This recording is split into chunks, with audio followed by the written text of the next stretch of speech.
Chris versus CBD, moving into it in just a moment here. I do have an announcement, which no one's really aware of until this morning. It's kind of a weird announcement. All right, I'll make it clear. I'll make it quick before the match starts. So, two things.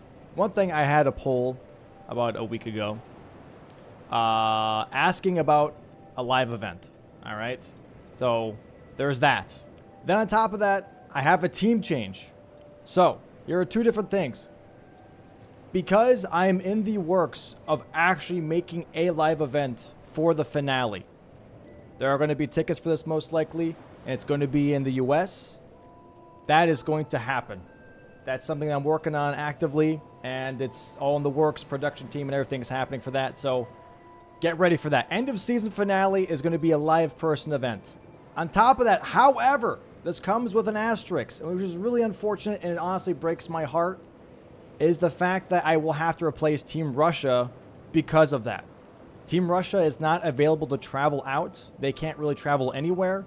So I have a backup team instead, which is going to be Team Serbia, which is Team Parky and Gray, bumping up into Team 6. Team Serbia is going to be replacing Team Russia on the Season 6 bracket. So, definitely bittersweet here. We have a nice, cool team bumping up in, but definitely a bummer that we have to say goodbye for Team Russia for now.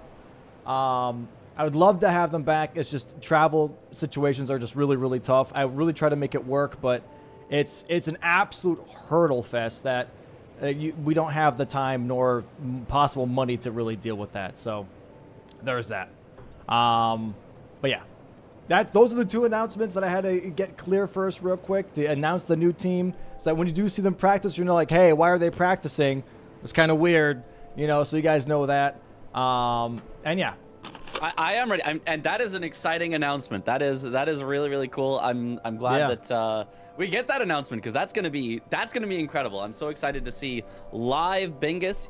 It's been done a couple times before, like a GDQ, like a Fast 52 type thing, but to have the actual finals and not just a show match, that's gonna be so exciting. So I'm super, super excited for that.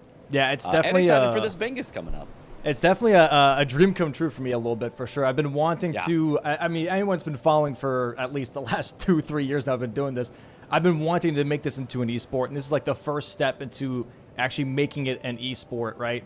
And so having the finale as a live event, I think is going to be absolutely bananas. It's going to be absolutely insane. I'm very, very excited for that. And having the players come out and having an audience for it, live audience and everything, it's going to be great. And for the people at home, if you are not able to make it out, by the way, I will make 100% sure that the stream will be just as great even for the live event. So what you see here, right, and that you enjoy here, I will be able to replicate that at the live place as well. So even if you're like, hey, I can't make it out, hopefully I don't miss out on cool POVs and stuff, I got you. I'll take care of everything.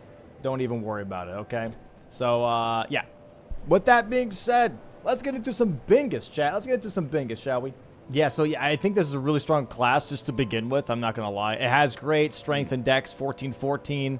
Has some arcane in there as well, which is all right. If you get the black wet knife, you can make some use out of it. Otherwise, it's kind of like whatever. But we have mind here. Now, if the mind and vigor were swapped, this would be like one of the best classes you could ever ask for in bingo. But still, 14-14 for strength and dex. You have so many weapon options just off of that stat line specifically. It's really, really nice. There's a lot of great swords and a lot of just like axes, great hammers that you can wield with 14-14.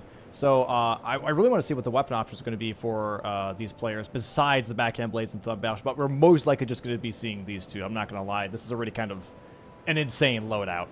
But yeah, base game first is going to be also very interesting because CBD has been saying that Chris is better at base game than he is. So we'll see how this game 1 goes and see if CBD does clutch up.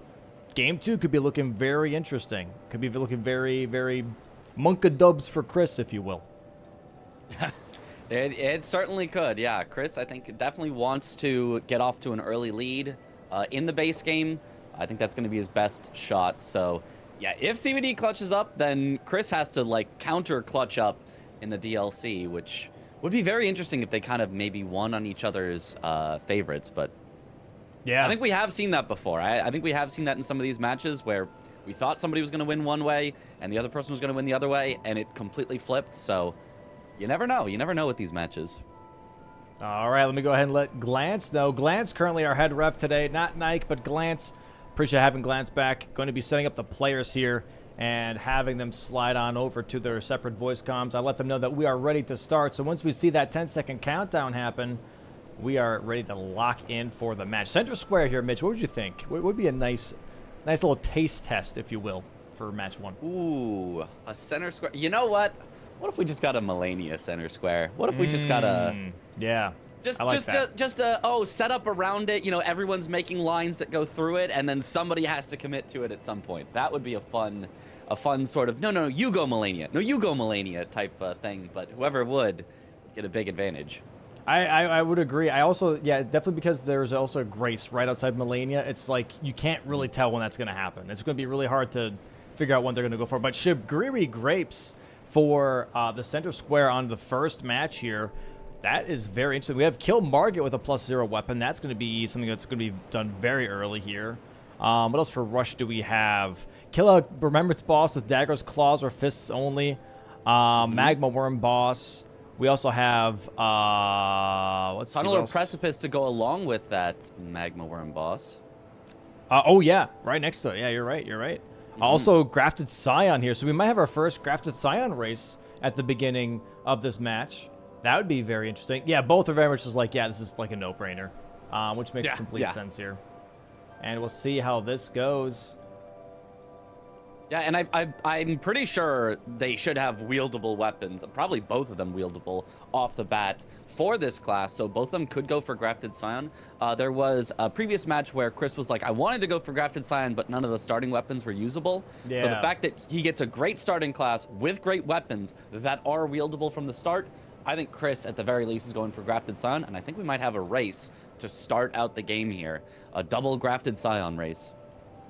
That'd be really, really nice to see, for sure. Because, yeah, we haven't seen one of those for, like, I don't know, a while. It's been, like, a season or two, maybe, since I've seen a Grafted Scion race. So it would be nice to see. It would be nice to see, for sure. We have a minute and a half still on the timer. They're allowed to, like, so there's a 3-minute prep timer to see, you know, obviously the board and to think about what their plan is. And that's how we have it for base game and for DLC, for anyone wondering why they're just currently sitting there. There's a 3-minute prep timer to figure out what build they want to go for, what synergies they see on the board, what they want to go for first, and just like figure out an overall game plan going into this match.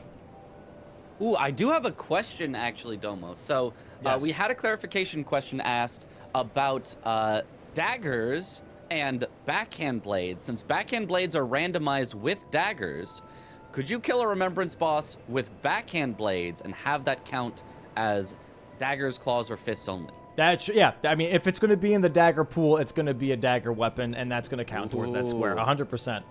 It'd be very weird for me to be like, yeah, it's in the dagger pool, but no, it's not. It doesn't count. That'd be very silly.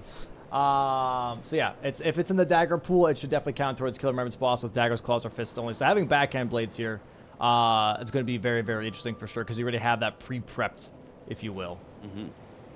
Yeah, and a great one. Like a great, probably the best dagger you could get is just the natural backhand blades, and that's what they've got. So yeah, they don't have to do that much setup to go right to that square. They don't have to look for claws. They don't have to look for fist weapons. They still could. I mean, claws and fists are great, but yeah, just having that set up super early is going to be really interesting, especially with Radahn's Great Rune on the board. Having an early Radahn kill kind of gives you priority on that second square. Gets you access to Fias later, gets you access to Crucible Knight and Misbegotten Warrior duo. So I do expect somebody's going to go Radahn pretty early with these backhand blades. Yeah, no, I agree. We're currently in sync here. Double class on the board. And we'll see if they're going to go for this Grafted Scion or if they're going to go straight for something else. And Chris is going for the Grafted Scion. CBD decides not to go for it, but Chris is. Sadly, no race. But Chris still going for a square here. And it's a corner square, by the way, too. It's one of those inner corner squares. I really, really like that. There's a really good position for it. Oh, he's already at half health, though. Nice stagger, though. A little risky. A little risky. Yeah. We'll see if he can keep it. He has to go hitless from here, except for maybe a bit of Scream. This is a good attack to see. You can actually just strafe around it. Oh, but he had to roll. That was dangerous. Okay, gets the buff into second phase. He should be able to get another stagger here close. Nice. Okay, there's the stagger. Gets the riposte. It's going to be close if he gets a bleed. Oh, the bleed. Nice job. And a weapon check, by the way. Short sword. Whatever. Whatever. That wasn't even that good. Nice square there, though, for Chris. Already marks on the board. Not that far behind from CBD here. Gets a nice corner square pretty much for free. Yeah, about a minute fight, you would absolutely always take 1 minute for one square. I mean, if you think about it, that'd be the game over in 25 minutes. Yeah. So, like, that is a really, really efficient square for Chris. So, excellent job. Good start for Chris, for sure. That bleed put in a bunch of work. We got 2 bleeds out of that on that grafted Scion. And yet, CBD not even at Torrent yet. So, Chris, maybe like 40 seconds behind here, if I'm being honest. Like, he's really not that far behind from CBD at all. So we'll see what the play is now. I'm assuming kill Morgot with a +0 weapon is going to be very, very soon here. It has to be. Yeah. You've got Flamberge. It's got bleed on it. You've got backhand blades, which even at +0 should shred pretty well. So, yeah, I expect we'll see that. Maybe that's the kind of thing that CBD wanted to rush instead. He said, well, Morgot gives way more runes or gives access to Hyetta, Shabriri grapes eventually. Maybe CBD is just thinking that extra synergy along with Morgot is going to be more powerful than the grafted Scion that Chris got, which it absolutely could be. And I expect that CBD could probably have just about as fast of a fight on Morgot with these weapons. I agree. We might have to do a quick little greatsword check here on the Chariot, by the way, on the way towards Stormhill Shack. Stormhill Shack. And we'll see what that weapon is, because it could be something really good. It could be like Death's Poker. That'd be fantastic. I like a Banished Knight's greatsword as well, but we do have Flamberge. That's like one of the better ones you could probably find there. Death's Poker would be the best, probably. I can't think of any other greatsword. Alabaster. Health and Steeple. Those are some pretty damn good ones. So Chris going to be near that Chariot, by the way. Might go for a weapon check here, but immediately CBD going for Golden Seed and maybe Old Altus Tunnel for some stones first. Interesting. Probably getting some upgrades. I think this is reasonable. You know, you're maybe giving up that Morgot with +0, but he might be setting up for Radon here, which is just always a good play at some point. Yeah, but I'm thinking, like, wouldn't you think it was as CBD, though, that seeing Chris mark grafted sign, you know you have a head start on Morgot +0. Wouldn't you want to go for that just as a confirmed square? I think I would. I think that would be a good play. But I don't mind a lot of other things on this board. There's a lot of rush that they can do. The Magma Worm, honestly, wouldn't be terrible to set up and go for. Radon wouldn't be terrible to set up and go for. I like the Morgot with +0 because, like, you don't need to set up. It's kind of anti-setup. So I agree. I'd probably go for Morgot. Oh, which it looks like Chris might be. He's at least heading in that general direction. But I don't think it is a bad idea to go for other plays. Maybe CBD has a line in mind that we haven't spotted just yet that he might want to go for. It would be a little hard to get the Magma Worm, Tunnels, and Shabriri Grapes if you give up Morgot, because then your opponent would be closer to that Shabriri Grape there in Stormveil. So I don't know. We'll see. Maybe he's got a line in mind that he wants to rush, or maybe he just thinks there's more synergy here on the board than what we're noticing. Yeah, I don't know. I feel like this is actually a bit of a early misplay, if I'm being fair, because if you're looking at Morgot +0, right, what does that give you? It gives you Stormveil, which does give you access to a Shabriri Grape right after Godric, right? There's one right after Godric down the ladder here, but also Kill Remembrance Boss with Dagger Claws or Fists only. That's on that diagonal here. Yeah, so you could just do that and take away the chance for your opponent to do it with Radon. That's a great point. You could go Morgot straight into Godric, absolutely. And look at the diagonal then. You only have Morgot and Morgot Moog Shackle, which is both capital access here after the Grapes. Right? That's a very dangerous diagonal to play with here. I think this top left, bottom right is kind of scary looking, actually. Yeah, Chris could just try to push that. Because, yeah, he's actually just ahead on everything if he just rushes that. That's actually almost an unstoppable diagonal. Yep. It's a very, very strong diagonal for sure here. Gets a first stagger on Morgot already. Old Altus Tunnel here for CBD, grabbing some rocks. And we should get a bleed proc here very soon. There it is. Very nice. Morgot going to go into phase 2 right now. Yep. And nice dodges. Still hitless so far. It's fun to see a +0 Morgot, because normally, like, they just blast through this fight like it's nobody's business.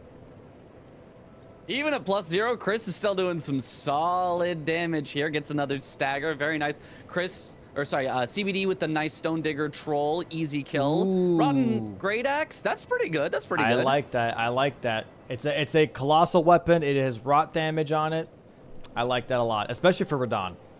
There it is. Yeah. Mark it +0, though. Chris going to mark that in just a moment here. And bang. There we go. 2-0 now. CBD going to see that. I'm assuming not going to be surprised. CBD focusing on tunnels here. Okay, it looks like that CBD's looking at column 1, actually. He's looking at complete 3 tunnels and also kill 4 Altus bosses. He already has a 1-in-1 on there on that column 1. Yeah, that might have just been incidental with his setup.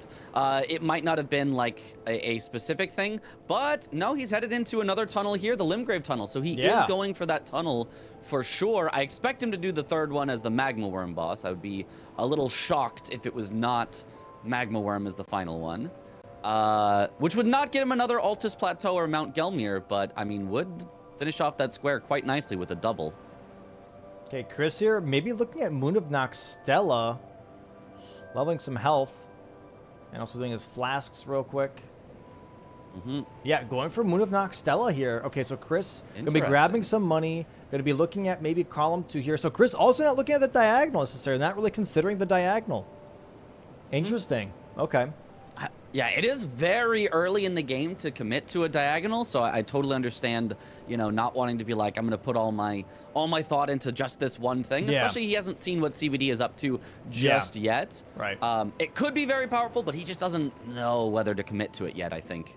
Definitely is what he's thinking. High risk, high reward for sure if you're just going to like immediately bulldoze the first line that you see. It is still a very pretty line, obviously from our side, because we can see both perspectives. So that's a very, very tempting line here. But yeah, Stone Digger Troll one more time here for CBD.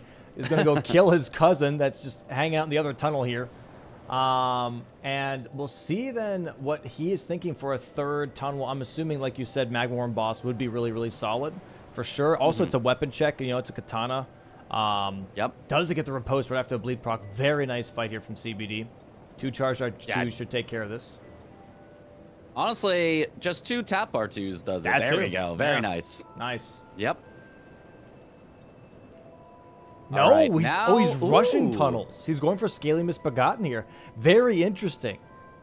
I don't know that you need to do that with how Chris has shown. He was a minute behind on Grafted Scion. Yeah. He took, you know, more than a minute on Morgot. I think CBD should know he has more than enough time to do the Magma Worm synergy, but not choosing to go for it. I wonder if he's going to do Magma Worm later, or if he's actually just thinking, nope, that's not important. I just want, you know, column 1, for example, as a rush. But very interesting to forego that potential synergy. I agree. I think, Chris here, by the way, I do see this just now. It took me a little bit to realize, but we have Moon of Noxtella, but also Acquire Grave and Ghost Glover Bellbearing 2, which is also where he is right now in Nokron. So, yeah. Great synergy there. Where is the other one of those? One is in Noxtella, and the other is... Mountaintops, in the catacomb with the Ulcerated Tree Spirit. Yeah. That's a bit of a rough one. That's a bit of a trek. Yeah, he can get there eventually, though, and CBD will know that he has priority on it. So I don't mind claiming your priorities early and not necessarily finishing them off. So I think this is still a solid play from Chris. Even if he's not going for the diagonal, he is still making some good progress on a lot of squares all at once. CBD kind of rushing 1 square without too much synergy for it. I'd still give Chris the advantage in this spot for sure. I do like this, however, for the sake of weapon checks. Scaly Misbegotten does drop a Great Axe. So this could be an Omen Killer Cleaver, potentially, for him. And that would be a really, really nice weapon to have as well. He already has backhand blades, don't get me wrong, but ain't nothing wrong with getting maybe an Omen Killer Cleaver. It's Butchering Knife. Okay, so there are 3 tunnels. Chris, definitely also surprised by that. I'd be like, what, 3 tunnels rushed? It's only been 10 minutes. Like, what do we... Yeah. What is that? It's been 10 minutes. Why are we rushing tunnels here? But also... For CBD now, he already has some prep done for his weapon, right? Chris hasn't upgraded at all. He's still at +0. CBD already has Somber 4, 5, and 6. Has other colossal weapons he can look at. Is grabbing Smithings 2 and 3 now in Shifa. So CBD really just setting up himself. Gets 1 square on the board, but also making sure that he has got that weapon upgrade in motion, if you will. While Chris currently still at +0 and has no rocks in his inventory. Yeah, Chris definitely just trying to take what are all the things I can get before I have to upgrade. I think that's a way that Chris definitely likes to play, is to try to steal away all of these early things that you could do. Whereas a lot of other players will get set up a little bit more often early to get themselves options. Because if you're set up, well, now I'm not forced into, well, the only thing I can do is Moon of Noctella because it doesn't require killing. They've got choices and choices. So I don't mind either way of playing in general, but I think this board has favored Chris and his style of play early because there was Grafted Scion, which you have to kill without upgrading, Morgot, which upgrading doesn't matter, and, you know, this Moon of Noctella here, having synergy is also a solid early play as well, so it has favored Chris's style of play so far, and he has a solid 3-to-1 square lead. And we'll see if CBD can come back from that. He's got the better upgrades, so he should get at least 1 square, hopefully earlier than Chris, but still a little Chris favored. Yeah, very interesting. Looks like CBD is going to be going for that Tree Sentinel Duo Grace, because there is Tree Sentinel Duo on the board here. Row 2, column 3 has that Tree Sentinel Duo, but also activating a Grace and Altus to get that Radon Festival started, so that way he can go for maybe restore Radon's Great Rune on that column 1. Could be what he's looking at here with the claws, daggers, or fists only. Ooh, yeah, that could be nice. Also, to mention with the Tree Sentinel Duo, there is kill 5 bosses that ride a horse, so that would be a nice synergy there that CBD could think about as well. You'd want to probably have more of an upgraded weapon than what he's currently got. I wouldn't fight it with, you know, the equivalent of like a +2 or 3 Somber. But yeah, definitely something he could set up for later and getting the access to Radon. It looks like Chris is heading straight to Godric with these backhand blades. I don't think he's even upgrading his weapon whatsoever. He just wants to scoop up that square. This is going to be a bit of a longer fight, but honestly not that bad. Not too long, because backhand blades just are a good weapon, and he should get to this way before CBD has a chance at Radon, because the festival and riding there takes a really, really, really long time. So I like this play from Chris. I mean, I kind of wish he would get at least a few more upgrades, but honestly not bad. Just scoop up all the really early good squares as fast as possible. Yep, he's getting upgrades right now.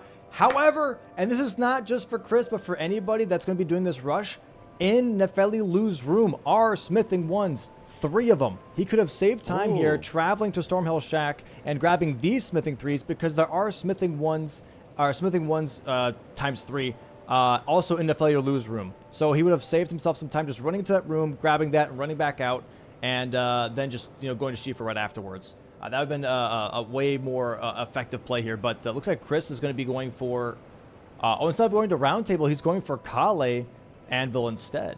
Interesting.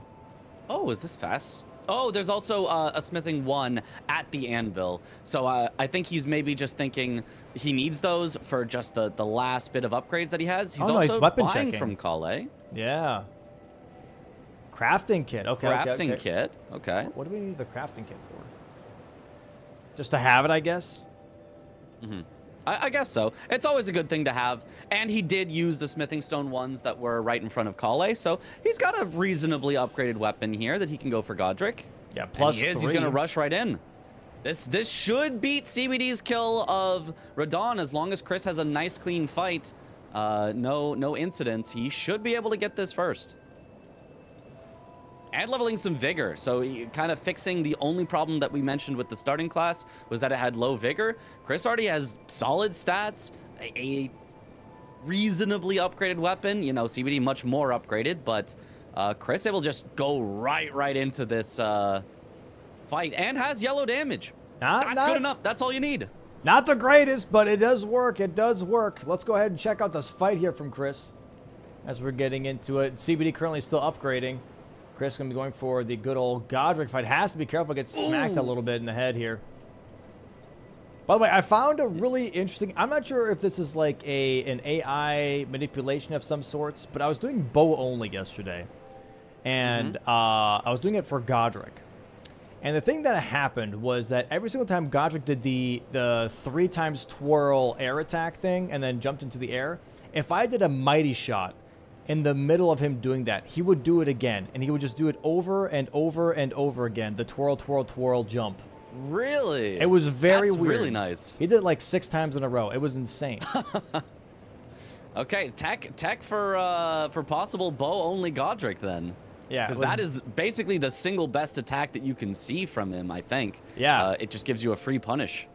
Oh, Chris doing a nice job. Already under half health with the Godric. He's still got plenty of heals left. He did take a few hits early, but since then has been basically hitless up until this point when I jinxed him. Nice hit on the twirl and up into the air. Chris does a good job of making sure to get an extra punish as he's twirling around. Also does a great job of dodging these slams. Very nice. Godric, 20% health left, maybe less, 15.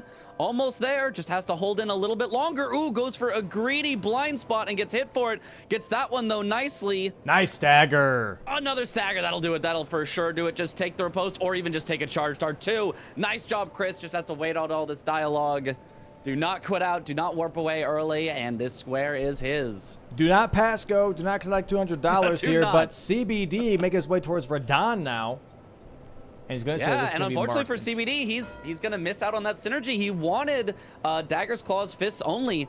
He might see that, and he might know that that's Godric. Hopefully he does. He knows that Chris had Morgot.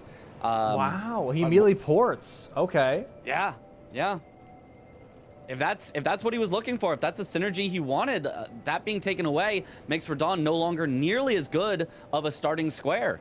So is he going for Tree Sentinel duo then as a response? This could be interesting. Very, very interesting.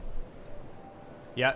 His damage, not bad here, not bad here. He just want to make sure that he doesn't engage both Tree Sentinels at the same time. I really like dragging one Tree Sentinel back behind these doors here and fighting him back here. It's a lot safer. So I love the way that CBD is doing this. And he does have some nice yellow damage here. Unfortunately, it's kind of like, it's almost half the damage that it looks like because you have to kill two of them. So twice the effective health pool. But the damage isn't bad on these backhand blades for sure. Not at all. I do see the question a lot now. Is backhand blades daggers or backhand blades daggers? And that's yes. For bingo specifically. So in the actual game, backhand blades are their own weapon class. But sadly, there are only 3 backhand blades in the actual game.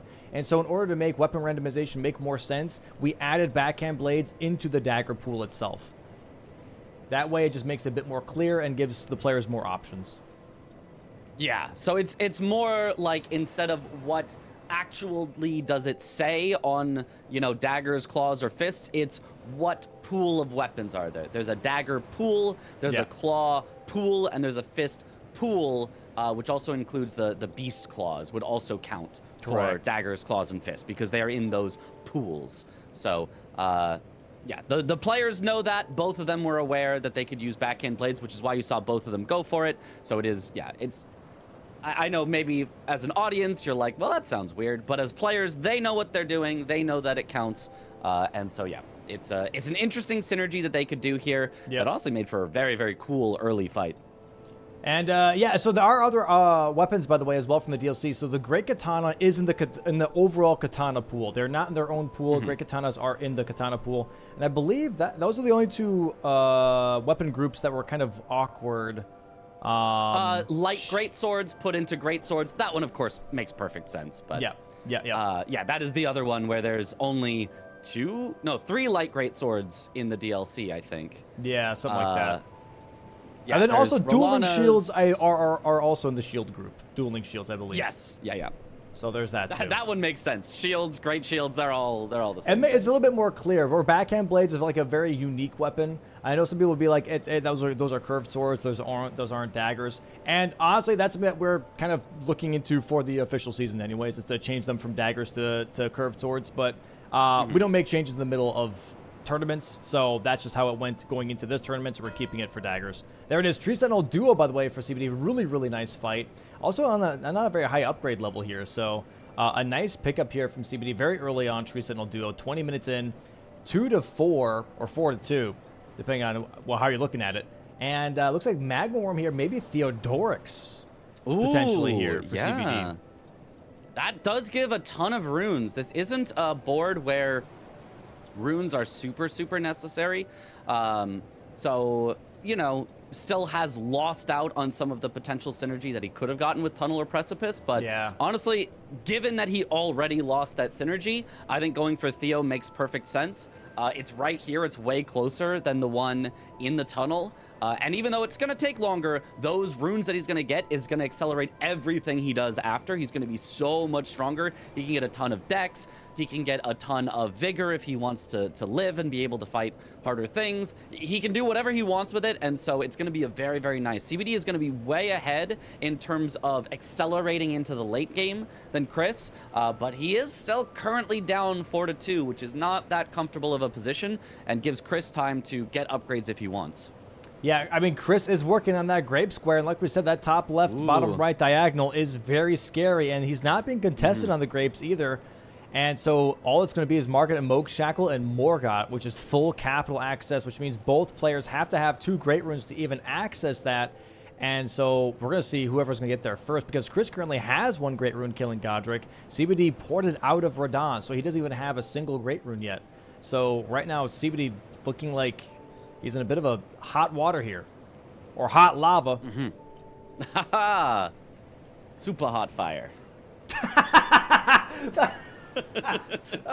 Okay. That's funny. Yeah, so Theodoric's here, staggering. I'm glad you like that one. Really? Oh, he's got the Falx, by the way. He got the Falx on top of the backhand blades. Ooh. That's crazy. Very, very similar type of weapon, being the paired weapons, but the jump attacks on Falx with the natural bleed goes really hard. Backhand blades, normally you would infuse with bleed, but in the base game, it's harder to get the whetstone knife to actually make that happen, but Falx just has bleed on them, so almost an upgraded version of backhand blades for this base game bingo here. What a really nice setup for sure. Really, really nice setup here for CBD. This is going to very much be front-loading his damage, but is that enough damage for him to make up capital? You know what I mean? Morgot and Moog Shackle here, Morgot. You have to set that up. I'm assuming after Theodoric's he might be doing that. I'm not too sure. He's grabbing Magma Worm here, but it's going to be blocked out by Shabiri. Jesus Christ, what's going on today? But it's going to be blocked out by Shabiri Grapes anyways. So it's going to be kind of a dead square. It does block column 2. There's that. But yeah, beyond that, it's just a lot of money, you know? It is a lot of money, yeah. I think CBD will have definitely some chances here in the late game, but if Chris fully rushes this diagonal, he is very, very, very far ahead. Well, maybe not very, very, very far, because CBD does still have access to Radon, which gives him the first great rune that Chris has not gone and done the festival for, and CBD could make up and do Godric pretty fast, but being forced into capital early as a block is not something you want. So it really puts Chris in the driver's seat to either go for it, and then if CBD doesn't respect it, then Chris could just win on the diagonal. And if CBD does go for it and Chris pivots off and gets other squares, then Chris could be way ahead on majority. So this is a very, very scary situation for CBD and a very great situation for Chris. CBD killing Theodoric's here, by the way, getting a lot of money, around 220,000 smackaroonies. That's a lot of money to begin with, and that's without going to Halletree, right? This is just money that he got from a boss, and this is going to really set him up nicely for the rest of the match. That's going to give him, like, what, 20, 30 levels? And you can pump all of that into Dex if he really wants to really make these Falx weapons shine. Going to be grabbing that Somber 7 and Somber 8 here in the Lake of Rot, and then after that, I'm assuming just go for full upgrades and then go for an absolute tear on Remembrance bosses. Oh yeah. From there, CBD is going to be slaying everything with these weapons so quickly. This Hyena Shabiri Grapes is kind of a slow square, so Chris has been setting it up for a little while and still does not have it just yet. So it is taking him a while to set up this threat, giving CBD a lot of time to set up, and you know, he's gotten a square in the meantime, might even get a second square or a third square before Chris is even able to finish this one off. Okay, looks like Chris also got the Falx. I'm assuming that was a weapon shop check. Going to be upgrading his backhand blades for now. Going to be using the Falx later. And yeah, we're going to see if he's going to finish Grapes right away or if he's going to go for something else first and then finish Grapes. Looks like CBD is already setting up Capital, going back to maybe, not Capital, sorry, Altus here. Maybe finish Altus bosses? to get that column 1 and row 5 blocked and started. Not too sure. Putting a lot of levels into decks, just as I thought, and some levels into health. That's always really nice here.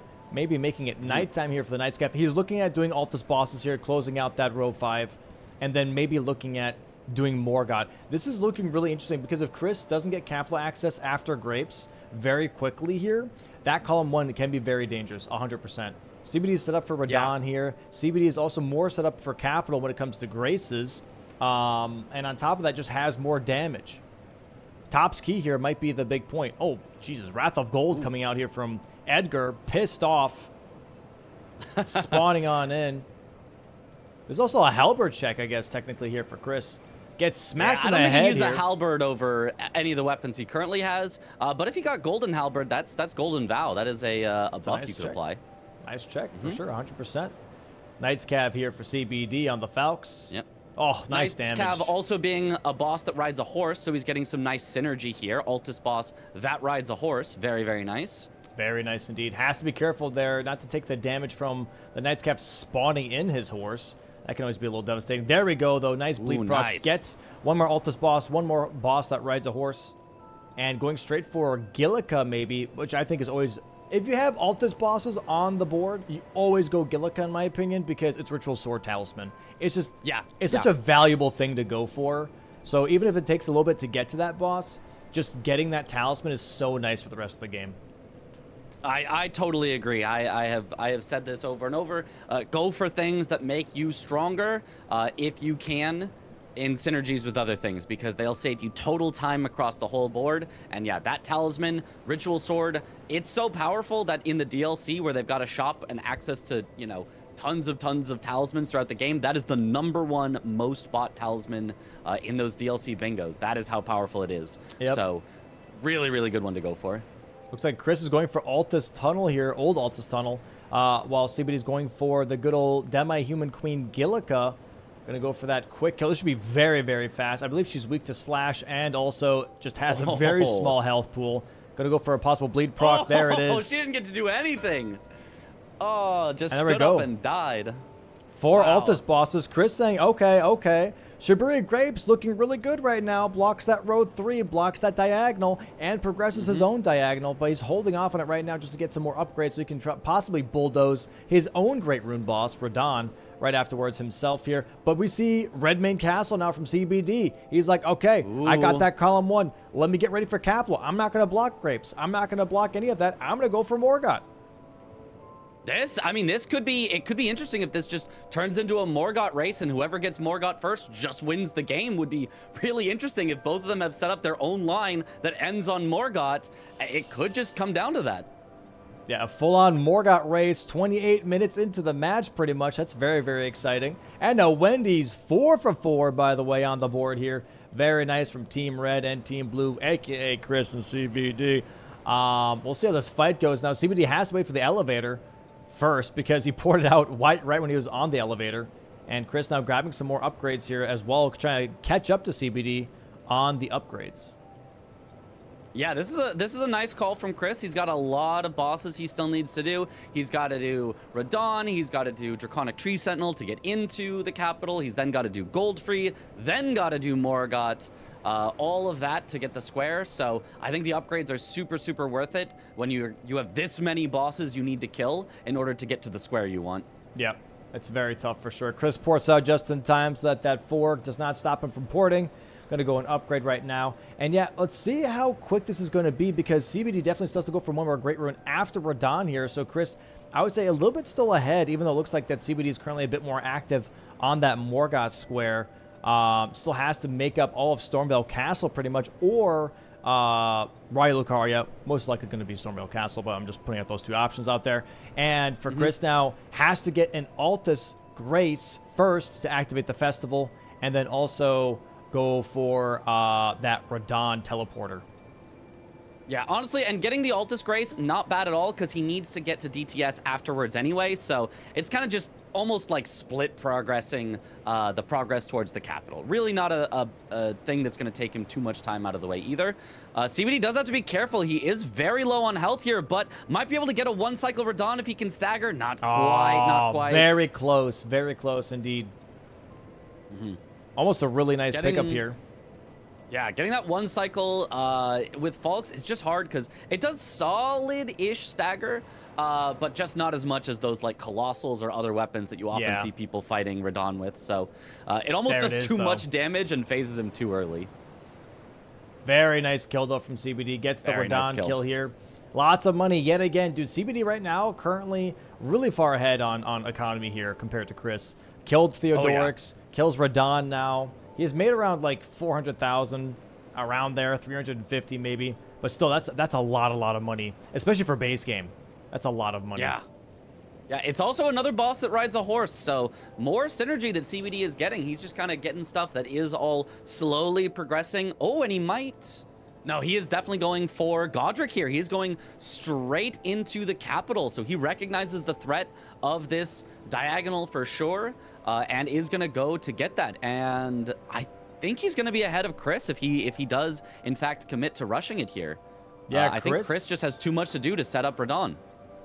Chris not porting to Inner Ionia to get to Radon here, but instead staying in Limgrave right now. I'm not too sure what exactly he's looking at that is in Limgrave. Maybe going for the Shackle here first. Maybe grabbing Patch's Shackle before he goes to Capital here would be my guess. Oh, but I think that seems a little risky here.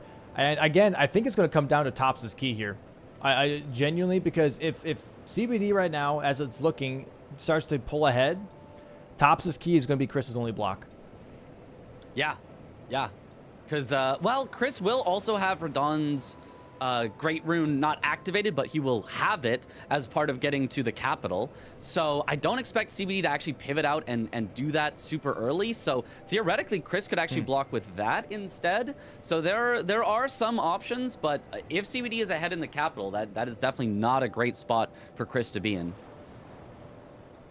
And Chris there finishing the 3 Grapes dialogue here with Arena. Bang. There it is. Showing his hand, really tipping his hand early. Hey, I'm going for this diagonal. You better go to the capital to stop me. But CBD was already thinking that. So information given, but CBD, I think, already kind of assumed that. Yeah, so now Chris rushing towards Radon here. This is a very close race, though, I will say, because CBD is currently on Morgot still. Has to go through all the way to Stormvale Castle, but absolutely bleeds Morgot to death. Nice. Yeah, honestly, actually, I think CBD's ahead right now, if I'm being completely fair. Yeah. This is going to come down to the DTS fight, I think, completely.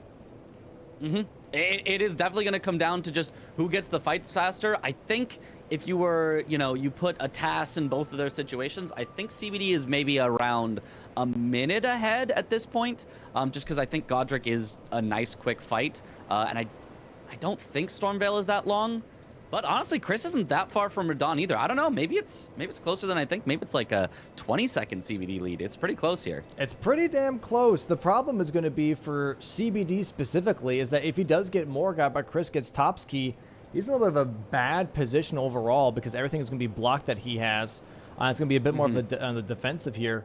But for Chris here, getting this Morgot block is going to be insane for him as well, because then the whole diagonal is out the window, and also that row 1 and column 1 looks at him, you know what I mean? And that's just overall really tough thing. And rushing Tops is key. I'm assuming then for CBD, it's kind of a coin flip because Chris has to go to capital too, right? So which means both CBD and Radon, sorry, oh, but Jesus Christ, both CBD and Chris have to go for the Radon Great Rune.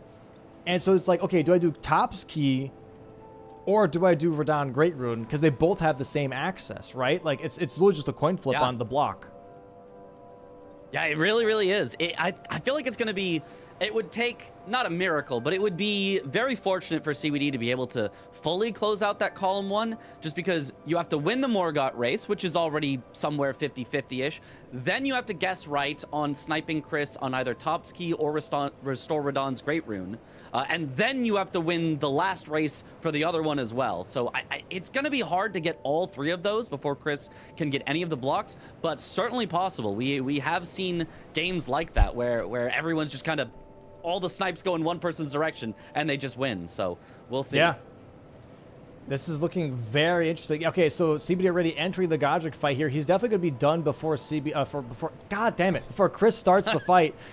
It's hard to say. We've been talking too much these last few days. It's hard. Also, there's a lot. It's like CBD with Chris. There's 2 C's. Chris. Yeah. Got Godric. There's a C in there too. Yeah, somewhere in there there's a C. Somewhere in there there's a C.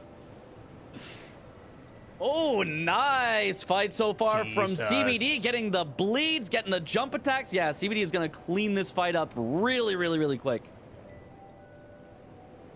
That's a very big bleed. Very big stagger. Oh, Bang. Oh, what a kill. Holy. Okay. Well, insane damage. Yeah, that gives him very, very early capital access here. We'll see if he finishes it out or if he wanted to get a little progress, then go back to Radahn's Great Rune, go back to Topski. I think he is just going to rush capital. But you never know. A lot of people like to do a little bit of split progressing. Yeah, Chris here. Wait, is he heading for the shackle? He's going for the shackle first. He's doubling up a little bit, giving Chris a little bit of time here, I guess, to get to capital himself. This is very, very interesting. I guess he's like, in case I use the Morgot race, you know, in case I lose that, I have the shackles instead. Yeah, I'm not a huge fan of this personally, as, you know, I'd rather set up for both of the possible. Like, for example, imagine Chris went for shackles first. This would be, no, he's actually doing bosses that ride a horse. He's actually just kind of, wait, that's going to put Chris ahead on capital if Chris wants to go there. Yep. Ooh. Chris killing Radahn right now. There it is. One more boss. Oh, no, because CBD, DTS. DTS rides a horse. He's going to get capital access with that. So we can get the final one, yeah. Okay, I like that. I like that. I like that. Okay. Yeah, he's still kind of ahead right now. Not by much. It is actually, he's ahead by like 5-10 seconds. Just the time that it takes Chris to warp. If Chris can make the read here, if he sees horse bosses being marked, if he can make the read that is CBD killing DTS, he can tell if it's a race or not. Do tops or Radahn's Great Rune? That could be a big brain play here if he sees like, oh, DTS just got killed by CBD because of 5 horse bosses. Okay, I'm being raced on Morgot. I don't want to do this. And then just go for something else completely. Completely avoid the race. Definitely could be, because Chris still does have the majority lead at the moment, although it's about to be tied when CBD gets bosses that ride a horse, because it's 5-4 currently. It'll be 5-5, so Chris could still win majority. It's not like he's behind and has to try to push his line. But also, what if Chris, let's say, loses DTS, but loses it by just a few seconds, like 10 seconds? You could still think, well, I can make up 10 seconds on the fight. Maybe. Or maybe not. I mean, because CBD does have very, very fast fights so far. The Falx is shredding things. There's no bleed that you can do on gold free, but Chris is also using Falx, so it's kind of a toss-up for them, just who is going to have cleaner fights. CBD does have a lot more runes, though, and is basically fully upgraded. Chris, I think, is also pretty upgraded, +8. Okay, I think they are the same upgrade level. I think they're both +8, so... You know, it's a bit of a coin flip. CBD does have more money, which means he does have more levels, most likely here. He does have 124,000 currently in the bank right now, but just in general, I think he might be a little bit stronger. Also, looking at the health bars here, Chris's health bar is definitely a lot bigger than CBD, so that means that he probably put more stats into dexterity to get more damage output. And yeah, I think for Chris here, it's very much a coin flip, right? It's very much like, okay, if he sees horse bosses, he could try and still race Morgot, or he could still be like, you know what? Maybe CBD goes for shackles, I go for Morgot. Or maybe I go for Morgot and he goes for shackles. But either way, he might be thinking there might be a trade-off here. Ooh, CBD not going for the Falx, switching to the Flamberge here. Very interesting. The Falx, I think, it does pretty good damage here. You can get a lot of good jump attacks because it is a tall horse boss. But CBD is a little bit ahead currently. Oh, not yellow damage from Chris's Falks, though. If he does the jumping, it looks like it. But yeah, without the jumping, not a lot. Flamberge definitely doing a lot better damage here. Oh, there's a bleed proc, though. Oh, Phase 2 as well. Yeah. Oh, they're actually kind of evened up. About 50% health for both of them. CBD doing a lot more damage per hit, but Chris just able to keep up the aggression and get those bleed procs. Okay, CBD. Oh, they are still so close. Ooh! Oh my god, huge bleed proc. Oh, giant bleed proc for CBD. Down to about 10% health left. He's definitely going to get this one first. He's going to get it first. Yep. Bang. Yeah, there it is. Nice kill. Bang. And Chris again, sees it. That might tell Chris, hey, 5 horse bosses. Either that's Radon or that's DTS. It's got to be something critical. Yeah, I mean, he's got to know probably that he already did Radon in order to... Oh, Chris dies! Oh, Chris dies! Okay, now he's got to pivot out. Now he's got to pivot out for sure. But if he does pivot out, he loses a lot of travel time not using the Stake of America. He is going to go back for it. He's going to use Stake of America, and he's going to commit to it.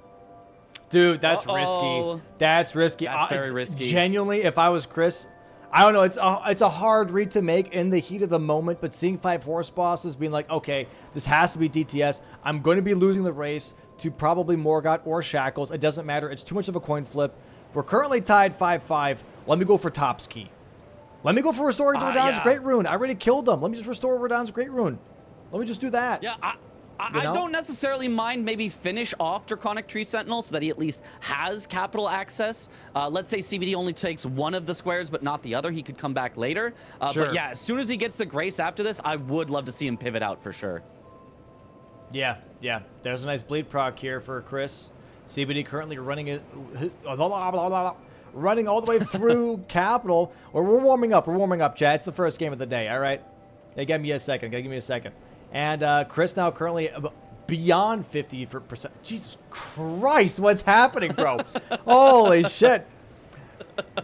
Having a hard time here. Not just me, but Chris as well. Dying to DTS the first time. Getting to DTS now the second time. Third health is left on the bar. Maybe a quarter.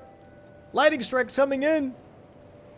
Doing a nice job of baiting out the close lightning strikes, which is a lot easier to dodge than the far lightning strikes. Doing a good job. This is a very scary attack. Nice dodge. Just runs away from the big slam follow-up. I totally agree with this. It's a gigantic hitbox that lasts a really long time. Ooh, but gets slammed for going in for the dashing attack. Has to heal back up again. He's completely out of heals at this point. Well, he's got one left, but he's got one not full health. Yeah. I thought he was going to use it. But, okay. He baited me. Nice. Baits out the close lightning again. Nice. Oh, but it's in scary positions. Nice. Avoids it. Good dodges nice job. here. Just one Just more take a tag. No. That was Golly. so close. He gets it. Okay. Oh, he's playing with Chris. fire. Literally. That was not okay. That was not okay. Maybe grabs the Grace here and leaves. Does he leave? That's what I would like to see.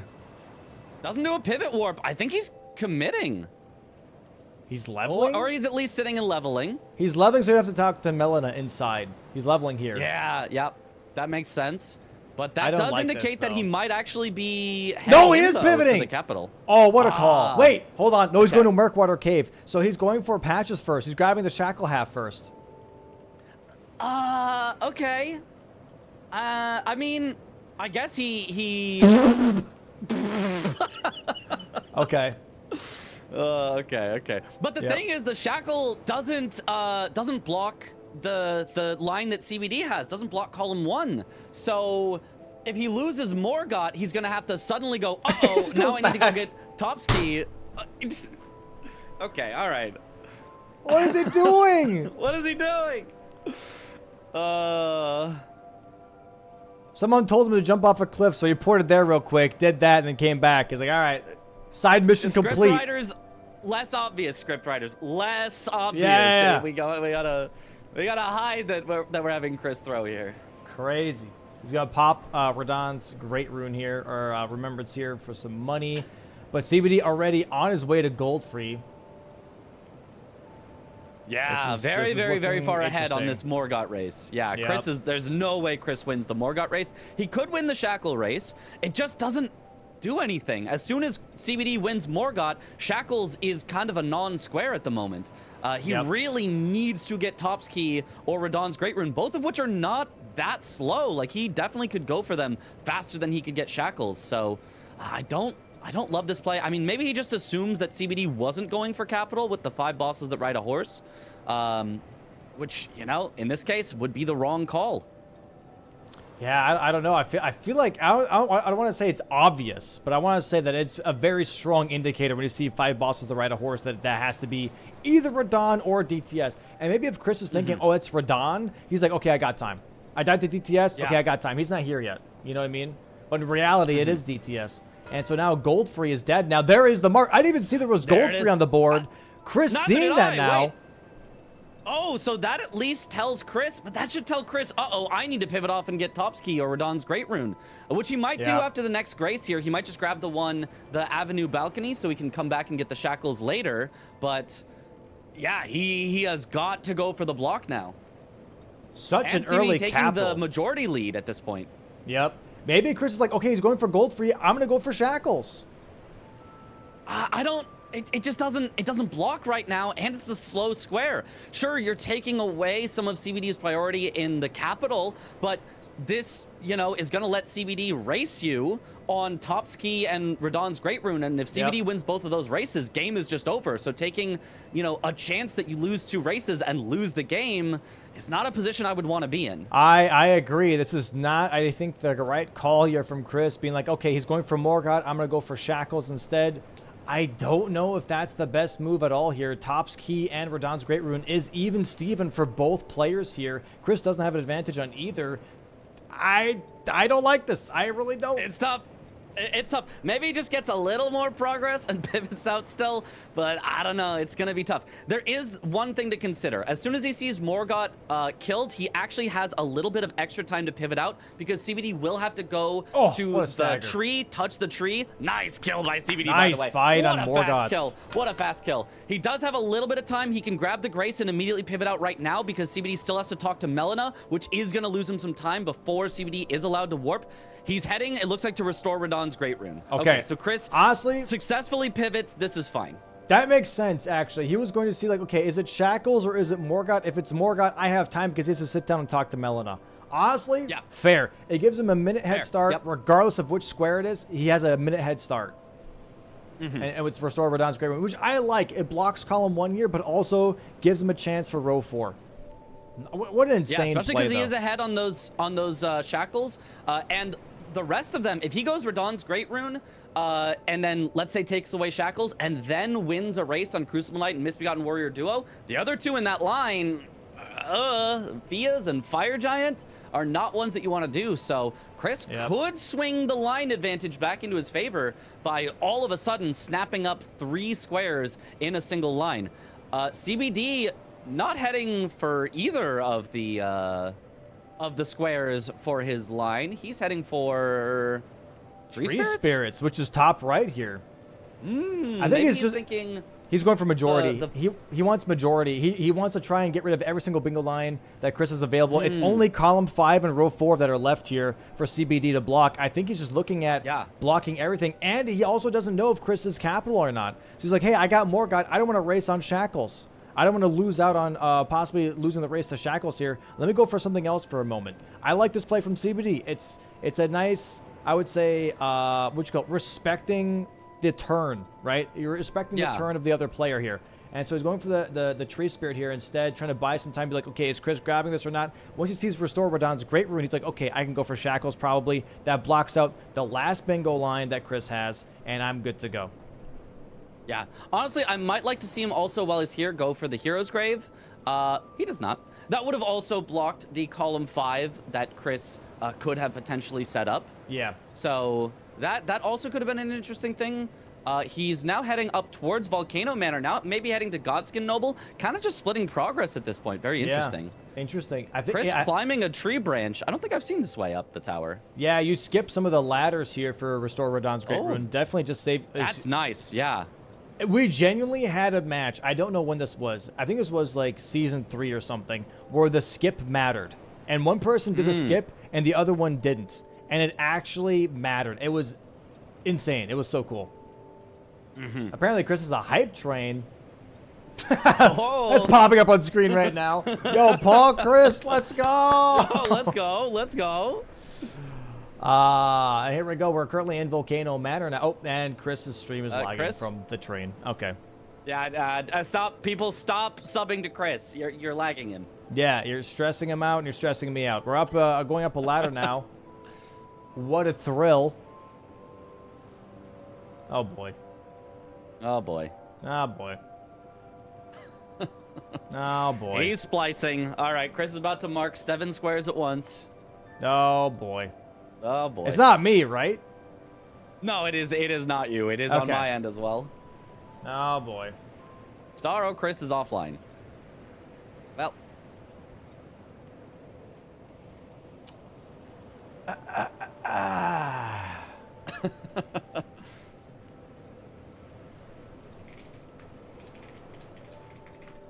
Hey, look, hey, it's not even us. I'm not even using the restream service. It's not me, chat.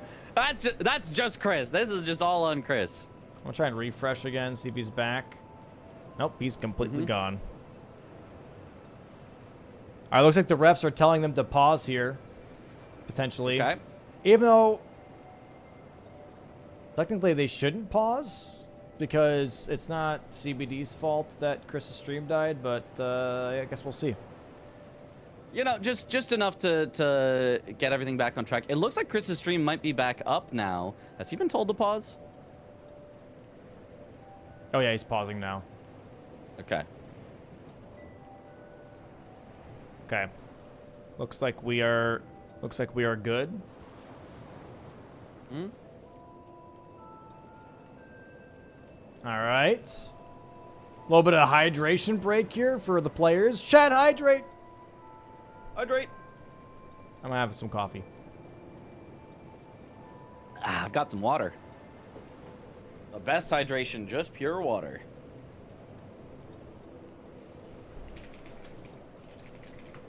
All right. And while we're waiting, by the way, chat, please go ahead and give the stream a follow. Give the players a follow.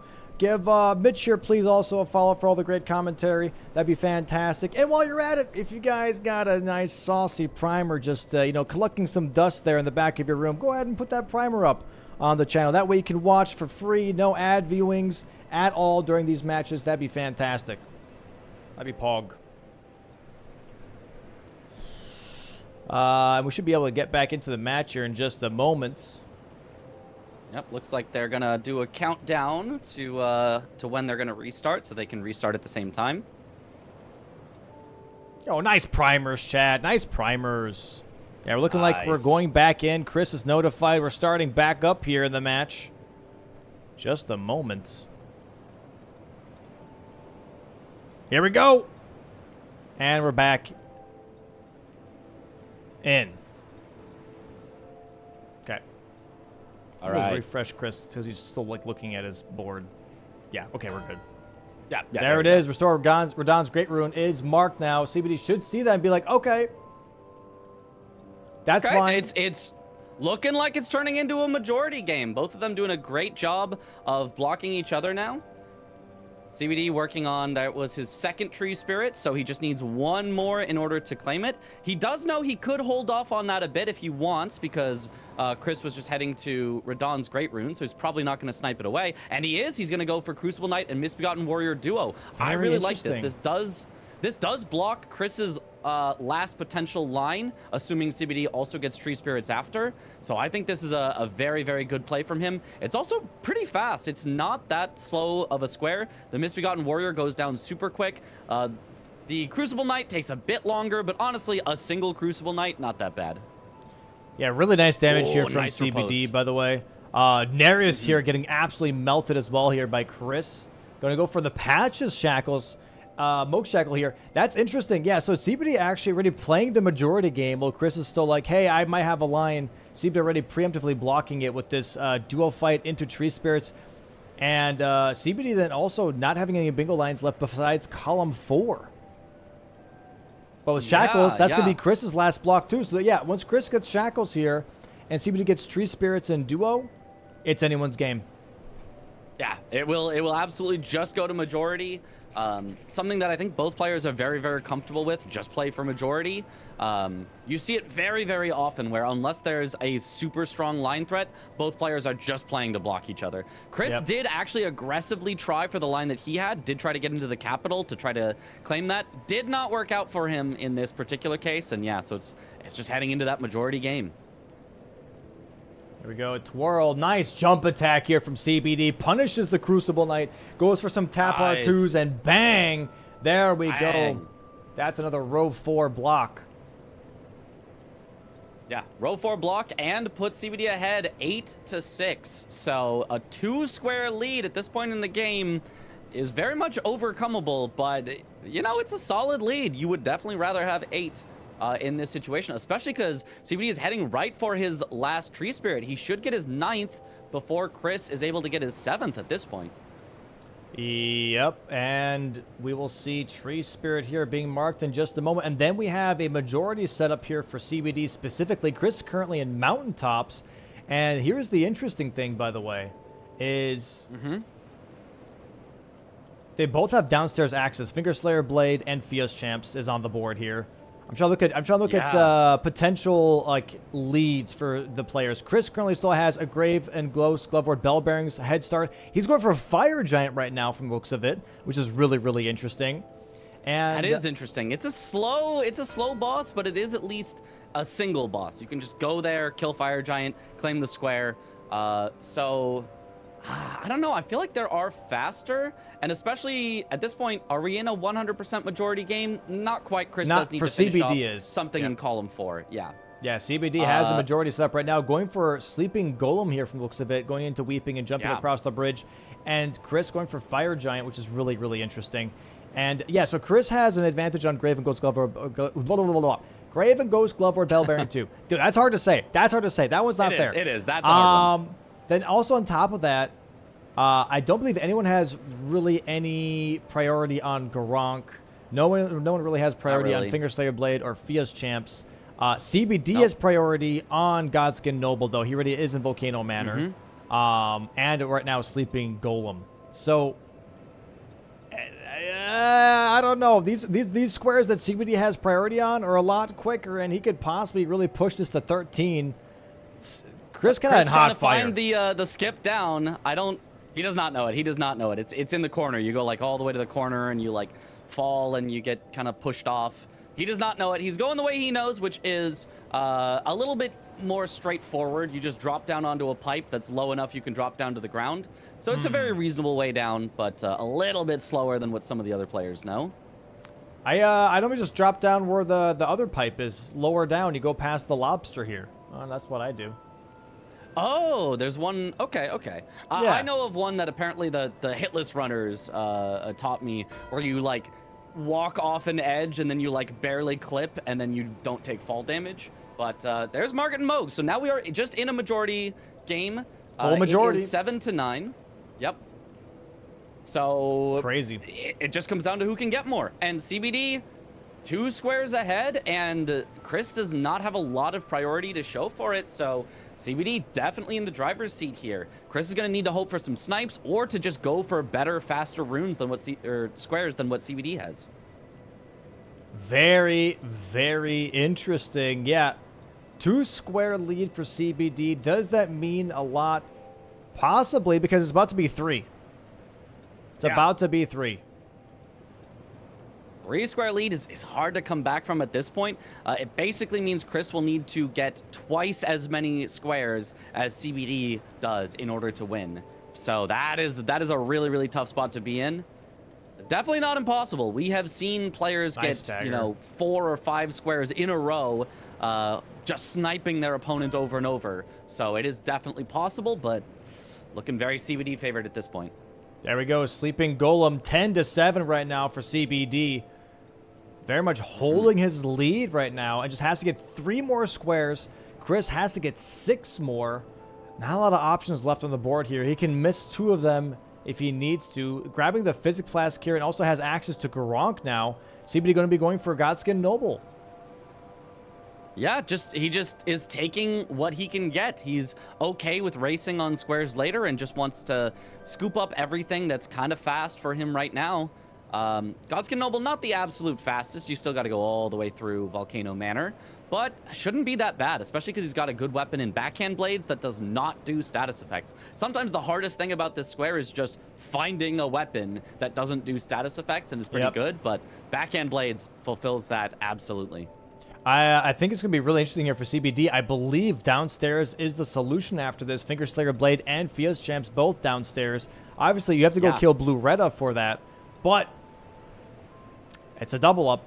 It's a double up in that regard, you know? So, I don't know. This is going to be interesting to see. This is going to be his 11th square for Godskin Noble whenever he gets that. Godric here for Chris right now, currently doing the fight.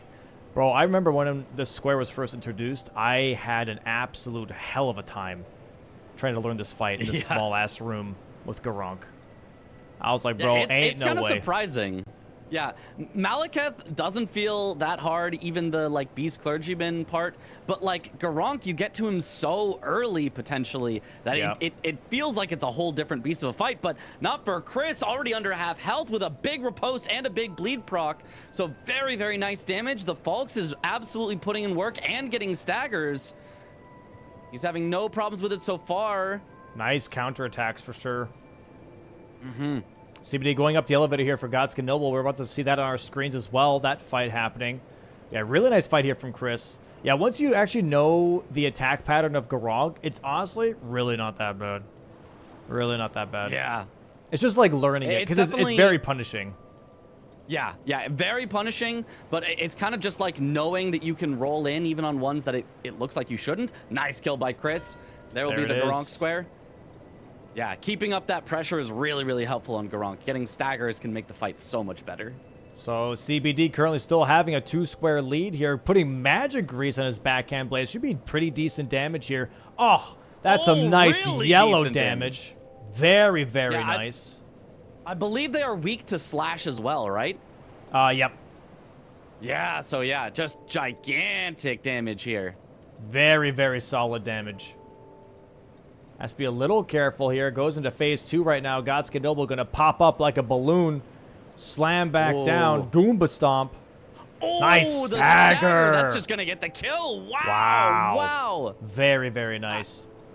Yeah, you cannot hope for a better, faster kill than that one. Bang. 11-8 in CBD's favor. Now it's starting to look real bad for Chris. Fire Giant is just such a slow square to go for at this point. And CBD does not have any progress there, so Chris is not going to be sniping him on it. If Chris commits to Fire Giant, I mean, I think that's just going to be too slow, and CBD is going to be too far ahead, and it's basically going to be curtains. I think Chris, you know, he has to somehow find a way to pivot and snipe CBD at exactly where he's going to, which this is not it. CBD heading towards that Hero's Grave. Altus Plateau or Mount Gelmore Hero's Grave, yeah. Yep, going to be going towards that here. Chris kind of shuffling the seat, kind of realizing that he might be on the brink of doom. Game 1 might not be his, but we do still have a game 2. In case it does turn out to be like that. Chris currently sitting at the graves for Fire Giant. It's going to be the 12th square for CBD. And then after that, still a very big guessing game for Chris then. Is it Topsky? Is it Fia's? Is it Finger Slayer Blade? You know, that's going to be a really, really tough thing for Chris to do. Not impossible, but very tough. Oh, and we're looking to see it. Maybe Topsky here. Chris going for Smaragd Academy key. Not finishing Fire Giant. Okay, I like this. I definitely think Fire Giant is one that you can kind of see that CBD hasn't done something for a while and maybe get an idea that he might be doing Fire Giant. And so, yeah, committing to that I think would have been a mistake. So I like seeing him pivot out here. Topsky, honestly, it's not a bad square to go for. He is unfortunately in this case wrong about where CBD is heading. Won't be able to snipe him, but you know, it's another quick key to, or quick square to get. And oh wait, is he pivoting again? No, he's going back to Fire Giant. Never mind. Well, never mind. Never mind. The classic. Oh, he's doing this. No, he's not. All right, what's he doing now? Oh, he's doing this. No, he's not. We don't know what's happening. Just go ahead and do what you gotta do. We lost track at this point. I've had too many times where I'm like, oh, they're doing this. This is gonna be crazy, and then they immediately move. We're like, okay, well, that hype up was for nothing. Don't they know we're hyping them up? Can't they just do what we're hyping them up for? Exactly. Exactly. All right, Fire Giant here for Chris now on the big screen. Let's go ahead and bring him up here real quick while CBD is running through this hero's grave. See how the damage is looking. Not too great. Not too great. It's okay. It's going to be a long fight for sure. The bleed procs are going to help a lot when they do happen. And Falks is a bit of a bleed machine, but I am... Oh, a stagger. Very nice. Okay, doesn't let him roll away immediately. Yeah, has a third of his health down already. Only 2/3 left. Yeah? I don't know. I'm not too impressed with this damage. I'm not going to lie. I was expecting a little bit more. I agree. I was expecting a little more, but I mean, it's not too surprising. Fire Giant is one of the largest health pools in the entire base game, so it does just take a little while to get him down. CBD here making its way through the hero's grave right now, getting past the chariot. Going to be doing the drop down, I believe, or he's going to do the lava run. I'm not too sure. He's going to be doing the lava run instead. I'm surprised people are opting more for the lava run than they are for the chariot. I think they're kind of the same. Am I crazy? Yeah. CBD was telling me that apparently if you get lucky, the chariot is much faster. If you get kind of normally whatever lucky, they're about the same. And then if you get really unlucky, then it's actually a bit slower. How can you get unlucky? I think he was saying it's faster on average. I don't know, but that's what he said. So I trust him. I haven't timed it. Fair enough. I think it's if you get unlucky is that like it goes up instead of down, even though you're above it, kind of a thing. Oh, nice! Oh, nice damage from Chris. Bleed proc. The riposte unfortunately does almost nothing. The riposte on Fire Giant is so bad for some reason. It's so bad. It's just horrible. But he's still almost got it. Has to hit the leg though, which does almost no damage. But he is still building up bleed. One more bleed would definitely do it. Just has to be careful of getting killed here. Nice dodges. Nice. Hit him in the head. Okay, a few more hits will probably do it. He's so close. There it is. Nice kill by Chris. Wow. First try Fire Giant here for Chris. Going to be getting his 9th square on the board. Lots of money here, too. CBD going to be like, okay, Fire Giant, that's fine. That's fine. I'm at the hero's grave. I'm going to be at 12. Like, I'm cooking. Red Wolf here now for CBD. Yeah, as soon as CBD gets Red Wolf, Chris will need to snipe every single remaining square. But Chris does have the better priority on Grave and Ghost Glovewort Bell Bearings. He now has the much better priority on Top's Academy Key. And they are even on Fia's Champs and Fingerslayer Blade. So it's possible. It's possible. It's just going to be really, really, really tough. Oh, you know what I would love here? Oh, dude. Dude, you know what I would love here, actually, for CBD? Fia's Champs. He killed Morgot. He can go to Moog Sewers, kill Moog Sewers, go through Deep Root Depths. He killed Morgot. The seal is gone. He can skip all the way to Fia's. That's way faster, though. That's so smart. And that'd be so sick. Have done Morgot. Yeah. I love that. That'd be so awesome. Yeah, you would be giving up on the potential to race for a Fingerslayer Blade. You'd basically just be giving up that square. But honestly, I don't mind that. I don't mind giving up that square in order to get faster access that your opponent probably has no chance of racing you on. Yeah, so I think it's a huge play. I think it could be. It doesn't look like that's what he is going for right now. It looks like Sag. Yeah.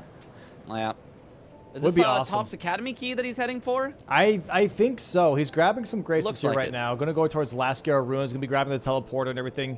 He doesn't have Southgate yet, so he's grabbing that, and he's going to grab Academy Key and pretty much chase Chris on this Top's Academy Key situation.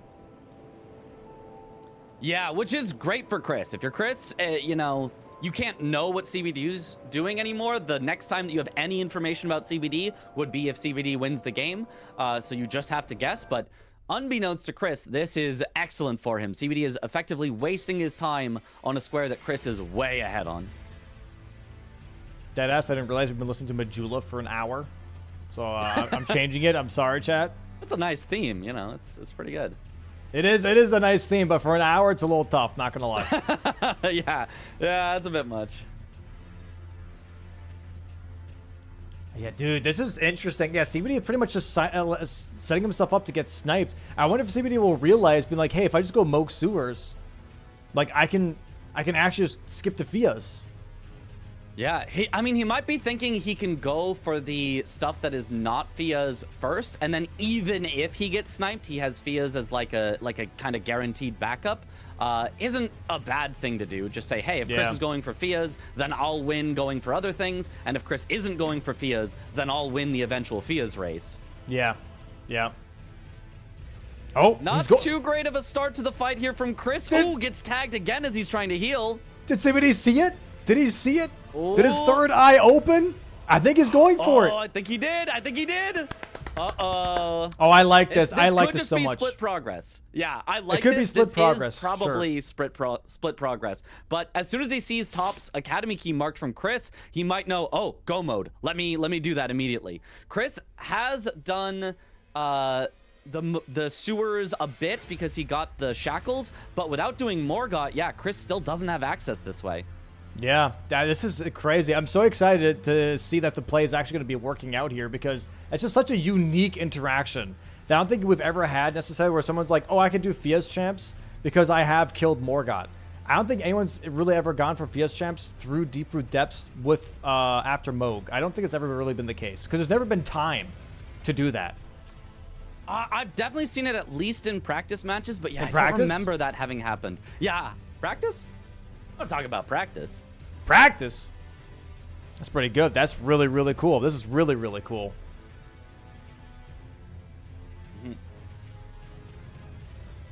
Yeah, this is definitely a great interaction. It appears that maybe there's some trouble with Chris on the board here. I think he might be calling for a pause. The board is not connected for him.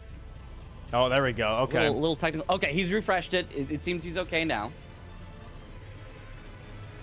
Very weird. Okay.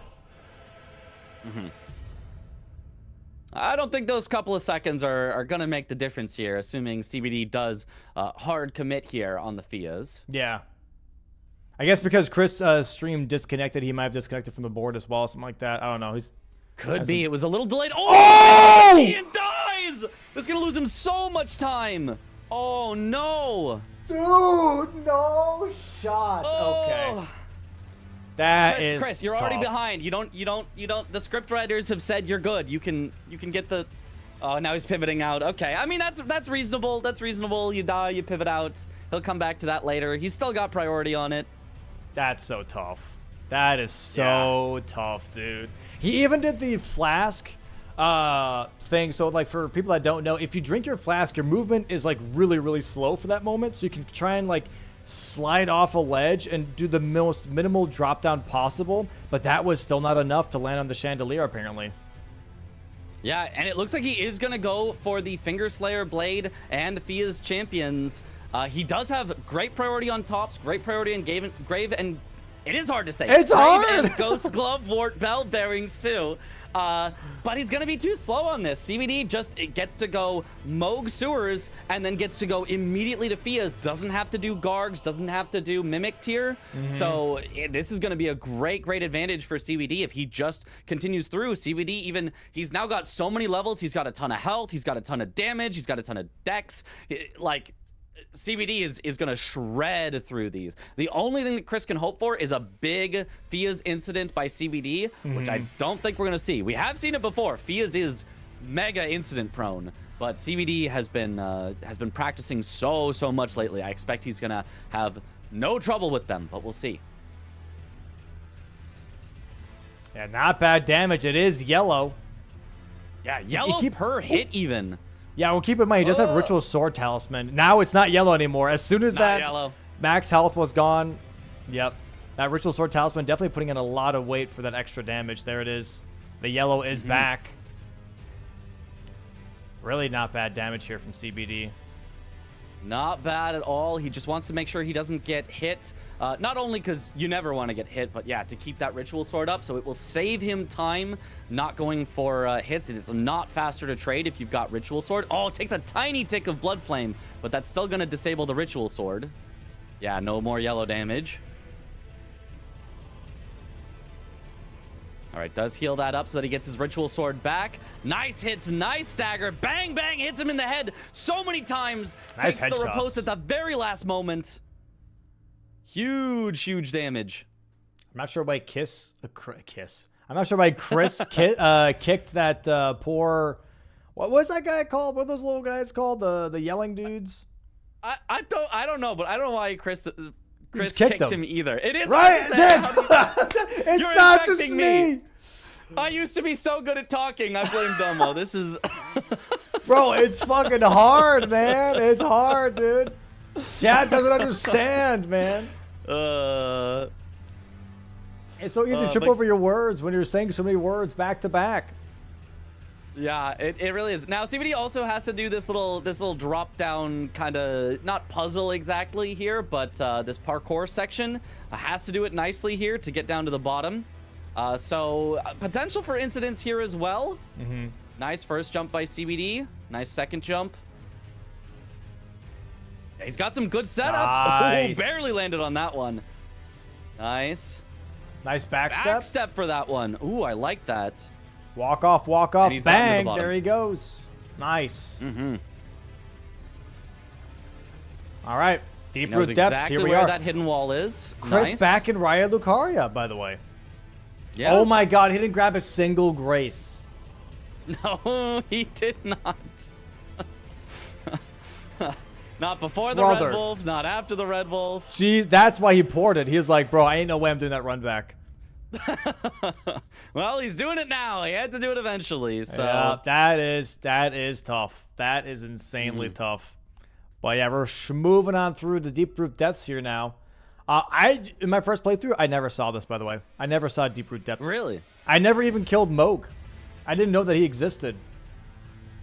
I missed like I didn't come from this direction. I did find the three fingers, but I never found the hidden wall, I think. But I did find deep root depths through Valiant Gargoyles on my first playthrough. Which I didn't see an experience. I didn't see any of that until I saw a Voice Critical video, which was him saying this is the best boss ever, and it was Morgot. And I was like, who the hell is this? I have never seen this boss ever. So I was like, oh God, I have to go back and actually like play the game a little bit more. I missed so many things.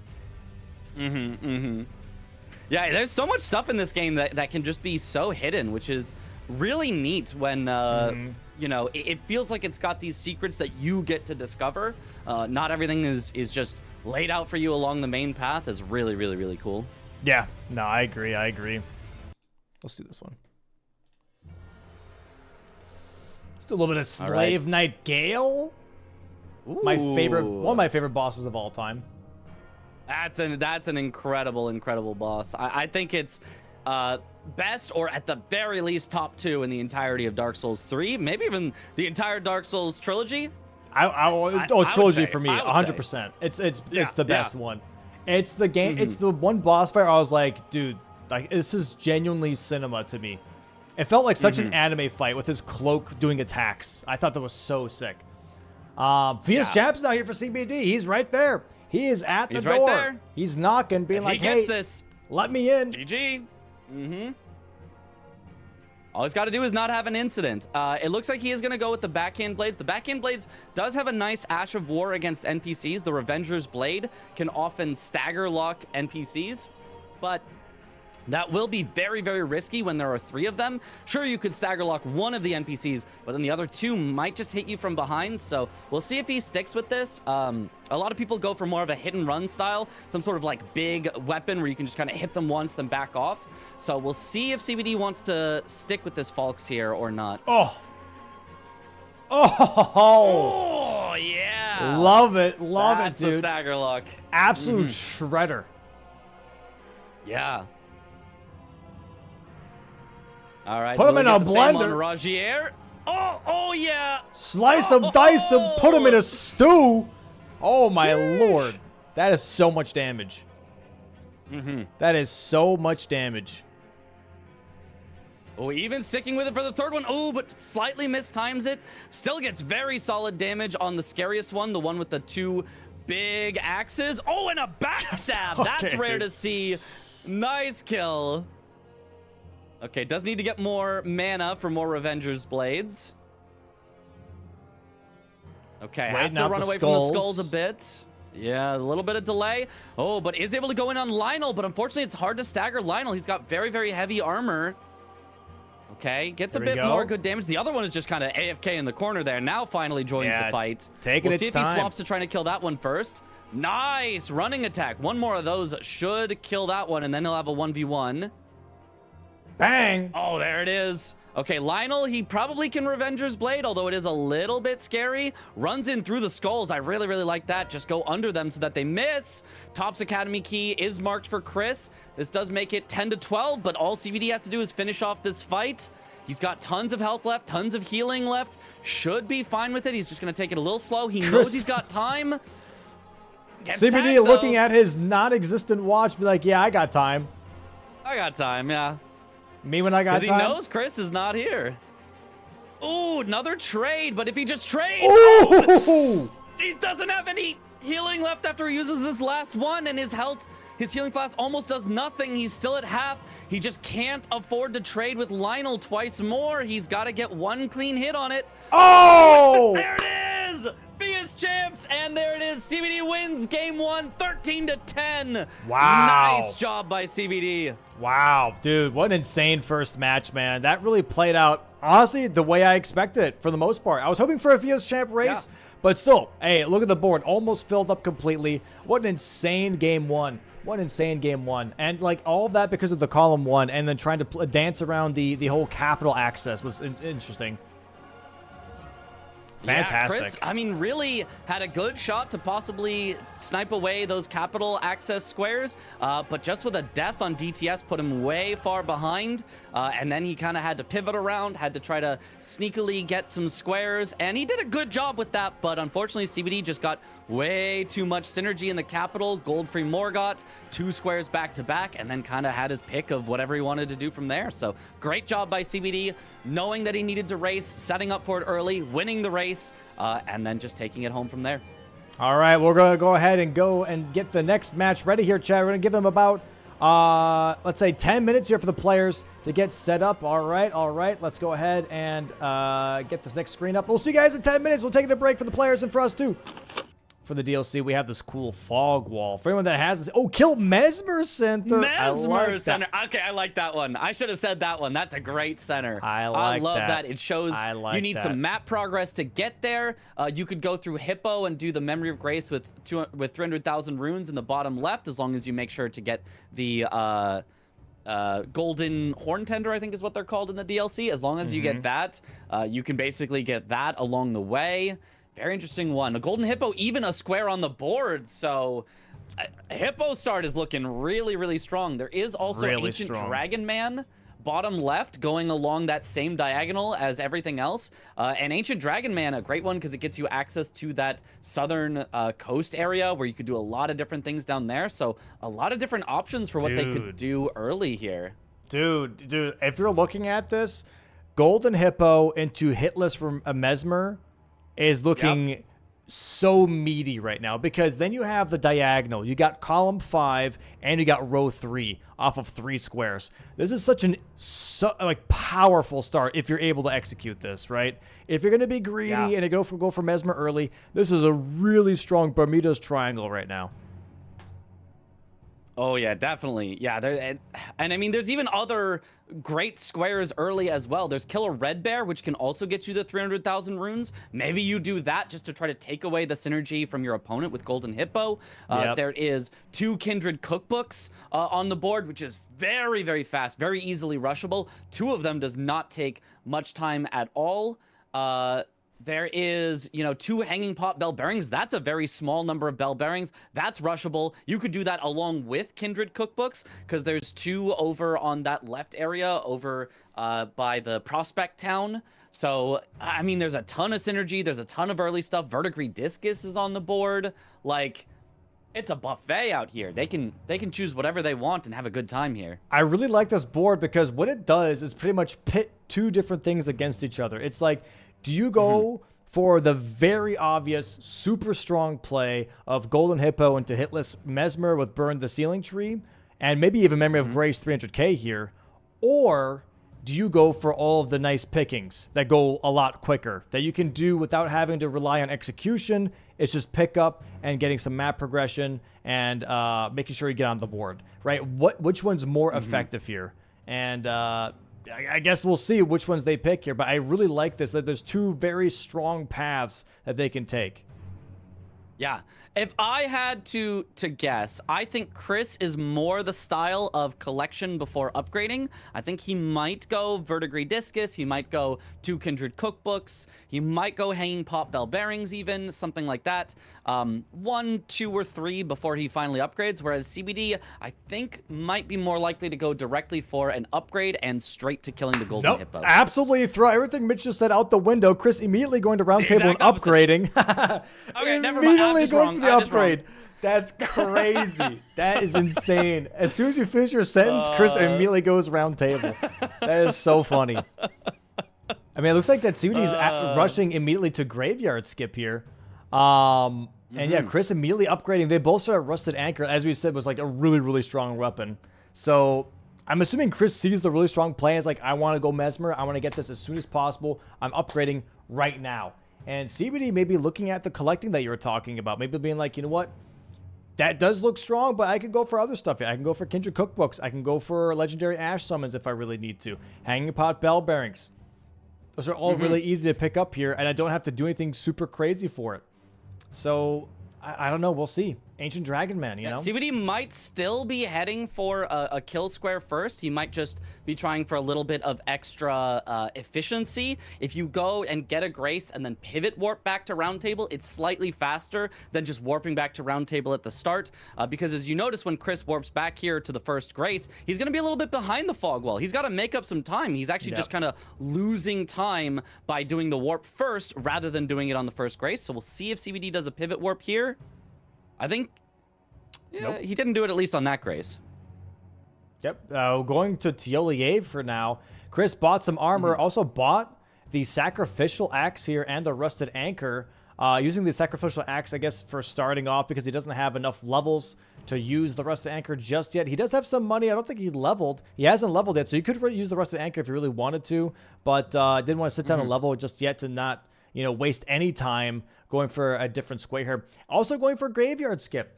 So now Tiolier Skip here from CBD, Tiolier Skip, Graveyard Skip happening from Chris here in just a moment, and we'll see where the decisions are going to line up, because maybe Chris is looking at rushing Ancient Dragon Man here over Mesmer. Ooh, certainly could be. One thing that I don't see players go for, but I kind of wish they would go for in some of these situations, is getting the Blade of Mercy along the way. Can save you a lot of time on fights, but both of them opting not to do it. If you're going for ADM, Blade of Mercy doesn't do anything, but if you're going for Hippo, that is a powerful talisman that they could have considered, but they are both choosing not to go for it here. He's going for Ancient Dragon Man. Okay, interesting. Ooh. Not going for the Mesmer kill, but for the Ancient Dragon Man. No, it is ADM. Yeah, he's going right for it. Wow. Okay. This makes sense why he would want that axe, just to be able to wield it right away. He thinks ADM is the most important square on the board here, but CBD does not agree. They're going in completely different directions here. You know also why he's maybe doing it is because he doesn't want to waste levels in case ADM drops a really good katana. He doesn't want to put levels into strength for Rusted Anchor. He's like, you know what? That's a weapon check. This is a square on the board. If this drops me Rakshasas, I want to have as much dex as possible to make sure that weapon shines. Yeah, certainly could be. There was also, I believe, a second Great Axe in Roundtable Hold, so he could have dual wielded. I'm kind of surprised we haven't seen that evolve as like the meta here for the DLC, because I feel like that it can be a very, very strong play. There's a lot of jump attack punishes that you can get on enemies, and having, 2 weapons to hit with both of them could be really good. Chris taking some damage here as he's heading to ADM, has to use some of his heals going in, but he should be all right here on ADM as long as he plays it nice and cleanly. But CBD grabbing Skidoo, getting more powerful, and yeah, I don't think ADM has enough runes for the Memory of Grace with 300k, so CBD should be getting a 2 squares for 1 here, while Chris is getting more map progress in ADM. Yeah, he has Wild Strikes on the Sacrificial Axe and also Rot Grease now, so this should be a pretty decent fight. Let's bring up Chris onto the big screen, see how this damage does. No Skidoo Blessing, so that's going to be a little bit rough damage, but actually kind of yellow and kind of strong. Honestly, yeah. Kind of yellow. He's got the Rot on ADM already. The Wild Strike's doing great, especially if he can get ADM into a corner. Oh, nice. Starts it up again. ADM just in a loop. ADM does not know what to do. He's in the Brain Destroyer. Oh, very nice. Insane Brain Destroyer. And he hasn't even healed yet. Chris going to go ahead and put Frost Grease onto his weapon now. Go also tap up on that blue juice. Going to go for... Oh, has to be careful! Oh! Okay, good thing he has armor. He definitely would have died without armor. Yep. Barely lives with it. I think he also got the ritual shield just barely to live. Oh my goodness, he's got to heal up again. He really wants to be at full health. Okay, nice. Avoid the Dragon Maw. Nice, and gets the Wild Strikes as ADM is trying to heal. Frost proc. Frost proc. Yeah. This should kill. This should possibly kill if he does the finisher. I think so. If he just holds the button down, he wins. Hey, wow. Very, very nice hit from Chris. There's the mark as well. Ancient Dragonman on the board. CBD should see that and be like, okay, cool. I got dibs on Hippo. I got dibs on Mesmer and maybe even Memory of Grace 300k. Yeah, definitely. I mean, and he's got 90,000 left over. So as long as he either has Gold Scarab or the Golden Horn Tender as he goes into Hippo, he will have more than enough runes here because Hippo gives 200k. If not, I mean, even if not, he could just go like grab a rune and pop it. So CBD should have no trouble getting Memory of Grace with 300k after Hippo here. Chris grabbing some talismans real quick just from extra damage. And apparently Serpent Bone Blade dropped for him, which is probably the worst katana you can ask for. Yeah, that's not great. That's pretty tough. That's pretty damn tough here. But now going to be going towards 3-path cross, maybe going for another katana check. Not too sure here. But CBD now also going to be going for the upgrades. Already has the Grace for Hippo. Oh, he hadn't upgraded yet. Okay, yeah. So yeah, he's gonna be knowing that he has an insane time advantage on this Hippo kill here. Yeah, he can do whatever he wants. He can even grab some more Skidoo before fighting Hippo if he really wanted to, kind of try to bait Chris in a little, because there's no way Chris can win on this Hippo race unless CBD just absolutely leaves it. Yeah. But we'll see. I think he is just gonna, you know, push right into it, not give Chris any chance to maybe snipe away the 300k. And this is gonna work out great for CBD at this point. Chris does have one boss down, has a boss kill for NPC bosses here. Yep. Maybe looking at armor sets. This could be a thing that he's looking at. Or looking at Kindred Cookbooks. I really wouldn't mind the Kindred Cookbooks play here because it does give him column 2, but also blocks the other diagonal, which makes Mesmer way, way less powerful. 2 cookbooks here would be really nice. I think that is a good play. Yeah. Yeah. And, yeah, along the way with that, if he also goes for the Hanging Pot, Bell Bearing, in Prospect Town, that could be very solid as well. Doesn't look like he's committing to that just yet. I think he maybe just wanted the Skidoo for the moment and then ports out. I wonder, he's back in the Dragon's Pit. Is he going... Oh, he's going Bell Bearings, I think. Yeah. Yeah, Which is also... That blocks the other diagonal. Either Kindred Cookbooks or Bell Bearings, I think, are great. Because it really just takes away a lot of power here. Oh, also, I like this. I like this because Hang Pot Bell Bearings and also Verdigris Discus, right? But it looks like CBD is going for Verdigris here. Going to grab this first over a Hippo because he knows, like, hey, Chris rushed Ancient Dragon, man. I got some time. Let me go ahead and grab this Verdigris Discus first. Nope, never mind. I lied. He's going for Moonrathil. Interesting. That is not what I was expecting. Yeah, I think CBD really likes Moonrathil, does not think it takes very long. I think he's very comfortable in fighting it. And honestly, it works out very well for him. Does get him usually a nice, early, relatively quick square. Not the one I would have thought of, but it works out great for CBD. So we'll see if it works out great this time. Does quit out to have the dog not chasing him. That was a little scary. Really interesting. Okay. Yeah, we'll see how this plays out. I'm really intrigued. I really don't know. Yeah. I think this could be solid. It's pretty fast. I think he'll get it, you know, before Chris gets his second Hanging Pot Bell Bearing. So, you know, that's not bad. Just take a square, you know, before your opponent has the square, hold the lead. Or I guess, sorry, not hold the lead because Chris has the first square. But, you know, start to get back into that potential majority while still holding priority on the Hippo and Memory of Grace with 300k. I think this is a solid play. Chris actually heading for the DLC full armor sets as well, killing Egon here for his armor set. Okay. So yeah, he's looking at armor sets and maybe Hanging Pot Bell Bearings just to block out all diagonals. And also looking at armor sets and Hanging Pot Bell Bearings being on the same column. That could be pretty nice. That could be pretty nice. Yep. There is the first full set for Chris. Very nice. The first square for CBD, Moonrathel, as soon as it says enemy felled. Or he gets runes. There we go. There's the weapon. Chris, very surprised by Moonrathel. We were too, to be fair. Being like, okay, why Moonrathel of anything here? Maybe he's thinking like, hey, did I snipe him on Ancient Dragon Man and that's why Moonrathel was picked up? Or maybe something else.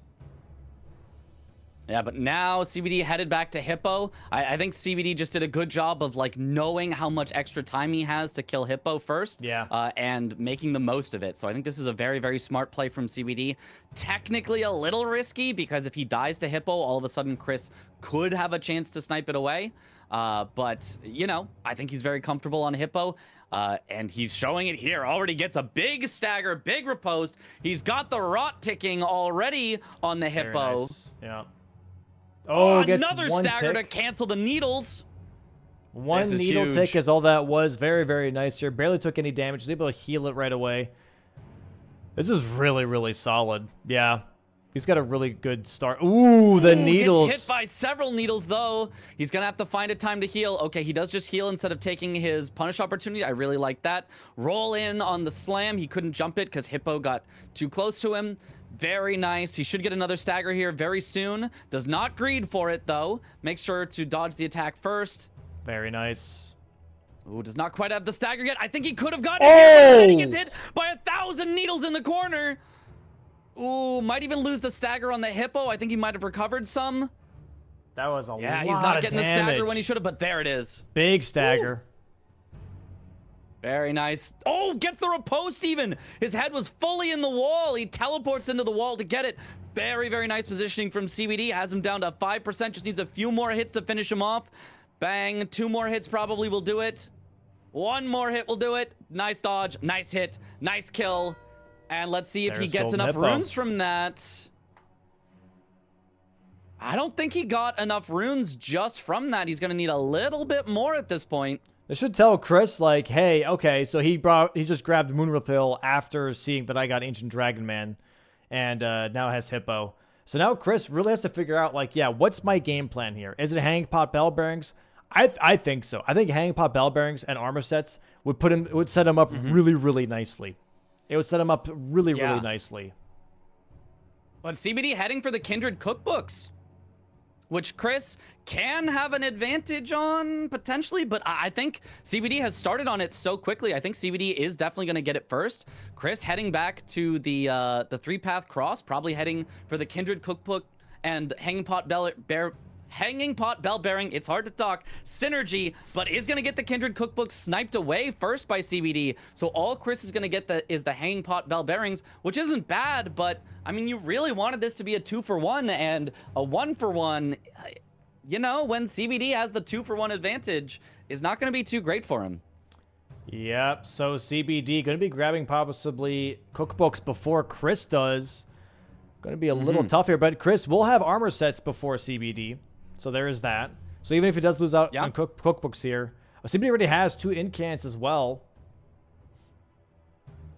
Yeah, 2. 1 from the Hippo and now the 1 grabbed here. So, Dang. It's 3 incants. Yeah, all he needs after this is just to head back to Morth Ruins and drop down and get the 1 after that little skip, and then that'll be another square for CBD. So it's looking quite nice for CBD. He's also ahead on the Memory of Grace with 300,000 runes because he's got 200,000 in his inventory. There's the cookbooks. There it is. There's the 2 Kindred cookbooks. 3-1 for CBD. Will he go back for the incants? Yes, he will. He's going for the incant here first. Going to grab that right next to Dane here in the Morth Runes in the hole. Chris could be grabbing this other Hanging Pot Bell Bearing. Misses. Well, misses.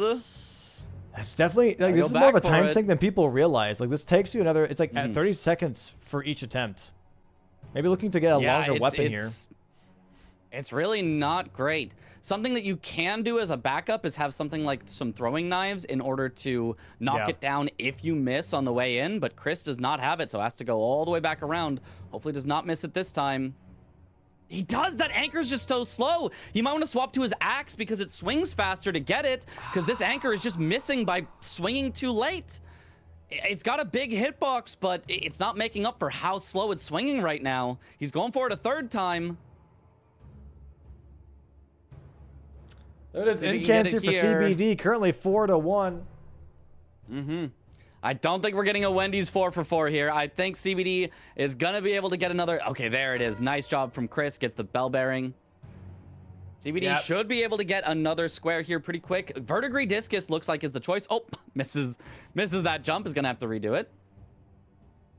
Verdigris Discus here definitely sets him up nicely to block out that row 4 that Chris is slowly building towards. But Chris will be grabbing armor sets here and going to have a little bit of a Mesmer race pretty much on our hands. Could be. I mean, if so, CBD is well ahead on the Mesmer there because he's already killed Hippo, which gets him access to Shadowkeep, whereas Chris has not yet. So if it comes down to it, if it comes down to that Mesmer, if somebody's able to get Mesmer hitless especially, CBD is in a very nice spot to do that. Yep, Chris gonna grab. Is there painting rewards on here? There is. Okay, so grabbing the painting here, which is nice. Gonna have a little bit of advantage there on painting rewards, and then now going straight towards that church, whatever the hell this is. Yeah, for the armor set. He could get his 3rd armor set on the way to Red Bear and then immediately do Red Bear. That could be a nice one. If CBD does not claim the Memory of Grace with 300,000 runes, Chris could steal that away with a little armor set, Red Bear, Memory of Grace play. That could be 3 squares really, really, really quickly for Chris if he goes for it. I believe that was Cestus, if not Spiked Cestus, by the way, for that fist weapon. So nothing too fantastic. Rusted Anchor here still would be better. But yeah, Chris now in the position to be grabbing that 3rd armor set and also maybe a Red Bear. Where is Red Bear? Row 1. So that would block out the row 1 and also the column 3. So that would be kind of nice. Yeah. Just more coverage on the board. More coverage on the board, for sure. Yeah, especially with CBD grabbing this Verdigris Discus, that column 3 could have been a problem, given that CBD has better access on Mesmer. So getting that away, I think, could be very, very good for Chris. And it does look like that's where he's headed to, as long as he does actually do the Red Bear after. I hope he has the Golden Horn Tender here as well. You can get one in Morth Ruins, just killing the pot guy. That can give you a ton more runes on this Red Bear, but I don't know if he grabbed it yet. I don't remember seeing him grab it, so he might not have enough runes afterwards. I kind of like this column 4 for Chris now, though. I'm not gonna lie. This column 4 is really in his favor almost. Besides the legendary ashes, he really has one painting reward, painting in his pocket here. So legendary ashes he could complete in a Rao base, and then kill a base game boss in the DLC. Would be Tree Sentinel or even Demi-Human Mariga.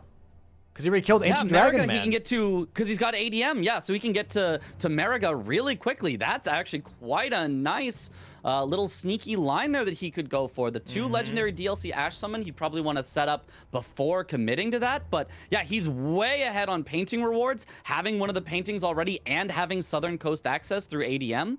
Looks like Chris is not committing on the Hippo, or sorry, not committing on the Red Bear. He's committing on the Hippo here to try to get Shadowkeep access, which he does need for painting rewards. So this that's what I'm thinking. I think he might be seeing column 4 here because he's like, yo, if I kill Hippo, I get access to the other painting reward here. I killed Ancient Dragon Man. I like this. I think he might be seeing the column 4 I do like here. this, yeah. I would love to see him, do Memory of Grace, 300,000 runes first, which gets him access to Shadowkeep, then go immediately for Legendary Ash Summons. I think that's the easiest one for CBD to block, and then just finish off base game boss and then painting rewards. Yeah, it could be unstoppable here. This looks really, really nice. I like this. I like this a lot. This is huge. Oh, pivoting out, though. Does not commit on the Hippo just yet. He might be going back for the Horn Tender. I think he's going back for the Horn Tender. Yeah, he wants to make sure he gets the 300,000 runes here. And actually, CBD doing the same thing, going back to Morth Ruins. Maybe also grabbing the Horn Tender. No, going for Red Bear? Nope, Red Bear, which will get him enough runes in order to take this away. So it'll come down to who has a faster fight. Hippo for Chris or Red Bear for CBD. Whichever one is faster will win that square. I don't think Chris will be too upset with losing that square because it kind of still hides his progress towards what he's doing. So we'll see, though. Hippo and Red Bear are approximately equal length fights.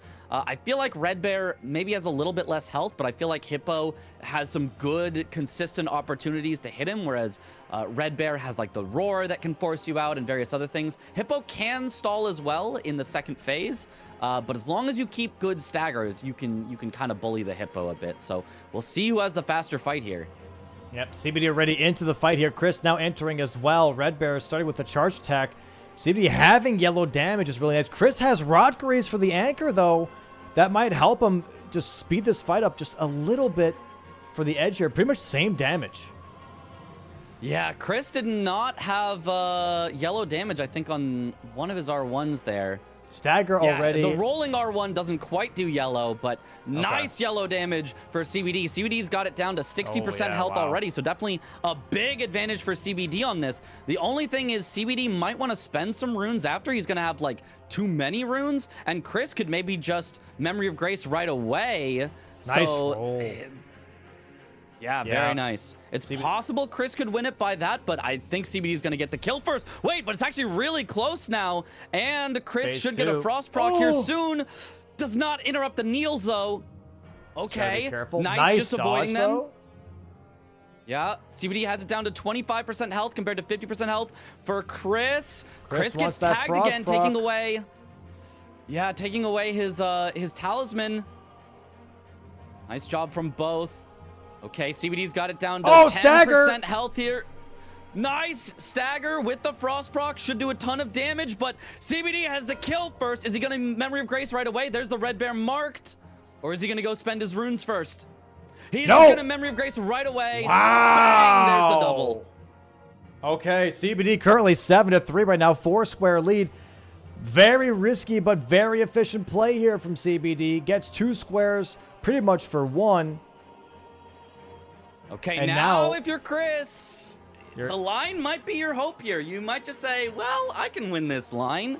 Because outside of that, this is a big majority lead for CBD. Yep. And CBD immediately going for summons. He's legendary countering. DLC Ash summons. Yeah. Great.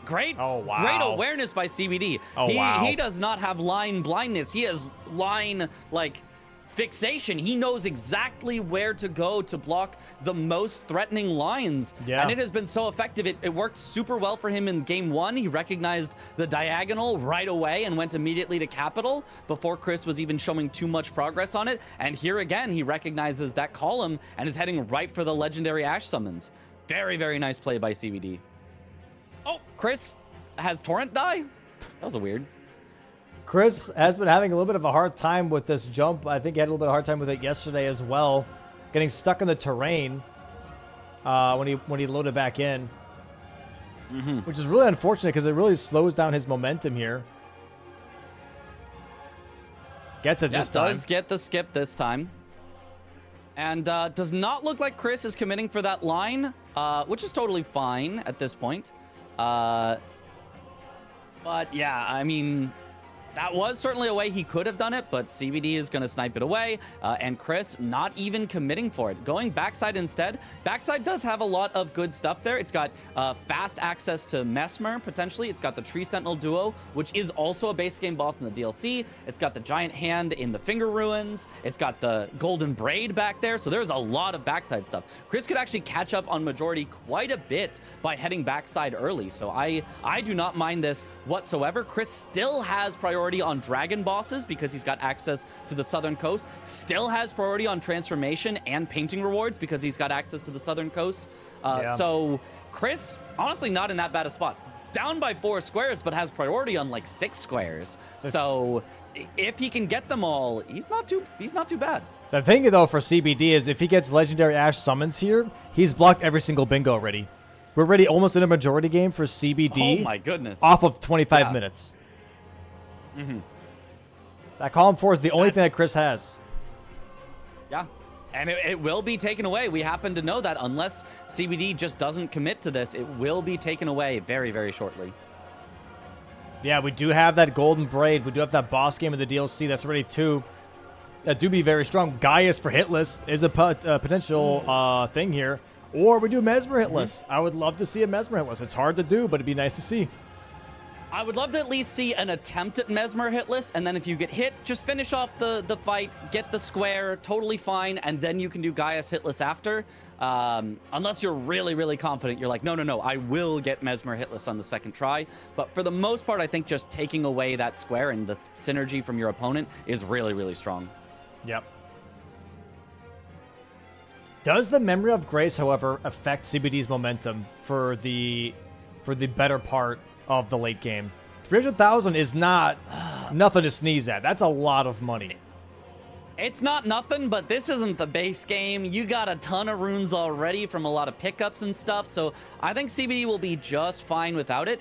You know, he already has all the vigor you could want because of this this start that we give them. Yeah. And so, you know, I think CBD will not be hurting too much for that money. I think both of them really wanted it. And is Chris's stream frozen for you? Nope. Chris is just fine for me. Never mind. It's good. It's good. Okay. It just froze for me for a second. All right. No, I got you. We're back.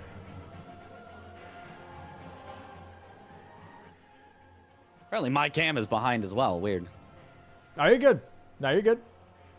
Okay, okay. Oh, yeah, no, yeah. Let me, yeah, you want to turn off your camera and try it and, like, load up again or something? Let's see it. How about now? How about now? Nope. Go ahead and just rejoin the call. Try that. Okay, okay. Hey, that's my face, chat. How about now? How about now? That's perfect. All right, there we go, there we go. All right. Now, yeah, let's see here. So, backside for Chris, he's pushing in those backside squares that we like to see. And for CBD now, he's going to be grabbing that other legendary Ash. He has one. This is going to really activate row 3 for him. And so, Mesmer hitless on that row 3. It would be a doozy. It would be a doozy. I don't expect CBD is going to go for the two-handed talisman while he's here. It would be very powerful, but I think the meta has not become grab powerful talismans. I think the meta very much is skip everything, you know, fight at Skidoo 3 or Skidoo 4. So I don't expect that he's actually going to go for that. Yeah. I'm expecting some interesting plays, though, especially with how this board's developing. Would be absolutely insane. It is developing very interesting where Chris just going for map, going for priority, going for things, and CBD just going for squares right now. Big blocks. There's the final block. He's forced it into a majority. Now CBD just needs any 5 squares on the board, and he wins. And Chris needs 10 squares on the board to win. CBD could also win by some lines, but given that he's already so far ahead of... Oh, he dies walking down. Maybe he wanted the two-handed talisman, but never mind. Doesn't get it. Yeah, that's unfortunate. Does die there to gravity. Chris seemed kind of annoyed. He was like, damn, okay, I did not think he was going to go for Ash summons that quickly. So now that kind of ruins his plans. Maybe he was hoping he'd have a little bit more time to set up before CBD would go for that. But honestly, I'll be quite fair here. I think that's a blessing in disguise for Chris. Yeah. I do think it would have been really, really hard for him to try to get that line in particular, especially with him not going for it right away. So giving that up, it took CBD a little while and gave Chris a lot of time to get ahead on the map. So I think this is reasonable. Chris going to be grabbing Savage Lion's Claw here to possibly put Frost on his weapon. CBD grabbing the other Skidoo Blessing here first, the Gold Horn Tender. Maybe looking to also go for backside Shadow Keep now. There is also Revered Ash on the way here. Also one in Bonneville, so if he grabs this one and the other one down in the village, in the ravine area, might be working slowly towards that. I think it's exactly what he's doing right now. Yeah, it does look like it. I mean, I think he's going to mostly prioritize the backside access because it just has so much back there. We have Hefty Pots on the board, though. There are 2 Hefty Pots here in Bonneville, so I think he's doing Revered Ash, Hefty Pots pick up. Also, Great Axe check here, by the way. Maybe Omen Killer Cleaver is there. Ooh, could be, or just have 2 of them to start dual wielding. We'll see if somebody goes for the jump attacks. I've definitely seen people do it in practice matches. Long half dacks, man, that one's meh. The Death Knight's long half dacks, I should say. The regular long half dacks, excellent axe.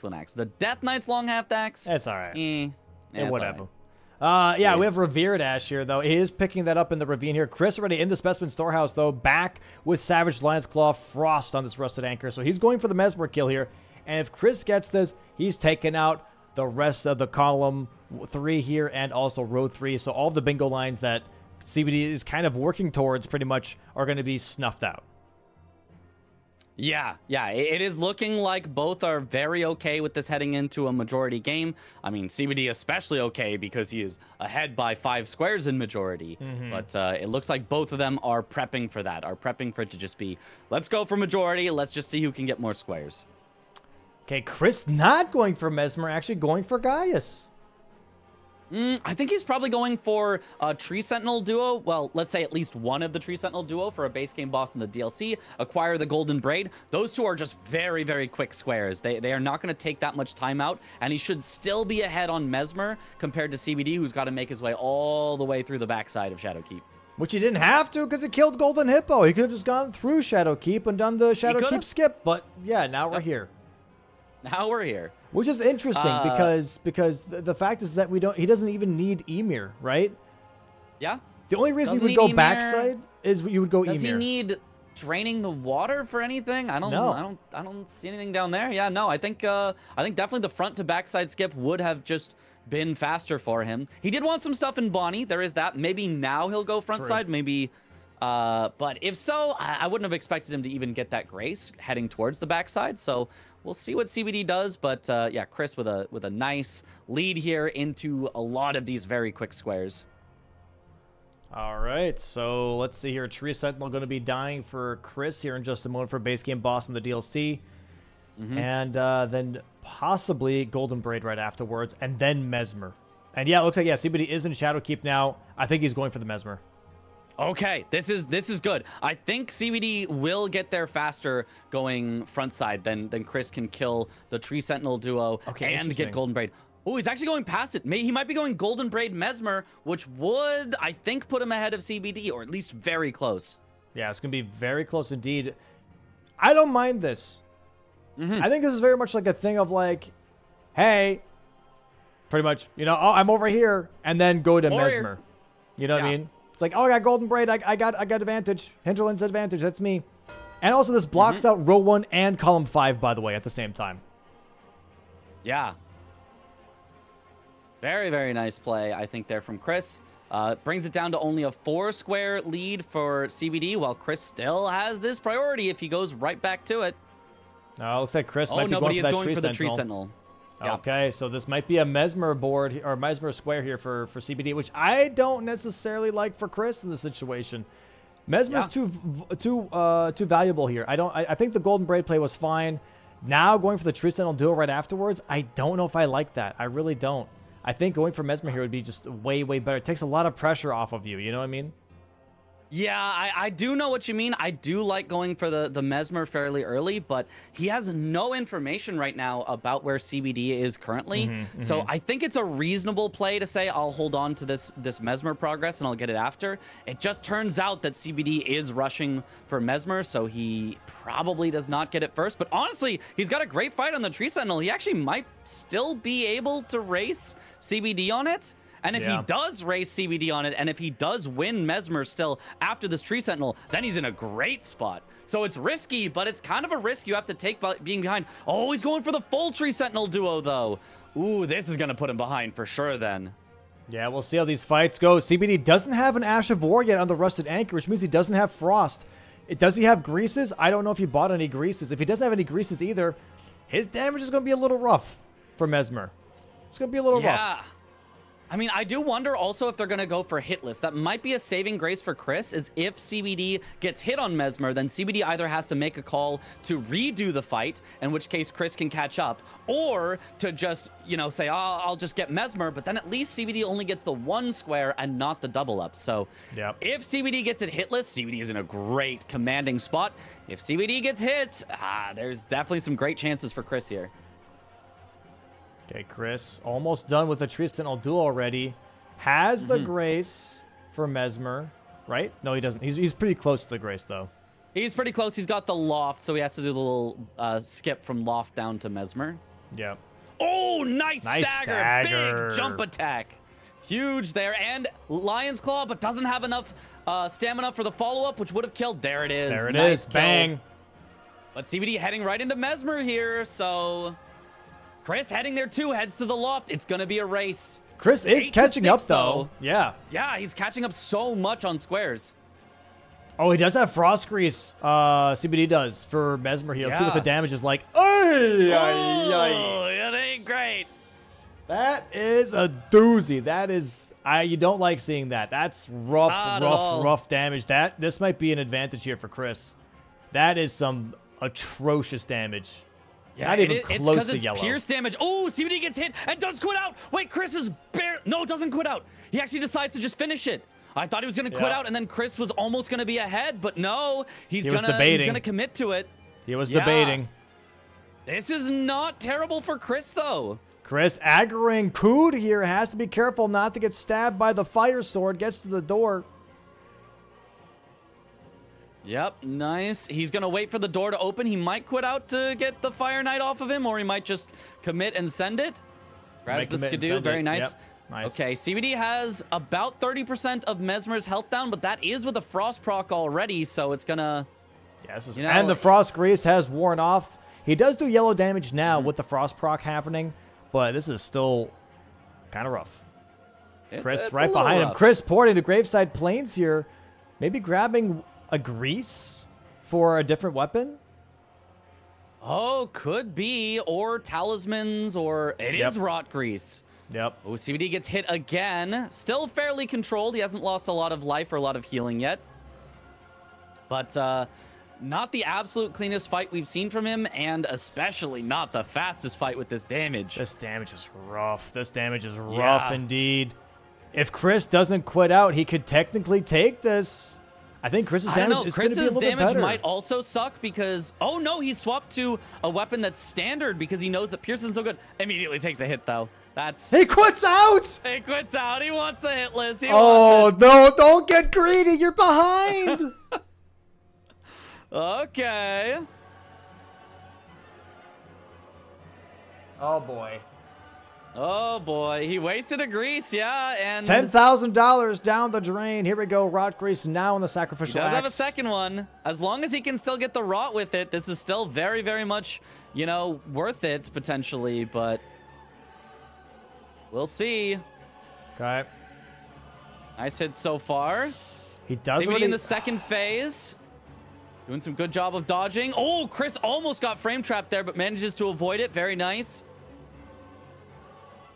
Chris's damage not good with this little axe here. But he's just trying to get the Rot with it. Yep. Just wants to get the Rot proc. Should be popping here in just a bit. Gets tagged. Does get hit. He's not quitting out. He's not quitting out. I think that's a good idea. I think that's a good call. Rot is really procced. Do hitless. Gets absolutely slammed. He's low health. He's got to back off. He's got to heal. He's going to probably have Mesmer throw a fireball, though. No, does not. Okay, CBD is going to get this kill first, though. I wonder if when he sees it, Chris is going to quit out and possibly save Mesmer as a future hitless boss. He shouldn't, because Burn the Ceiling Tree is on the board, too. Burn the Ceiling Tree is on the board. Yeah, I mean, I agree, but is it something you need right now? He's not going to be super far into the Mesmer fight, it looks like, by the time CBD finishes it. Oh, my God. Chris taking a lot of unnecessary hits here right now. CBD's damage is really not that good. Chris has Frost procs, has Rot procs. He's got all the procs in the city. Gets a stagger here, too. Phase 2. Oh, but CBD is really, really close here. So really close. Under 10% health left for CBD. Just has to be a little careful here and close it out. He's not doing great damage, but just a few more hits will do it. Big explosion gets it. Oh, no. He's in it. Oh, my God. Avoid the stakes. CBD dies. Chris can get the square first. All he has to do is have a clean fight here. Nice Frost proc from Chris. He's very much in the driver's seat at this point. Big explosion for Chris, too. Does avoid the big explosion part. He only takes a bit of ticking damage. Avoids the snakes. Okay, he just has to clean it up here. He should get a stagger soon as well. Goes for the charge star, too. Does not quite stagger. Oh, my goodness. Nice dodges here from Chris. Almost a stagger. One more should do it. Jumping R2 gets it. Oh, my God. Gets it. Takes the riposte. Chris is so close here. Doesn't get the hit list, but does block column 3 and row 3 here. One more Frost proc could happen. CBD now going for the hit list. He quit out. You can see. Oh, my God. Bang. Happy about this. There's the square for Chris. 8 to there 7. It is. Chris has basically eliminated the lead that CBD has. Chris still has better priority on the giant hand. Chris now has priority on ceiling tree. Chris has priority on painting rewards, dragon bosses. It has almost completely flipped into Chris's favor. Wow. Insane Mesmer fight. Both trying the Mesmer hit list. And like I said, it's really, really, really hard. Both of them attempted it. They could not get it. But now Chris, maybe going for the hit list guy is here now. That would give him extra Skidoo levels as well. CBD constantly quitting out here, really getting frustrated right now, trying to get that Mesmer hitless. Doesn't want to go anywhere else. But now, does it really matter? Is it worth wasting your time on Mesmer hitless? I don't think it is. And he's agreeing. He's leaving. Yeah. I mean, I totally agree with this. I think as soon as you... Oh, gets grabbed, has to quit out again. I think as soon as you don't get a hitless fight around twice, I think it's just like, okay, I'm not in the mental space for this. I need to go somewhere else. I need to try a different boss hitless, or I need to, you know, maybe even just reset my mind and come back later. Yeah. Because it is so easy to snowball where you just keep getting hit and then you try to rush more because you think you're behind and that gets you hit again. Yep. So it is really, really something that you do not want to let snowball on you. Chris, going now for the painting rewards. You're going to be grabbing that, maybe also the grace downstairs just to be safe here. And I'm expecting maybe from Chris here, he can go for whatever he wants. Painting rewards is a double up on transformations, both on row 5. Yeah, excellent play there. He also does have an NPC boss that currently CBD does not have, so he could block that with anything. He could even go for all 3 if he really wants. Yeah, looks like Chris is going to be going for that transformation right away. Goes the Dragon's Pit here. Going to be going up Jagged Peak Drake with his Torrent. While CBD trying to go for Shadow Keep Skip here is failing it and having a little bit of a hard time trying to get to backside. Yeah. This is... There we go. Okay, there nice. He gets it this time. Nice job. So I think he wants to steal away the giant hand. Yeah. Because he knows Chris has so much priority on this. And maybe also and I don't Hitless think this is a bad call. He could do Hitless Gaius as well. But I mean, in the meantime, Chris is maybe going to get more squares than him out of this. Chris going for the double up on painting rewards and transformation is going to be great. Chris still has priority on dragon bosses. Chris is closer to St. Trina if he wants. Like, I don't know. I think there's more squares that look to go Chris's way than squares that look to go CBD's way at this point. That square was absolutely massive for Chris. That put the whole board into an... What's that called when everything's even? An equilibrium? Close enough, yeah. Does equilibrium that work? is... Does that work? You know, as a science teacher, not quite, but like, we'll call it close enough. Okay, close enough. Yo, no word for the day, chat. Equilibrium. Close enough. We'll take it. Yeah. And yeah, we're going to see that painting here very soon for Chris. Also, this sets him up for dragon bosses so nicely. Here. Yeah, I mean, I wouldn't expect him to do dueling drakes out of this, but definitely the drake at the bottom right after ADM is great. You can go for ghost flame dragons is great ways to do it. ADM, despite having dragon in the name, not a dragon boss, so he does not have one already, but plenty of choices that he can do. And with the Rusted Anchor doing pierce damage on some of these dragons can be really good. Although he would much prefer Strike for the Ghost Flame dragons, if those are the ones that he ends up going for. Yeah, very true. He is going to skip them for now, but maybe come back later. And that's going to be a really nice pickup here from Chris. This is going to be the last bingo line that CBD has, is this row 5. So Chris taking this away from him is a really big deal. It's going to be a full majority game after this. And it's going to be 8-8. On top of that, it's going to be an absolute even Steven square count and board situation for both players. Mm-hmm. Yeah, this is really nice how Chris came back into this game from what seemed like a very, very big deficit. Forced into majority early with all of his lines blocked and down by 5 squares, but now down by 1. He's gotten the last 4 in a row, has been Chris all the way. So really, really nice play by him to keep his head in it. You know, it can be hard mentally when you're behind by that much, but he really has just kept to it and did a great job. Very, very strong here. Pierce weapon also not bad versus Gaius. So the damage is really, really good. This could be a possible hit list here for CBD. Just has to play it slow. Not be that greedy with his stamina. Does get the stagger, though. I paused there for a second because his stamina bar was really, really low. I was expecting him to get hit there. Nice stagger, though. Get a charge start, too, here on the head.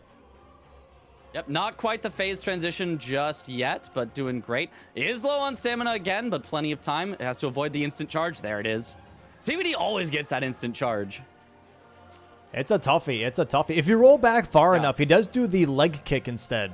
If you're able to roll back it's far about enough. distance. Oh, okay. I did not If you're know in that. if you're in the front half, if you're in the front half, he will do the charge. If you're in the back half, he'll do the kick. So if you're able to lock off and that's what you mean, yeah. roll behind him, he'll do the kick instead, and it also saves you a little bit of time here. Yeah, for sure. Quick question, Nice chat. What do you roll. think is a good name for a battle boar? I'm gonna say Olga. That's a pretty sick battle boar name here. Ooh. Seems kind of sick. Nice roll. You know what? I like that. I think we'll go with Olga as the boar. Although, I mean, isn't Gaius already the boar? Obviously, there's just some random dude on top. Obviously, the boar is Gaius. What? Isn't Guy? I thought Gaius was the guy. Nah. No, there it is. Transformations for Chris. Wait, why is it called Commander Gaius if it's the boar? So is the boar commanding the guy on the thing? Yeah, he's commanding. Yeah. That doesn't make any sense. Yeah. It's probably because he doesn't have any legs. He can't go anywhere, so he's going to be commanded around anyways. Yeah, exactly. He's legless. There it is. Nice Rumbus Boss hitless hitless, kill though. from Very CBD. nice. All right, so 9-8 still in CBD's favor, but Chris, you know, he's got progress on some dragon bosses here if he wants. Looks like he maybe is heading to the second painting reward, and while he's here, I would not be surprised to see him also do the Ghost Flame Dragon that's here. Also, Revered Ashes is going to be a pickup. So grabs the painting. Bang, bang. 9 squares to 9 squares. Yeah, this is really, really tough now. CBD was in the driver's seat, but now slowly falling behind.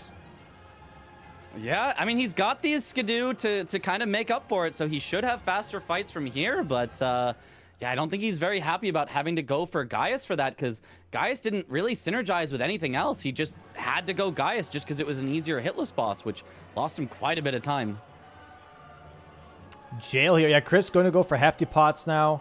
Maybe a Ghost Flame Dragon afterwards, like you mentioned. But now CBD's like, dude, I'm behind on all of Jagged Peak Drake, or Jagged Peak Mountain. I have to get to Ancient Dragon Man. I have to do all of this like Chris already did, and that's more time loss and more advantage for Chris now as well, right? So this is really, really tough. Yeah, it is also an NPC boss that CBD is getting. So aside from just the dragon stuff that Chris has already, you know, got some advantage on, it is also getting him an NPC boss. So this isn't a bad, you know, place to go regardless. But yeah, he's gonna need to win a lot of the remaining stuff in order to be able to take this. And Chris just, I think, has the lead here. He's actually probably gonna get to 10 squares first before CBD does, while still probably being a little ahead on a lot of what's left. This is really looking tough for him. Really looking tough indeed. Could still pull it back, but we'll see how this plays out. I'm very interested. We'll see. You've got my attention. Yeah. Chris even has the priority on burning the ceiling tree because he's got Mesmer, whereas CBD did not commit on Mesmer, not even for the kill. He just had to leave and go Gaius first. So, yeah. I mean, what does CBD have priority on right now? Nothing. Maybe Revered Ash, maybe. And other than that, it's all Chris. Chris grabbing another hefty pot here. I think you get 3 hefty pots in this jail, by the way. Yeah, 1 in that chest on the way down, and then 2 in the big maze. You have to know where they are. They can be a little bit tricky to find, but I expect the players will have memorized the exact path to how to get there the fastest. And if you do that, it's not too bad to get them. Afterwards, he will have to Memory of Grace out just because he does not want to be stuck in this jail. But yeah, could go for the Ghost Flame Dragon immediately after. Ancient Dragon Man now for CBD. Ooh, gets tagged by that weapon art from the Dahugaka. Luckily does not kill him. He's got a good amount of health here. Should be fine. And a great fight so far. He's doing massive yellow damage with these hits. Way better than the damage Chris had at the start of the game. Bang, bang, bang. And Great Axe is very, very good for NPCs.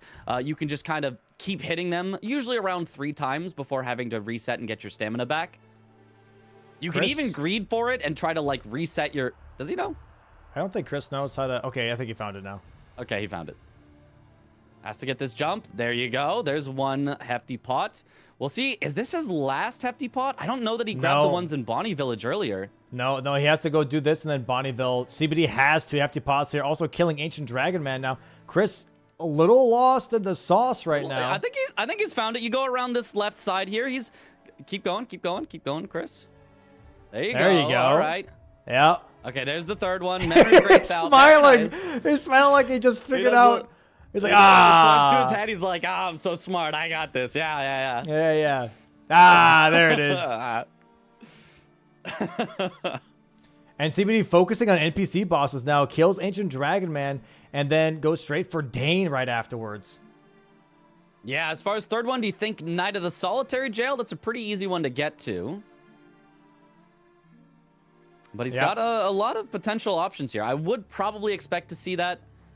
Chris, okay, is going to finish off the hefty pots next by going straight to Morth Ruins. Very nice here. He actually did not grab the Bonnie Grace on the way through earlier. Probably, you know, a little bit of an efficiency mistake. I don't think he was in that much of a rush earlier when he went backside. He probably could have grabbed them on the way through, but it's not a disaster to have to grab them now. Also, can also get the Revered Ash here. Yup. Very effective. Nice. Very effective. Graveside Plains are for CBD. I don't think he grabbed the one in the ravine either in Bonnie Village, so maybe he'll grab that here on the way through as well. Oh, man. So we're going to see Chris mark hefty pots here in just a moment. And then we're going to maybe see...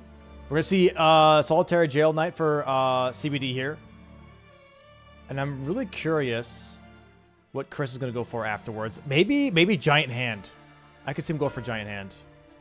Okay, Bang! There is the hefty pots. 10-9 in Chris's favor. I think that's where CBD, at least maybe, you know, was thinking about going next. I think he reacted a little bit like, dang it.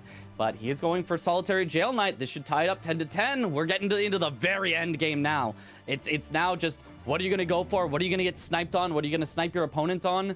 We'll see. Ooh, Chris definitely heading for Revered Ash here, going to Belurot. So very, very nice play here. You can collect them pretty quickly at this point. I'm expecting Revered Ash into Dragon bosses here for Chris. Possibly Giant Hand. Those are the 3 that I think he's going to be looking at. NPC bosses is going to be taken from CBD here anyways. I think the reason why CBD reacted the way he did is because he was really hoping that he was actually racing Chris on NPC bosses and that he was having him waste his time. But instead of realizing Chris has just been doing hefty pots this whole time anyway. So it kind of feels like his time has been wasted a little bit, if you will. Nice fight, CBD though. Does tie it up here 10-10, but it still does feel very Chris favored. It feels like CBD needs a sniper two in order to seal out this game. But right now, it's not looking likely, at least on this Revered Ash square. Oh, I think he's heading for it as well, but Chris should be ahead at this point because he's already in Belurot, assuming Chris has enough other ashes that he's grabbed at this point. If he just gets the ones in Belurot real quick and then levels, this should be Chris's square as well and waste some of CBD's time. This is looking really, really tough here for CBD to make up. He does have a place now next to a dragon. There is that. Yeah.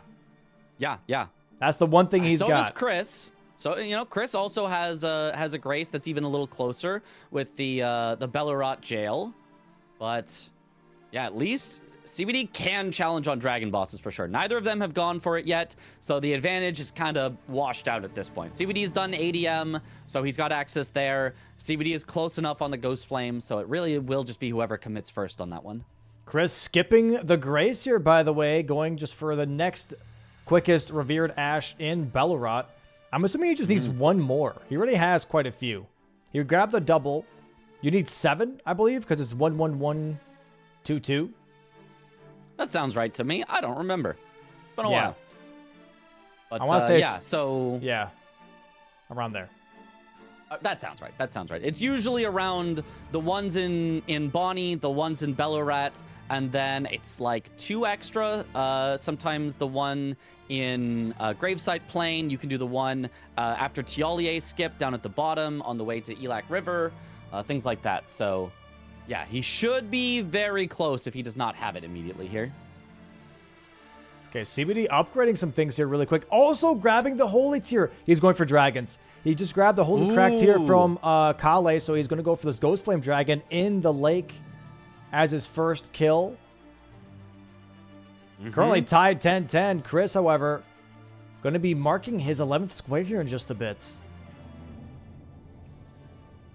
Yeah, now if Chris chases on dragons, which I do think is relatively likely, it looks like a juicy square right now, that could be a nice snipe in CBD's favor and really do a good job of getting him back into the game, right? If Chris just chases on dragons and it ends up 11-11 with CBD just getting dragons first, you know, the priority is a little more washed out at this point. Nobody has a strong advantage on anything left, aside from Chris having Mesmer down for Ceiling Tree, which is not a huge advantage at this point.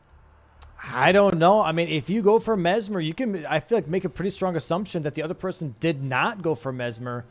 Ceiling Tree could be really nice here. It's definitely not the most effective because it is very long distance, going all the way through Ancient Row. I almost expect that to be the very last one done, because I feel like a lot of the other ones are just a little bit better at this point, because there's nothing like super late game here. Giant Hand doesn't take too long. Okay, Chris does need the last Revered Ash from the Elac River area nice down here. Very nice. I just have to learn the faster version. Nice fight here from CBD, by the way. Does get some really nice damage and really nice yellow damage on this Ghost Flame Dragon. The Holy Grease putting in a lot of work. Nice riposte here again on the head. Charged R2 and R1. Yep.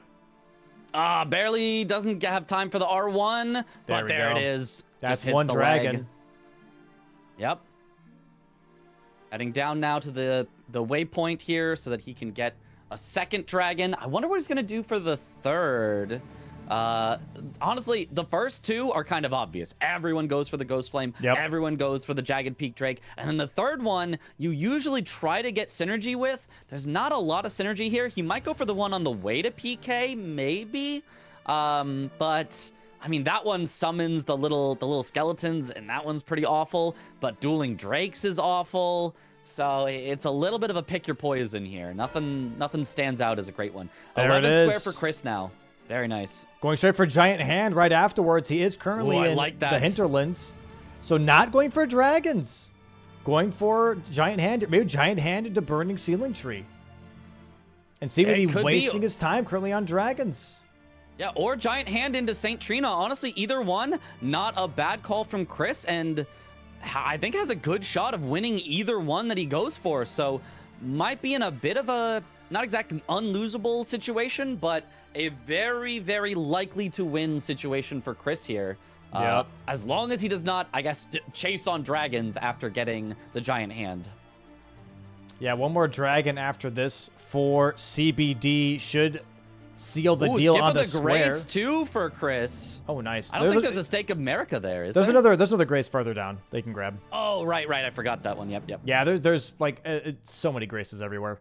Yeah. He'll grab this one probably, and if he gets this first try, I mean, this is going to be a very quick. They might be even then, because by the time they might be racing. CBD is CBD is racing on it. Okay. They gotta lock in. Way ahead. But, if you die, it's a huge time sink. Yeah. It could swing the other way. I mean, Chris is ahead right now, basically because CBD died to Mesmer. So it would only be poetic if CBD gained the lead back by Chris dying to a Giant Hand. Could be cinema. Does Chris have... Okay, he does not. He's going to stick with the Frost Grease here, or Frost Ashes on his... I think that's a good call. On his Rusted Anchor here. CBD could also grab Fire Grease here. The Giant Hands, or hands in general, are weak to fire. We'll see how the damage is overall for these two players. Chris hopping down the hole right now, and the Giant Hand appears.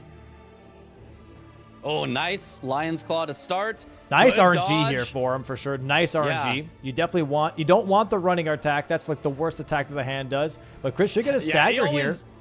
He always does a loop of, it's like the flick, and then it's the run every time. Oh, nice stagger. Good RNG does not here get for the Chris. riposte, but...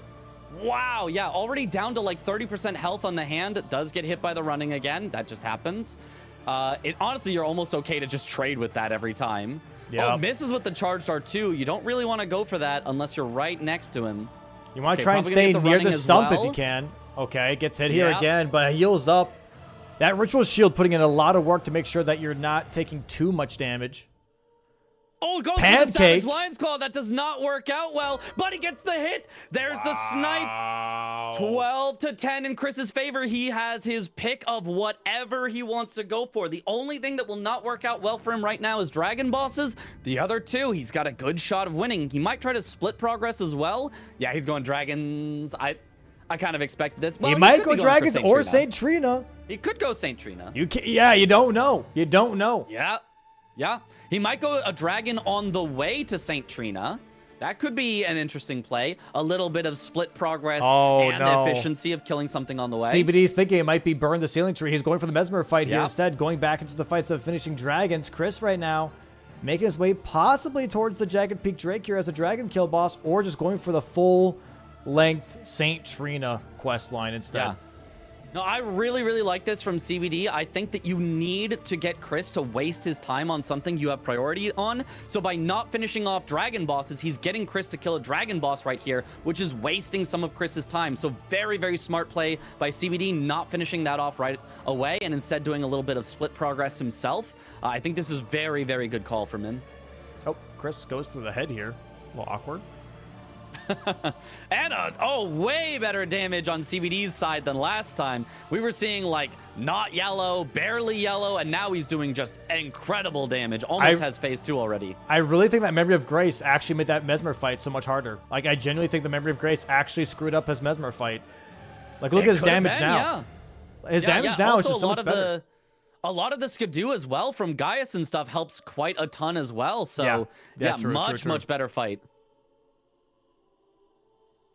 Okay, Chris killing his first Dragonheart boss. If Chris gets one more, I mean, they're tied. He's pivoting. He's going dragons. This is the worst call. We're the only ones who know it, but this is the worst call Chris could make, because if CBD goes Mesmer, then immediately finishes off dragons, all of a sudden, CBD has caught up in progress to Sealing Tree. He's not behind on that. He wouldn't be behind on Saint Trina either, and Chris would not get dragon bosses as long as CBD finishes it off after. So we'll see. This could swing in CBD's favor. CBD has to like really make a really tough call here, right? Which is, first off, keep your composure. And second off, all he sees is that time is being sunk. All 3 squares of the board require a time sink. Burn the Sealing Tree, Trina Talk, and Dragons, all 3 take a while. So Chris not marking is not helping CBD make a decision here at all. He doesn't know which one. It's literally just gambling. It's a 33% chance of guessing right. Yeah. It really is, and that's always, you know, kind of what it's going to come down to. When one square ends the game, you just have to gamble, and he's gambling on dragon bosses or Saint Trina. Oh my god. I think he might be going for the dueling fight here that Chris is doing right now. But Chris actually has a great fight so far. Chris maybe could steal away dragon bosses because he's had such a good fight here on this. All he needs is the Ghost Flame Dragon afterwards, because this is already his second one. Yep. This is possibly Chris looking. Maybe still gets this square. I don't know. It's a race. No, he's going Saint Trina. No, he's going Graveside Plains. Oh, CBD's going Saint Trina? CBD is going Saint Trina. There is a Ghost Flame Dragon on the way, though, to Saint Trina. There is. It's the summoning one. You probably go the other way, though. You probably go the little, you know, boat skip directly to Saint Trina rather than going down the Cerulean coast. Oh, I guess so. Like a big boat there that you just jump down on. Yeah, I guess so. I guess so. Skip. It's like developer. Chris is going for the Ghost Flame Dragon. He is. He could steal this away. Okay, does he have Holy? He did swap his anchor to Holy damage, it looks like.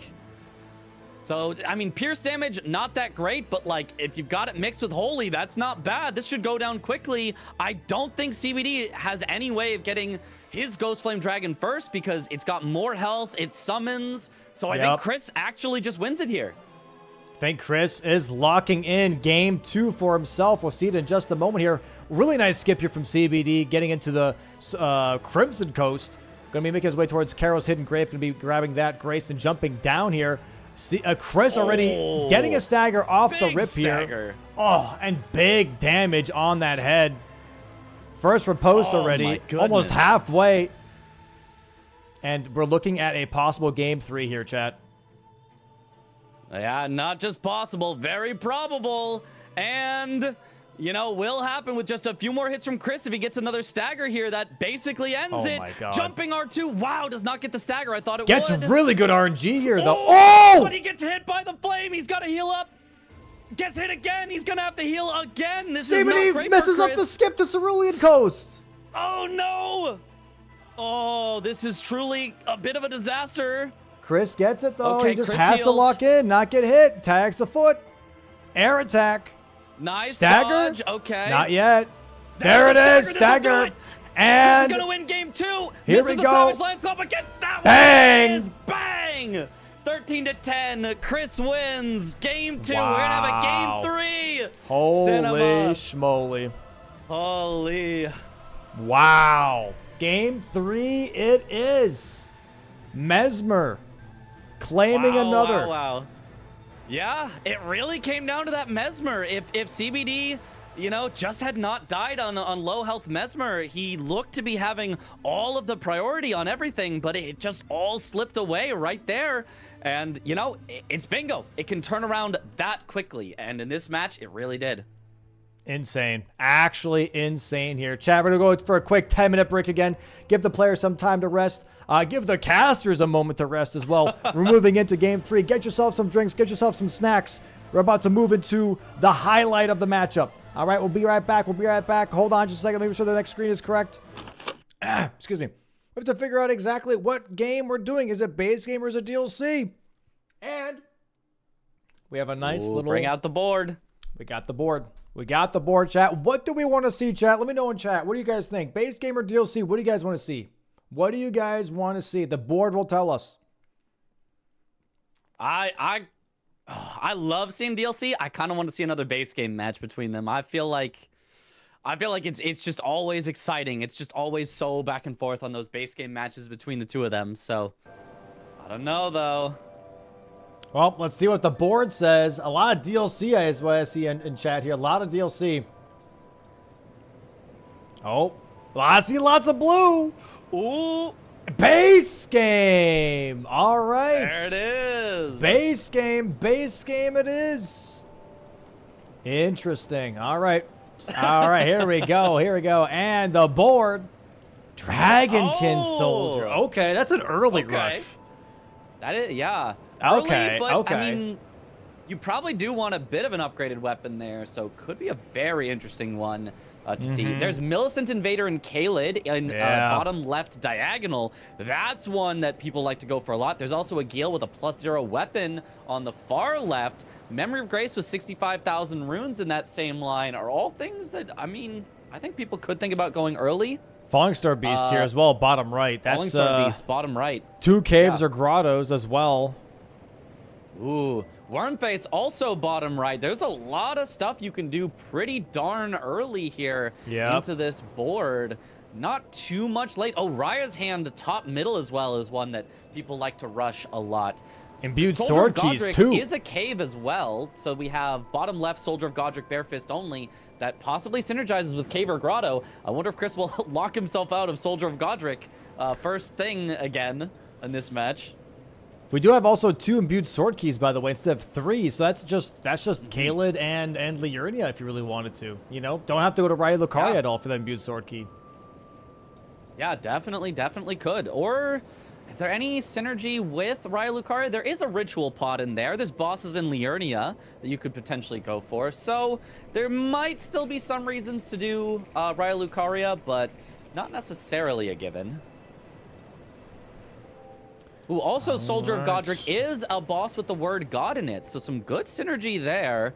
Somebody could go for that off the rip and have some setup for some things. I don't know. There's a lot of different ways to go. Nothing that is screaming like this is the rush. I'm probably expecting the Millicent Invader and Kaled to be the first thing, just because you really do not need a weapon whatsoever. You can just baboosh her. We'll see. We'll see what they go for. Okay, I like Chris's class pick here. He's going for the battle axe that has wild strikes on it. Also the really cool Vulga Militia hat or Shadow Militia hat, as they are the DLC enemies. And CBD going for the forked tongue here instead. That has bleed on it. So we're going for a bit of a status weapon over the wild strikes weapon here. 40 seconds until start, so they can still think about it. But it looks like maybe both are thinking going for a Gil +0. This might be a race between wild strikes and bleed procking. It certainly could be. I don't know what we'll see. It still could be the Millicent Invader. Maybe Millicent Invader into a Gil, or the other way around, a Gil into Millicent. But yeah, definitely, I think we're going to have some sort of early fighting here. Both of them have kind of indicated, I want to kill something early. I've got the stats to use my weapon right away. So we will see. Yeah. Let's see what happens. I mean, Millicent and Kaled is going to be definitely on the board here for either of them. 100%. Yeah. Like, that's just, it's a corner square, which is always fantastic, but also it's really, really easy to pull off early on into the match. And they both have nice armor sets, too, to deal with the rot. Yeah, absolutely. Here we go. Game 3. Here we go. We're off. All right, both of them just going to jump off here. No reason to do the grafted scion here at the start, unlike that first game.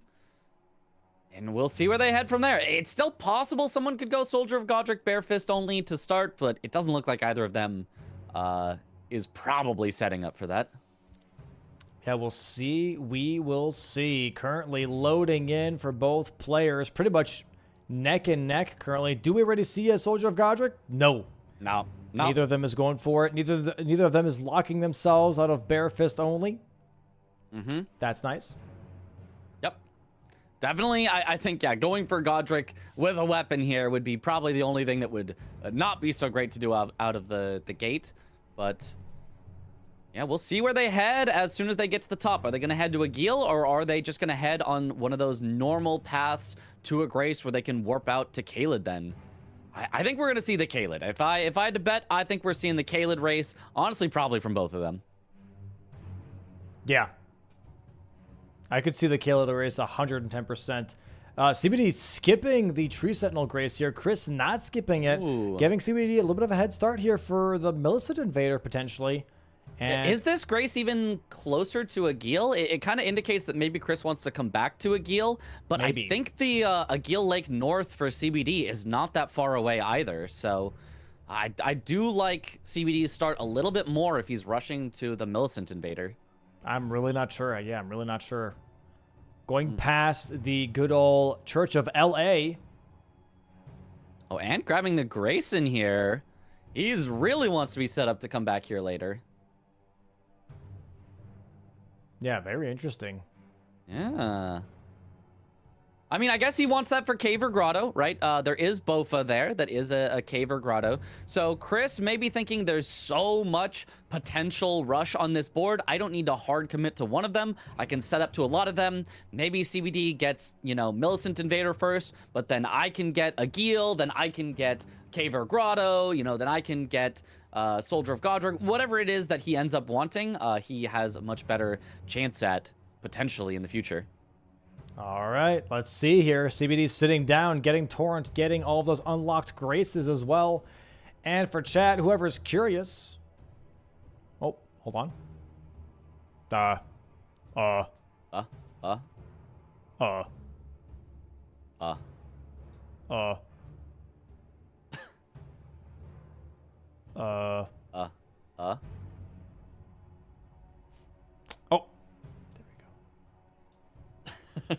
Waiting?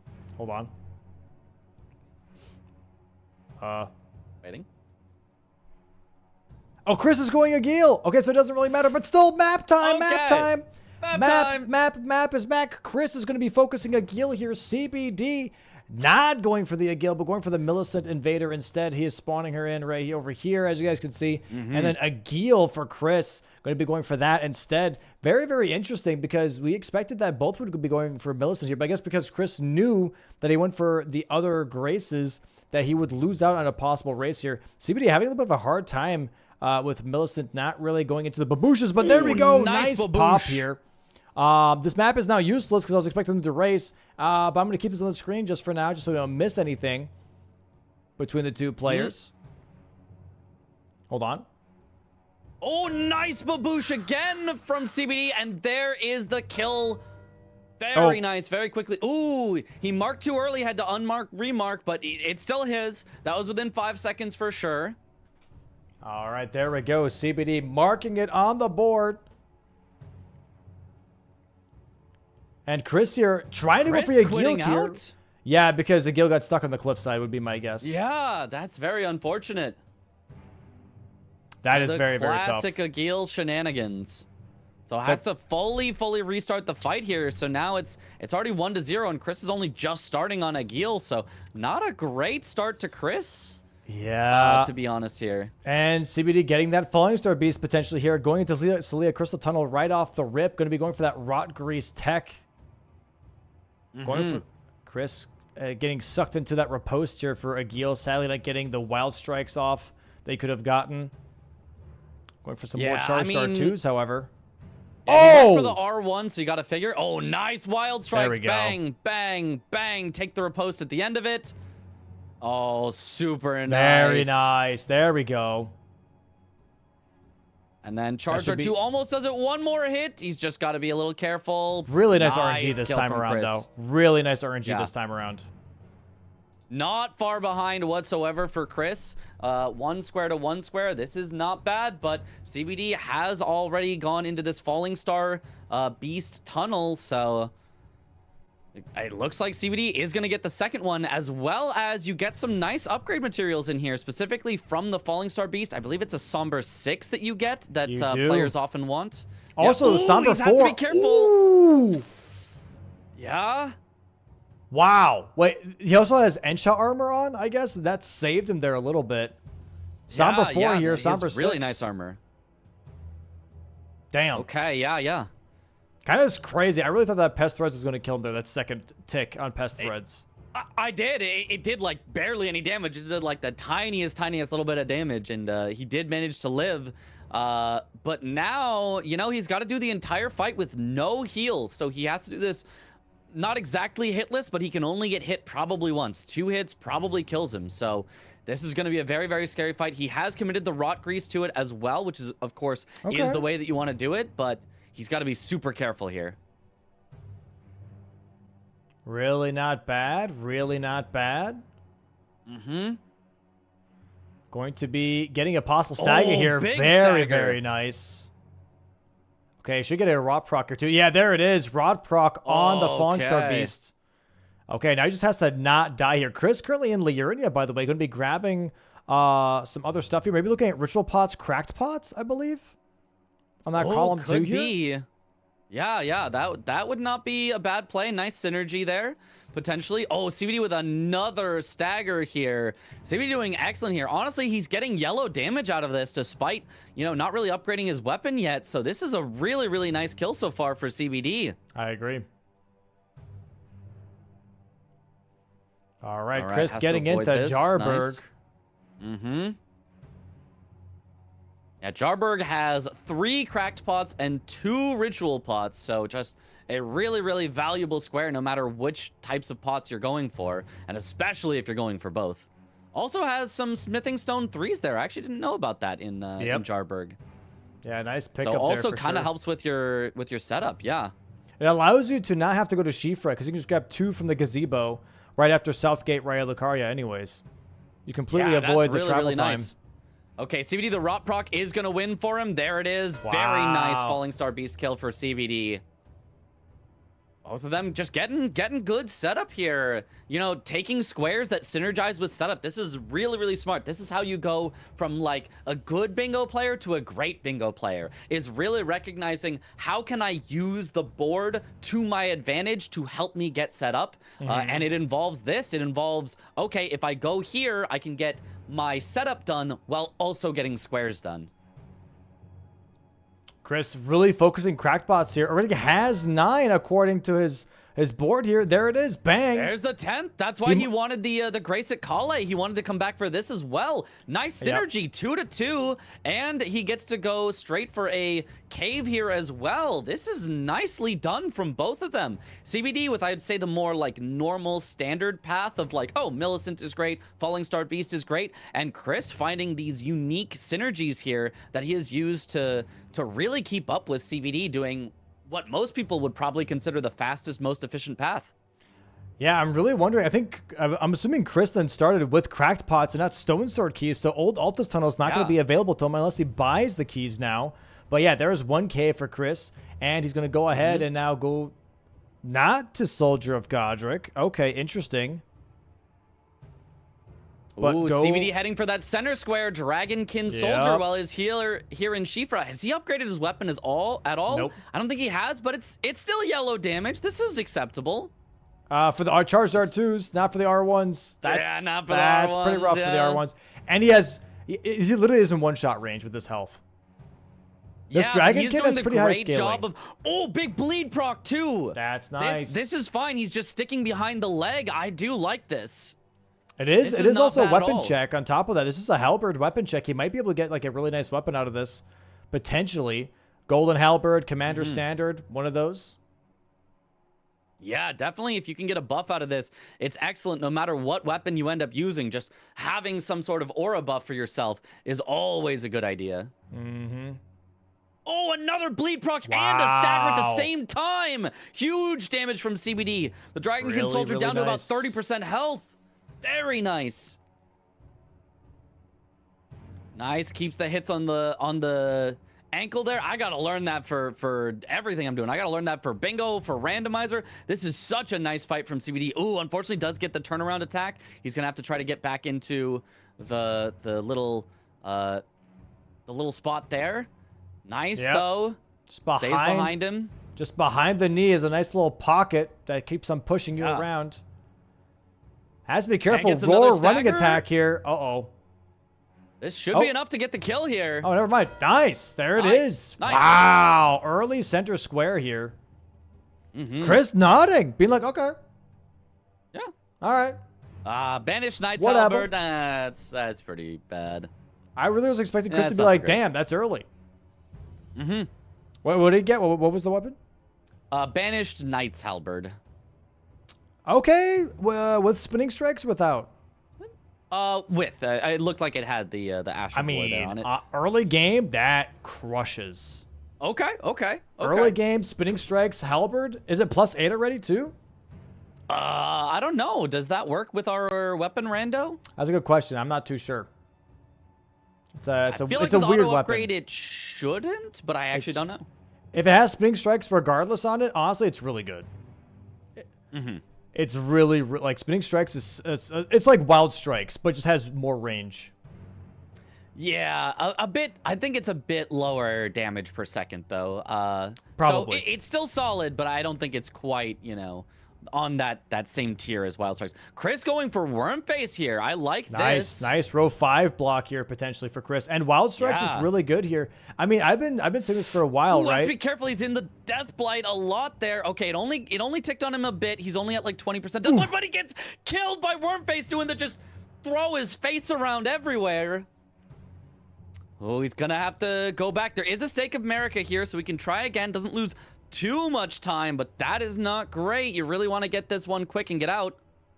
Yeah, Wormface acting like a Roomba trying to clean up the forest with its face there, but Chris getting caught by that is really, really tough for sure. But hey, he still has got time to get up to it, or to fix it. And does he have like anything else besides there? I don't think so. The flask charges. There's a golden seed here. He can grab flask charges here. That's not bad. Yeah, that's not bad. I think he mostly for now just wants the worm face. Yeah. But it's not a horrible spot to be. Also gives you an Altus Grace if you want to do Radon in the future, which you could do for like Memory of Grace with 65k runes. Radon does give 70k. Here we go. So nice stagger. Nice stagger on the worm face and the riposte right afterwards. Very nice here from Chris. Just has to make sure that he doesn't. Did so much. Yeah. Really, really solid headshot damage here. Oh, one guy joining the fight, though, and he's getting death blighted so much here. He's almost death blighted. He's got to be very careful. He heals, but he's getting more death blight thrown at him. He's at like 80 or 90% death blight here, and he gets death blighted. Oh, just spit on. Oh, no. He almost had worm face, and now has to redo it again. That is tough. That is so tough. Ooh. I think he started panicking because the other tree guardian saw him and started walking towards him. I mean, that was a tough spot to be in for sure. Ooh, Claws of Night in the roundtable shop that CBD has just checked for. That would be huge. That's a big one. It's not only is it just a great weapon, it's also somber, so you can start to upgrade with somber stones, and it's very light, so it's cheap to upgrade with somber stones. So that is maybe, you know, one of the best finds that CBD could have found in roundtable hold for his situation right now. I agree. Chris right now trying to play it safe here. Has to try and go for that stagger one more time. Immediately gets a head slam from Wormface. Charged R2 on the legs here. Another spit factor on the floor here from Wormface. Tries to go for a stomp. Chris dodges just in time. Stagger here. And there it is. Wild strike straight towards the noggin. Chris should be stopping here in just a second. Doesn't even go for the riposte here. Oh, doesn't get it in time. Yeah, but there's that tree guardian again being like, hey, what's all this ruckus? What's all this ruckus next to this tree? Okay, nice dodging the grab. Goes for the tree guardian. Has to be careful of the stomp. Gets him. Ooh, close on the head slam, but does manage to get the dodge. Chris does heal up, does not want to get one shot. He might still get one shot at this amount of health, but he's trying not to. Nice job keeping up with his legs. I don't know if he's going to get another stagger here. He should very closely. He's kind of greeding it. Stop, just miss him, but he gets the kill. There it is. Nice job, there it is. There it is. Third try is the charm. There we go. Chris gets a square on the board, blocking row 5. 3-3 right now. Tied game.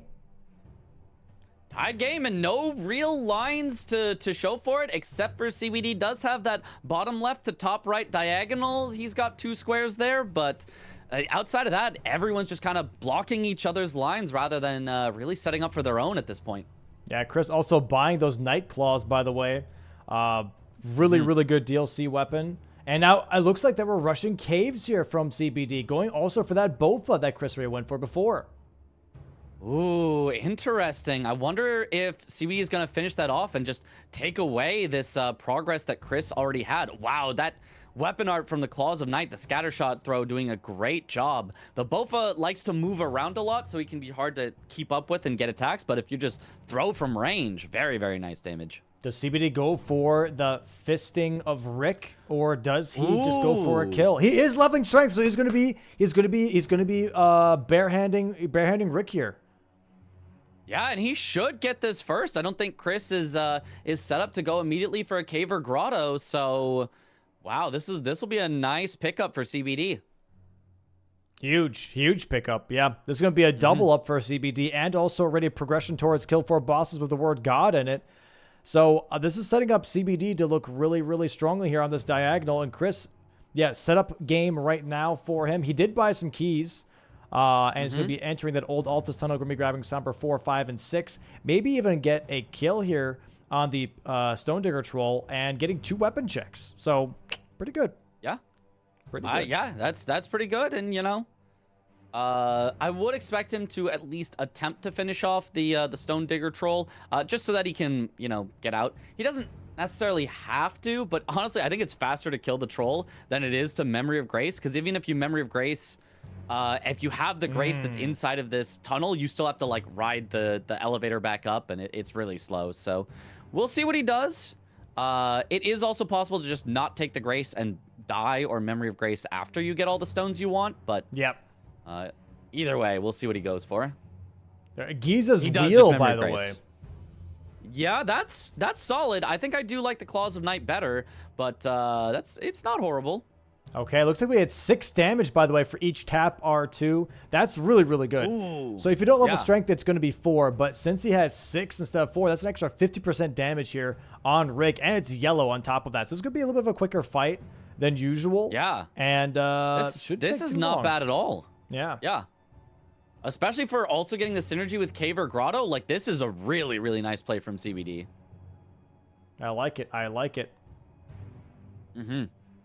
Chris still gonna be more set up though at the end of this. So yeah, it's looking again like another one where CBD is gonna get the nice early advantage in squares, but Chris will have the potential to make it back up later. Oh, also a God Boss. Yeah, very important as well. God Boss, Cave, and a square in itself for Soldier of Godric Barefist only. So very strong. Really, synergy. really nice. Yeah. It's crazy to say, though, that Raya's Hand of Volcano Manor is still on the board. That's not very normal, I will say. Not very normal. Ooh, does get tagged a bit. Might want to heal here. No, he's just staying in. He's just keeping the hits up. It is also interesting that Soldier of Godric, another one that you don't take backstabs on, you just go for these regular fist attacks on. Because it is actually, we have found it to be slower. Yep. Yes, sir. Yes, sir. And Chris upgrading now. This is going to be, we're going to be skipping the Wendy's 4 for 4 here, by the way, because it's going to go straight to 5 squares here for Memory of Grace from Chris. Memory of Grace. Oh, wow. Okay. That's pretty nice, but does, you know, negate a little bit of the advantage he could have had from setting up. He is losing a lot of the potential runes he could have used, but I don't mind this at all. Take away that that potential square from CBD. Now you've got a bit of a row threat on row 2. If he does Ancestor Spirit, if Sacred Flash charges, Imbued Sword Keys, none of those is horrible. Bang, bang. There we go. Bang, bang. There's the 2 for CBD. Caver Grotto and Soldier of Godric Barefist only. Ain't no way Chris is going to Ordina right now and doing Black Knife Assassins. No, surely he's going for like the freeze grease or something. Nah, surely not. Freeze grease for what? Ancestor Spirit? I don't know. Yeah, exactly. Exactly. Something. There's got to be something here. Let's see. He's not grabbing the grace here either. Or maybe he's grabbing the money and the freeze grease. Yeah, maybe you're right. Yeah, you might be right. Yeah. Okay.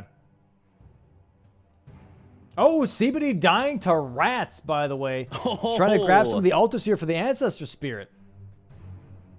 Oh, so CBD is recognizing, hey, that row looks a little scary. Let me take that off the board. I mean, Ancestor Spirit is slow, but he's got the 1 square lead, so I think going for something that's a little slow to make sure you don't have any line threats against you is a solid play. I do not mind this from CBD at all. Yeah, getting that column 3 is definitely really nice, especially with the word God in it.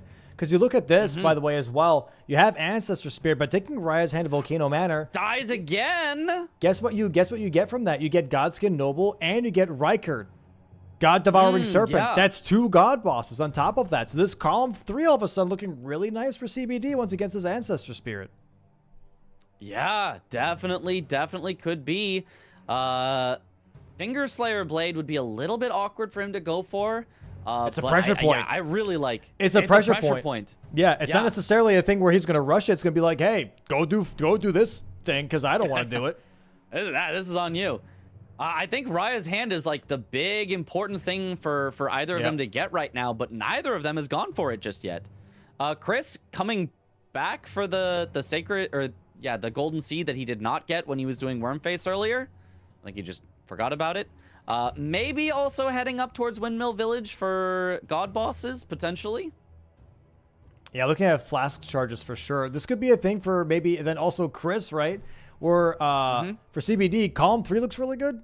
Guess what for Chris? Column 4. Chris already has a dragon down. He's already working on flask charges here. There's a bow-only Godric. You got capital access, Mogan, Morgot Shackle. Or, also, you know what's crazy, by the way? I just noticed.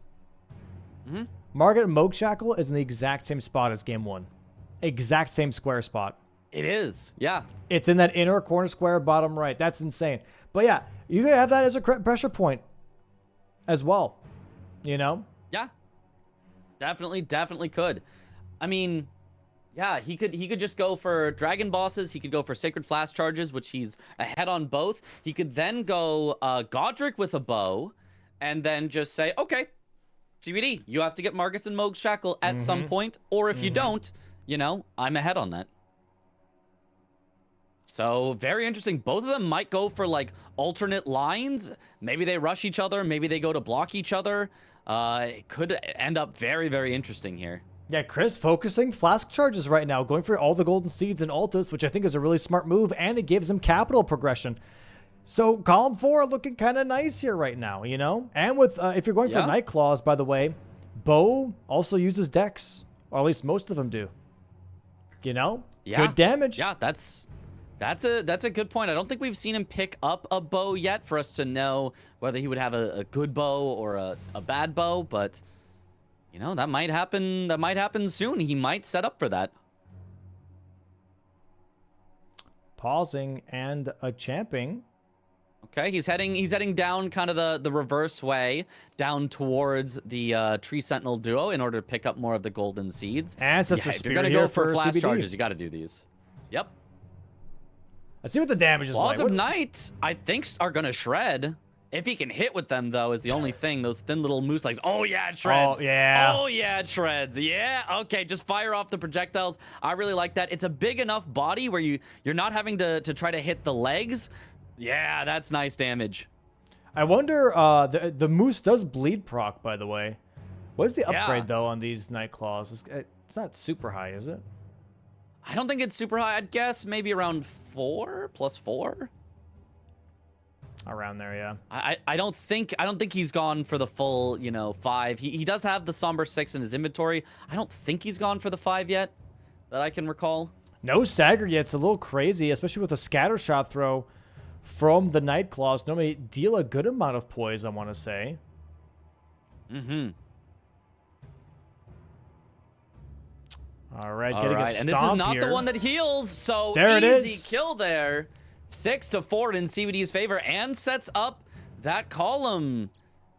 Ooh, is Chris gonna react to this column and try to take it away? I mean, I feel like Raya's hand just feels almost like a no-brainer at this point, and CBD is going for it. Yep. And Chris not going for it. Chris going to Kale it here. Interesting. Maybe he's looking at ready killing Radon for Finger Slayer Blade? Yeah. Could be. I mean, that is kind of an easy block to make. I mean, it's a slow block to make, but it is one that CBD probably has no way to, like, set up for and, like, sneakily get from you. So it's a very safe play, but I don't know that you want to do a safe play when you're behind by 2 squares on the majority like this. Yeah, I'm really not sure, right? Because, like, what else does Radon get you? It does get you capital access. Yeah. You can kill Radon normally. You have a lot of money, and then you go for Godric with bow only. Next thing you know, dude, I'm telling you, column 4 doesn't sound bad at all. I think Chris could challenge column 4 here, with column 4 here, 100%. 100%. I think he could. It's the question of, like, can he both challenge with column 4 and block column 3 before CBD has a chance to block column 4? That I think is going to be the big question. And I don't think the answer is yes. I think CBD will be able to block it, but maybe he at least forces CBD into something uncomfortable, and then Chris can get back potentially into the majority lead. If CBD goes for a bow only, that I feel like that's the only thing here. Bow only or shackles. Chris already has way too many golden seeds for flask charges, and also has already one Dragonheart boss. So I don't see anything besides bow only or shackles being useful here for CBD. Same thing for Chris. Finger Slayer Blade might be his only move. And even then, it takes a while. So, like, why even go for that? Why not just go straight for, your own column at that point? I mean, I guess he's setting up for both by doing Radon for sure. So I don't think this is a bad call. Almost no matter what, I think Radon is just a good place to be, a good square to get, or not square to get, a good boss to kill to set up for squares later.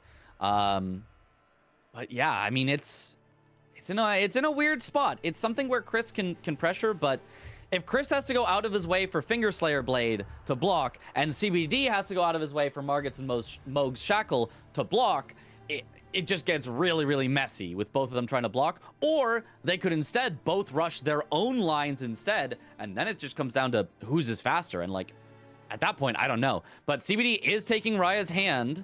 Yep. And CBD still does have at least one boss with the word God in it. So There it is. 7-4 for CBD. 3 squares ahead right now. But I would say for Chris here, right, is, dude, I would love this play. Chris goes to Stormveil Castle right now. Kills Morgot, because guess what's inside right before Godric? A golden seed. Never mind. He already finished it. He doesn't even need it. He's already got it. There it is. What do we do? What do we do? I wonder if CBD will think that is him setting up past Morgot, him going into Stormveil. Because it certainly could have been. Yeah, he's thinking right now. He's like, what do I do here? I need capital access, I think. And he's immediately making his way towards Stormhill Shack from the looks of it. Yeah, that is what it looks like. So CBD recognizing that potential threat and going for it. And Godric is a boss with the word God in it. So he might be doing that. Trying to check the greatsword check. Does not get the pickup. He's just gonna leave. He's just gonna. What? Say, That's I don't insane. Need that. That's. Just jump back up. Oh, it was the big night. Oh. It was That's the big crazy. night. Yeah, that is a scary one. Okay, Chris has a ton of flash charges, but he's rotted so badly here. He's gonna have to heal like 100 times to get through this. He's got the flasks for it. He does, yep. CBD back in Altus. Ooh, I think this is a grace for Radon, maybe, that he's going for? Could be a grace for Radon. No, he already has a grace. He has Urtree Gracing Hill for Raya's hand, does he not? Yeah, I think he does. So then he should be fine. So it's God Boss. I think it's God Godskin Boss. Apostle. I think he's heading towards Godskin Apostle, yeah. Dude. Oh, Chris with the +9 Claws of Night, though. Chris is about to start shredding here. Yep, going to Scenic Isle here. What are we doing in Scenic Isle, Chris? What are we doing here? Yeah, is there a bow check here? Ritual pots? Ritual pots, maybe? What are we doing here? Looks to me like a possible ritual pots. Oh, Dragonheart boss is going for Smaragd. He's going to be grabbing Southgate Grace and going for Smaragd here. Oh, yeah.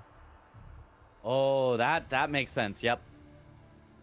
Probably grabs the ritual pot on the way just to have himself set up. But Yep. Grabs this, then turns around. Yep, goes for the teleporter. Nice. Yep.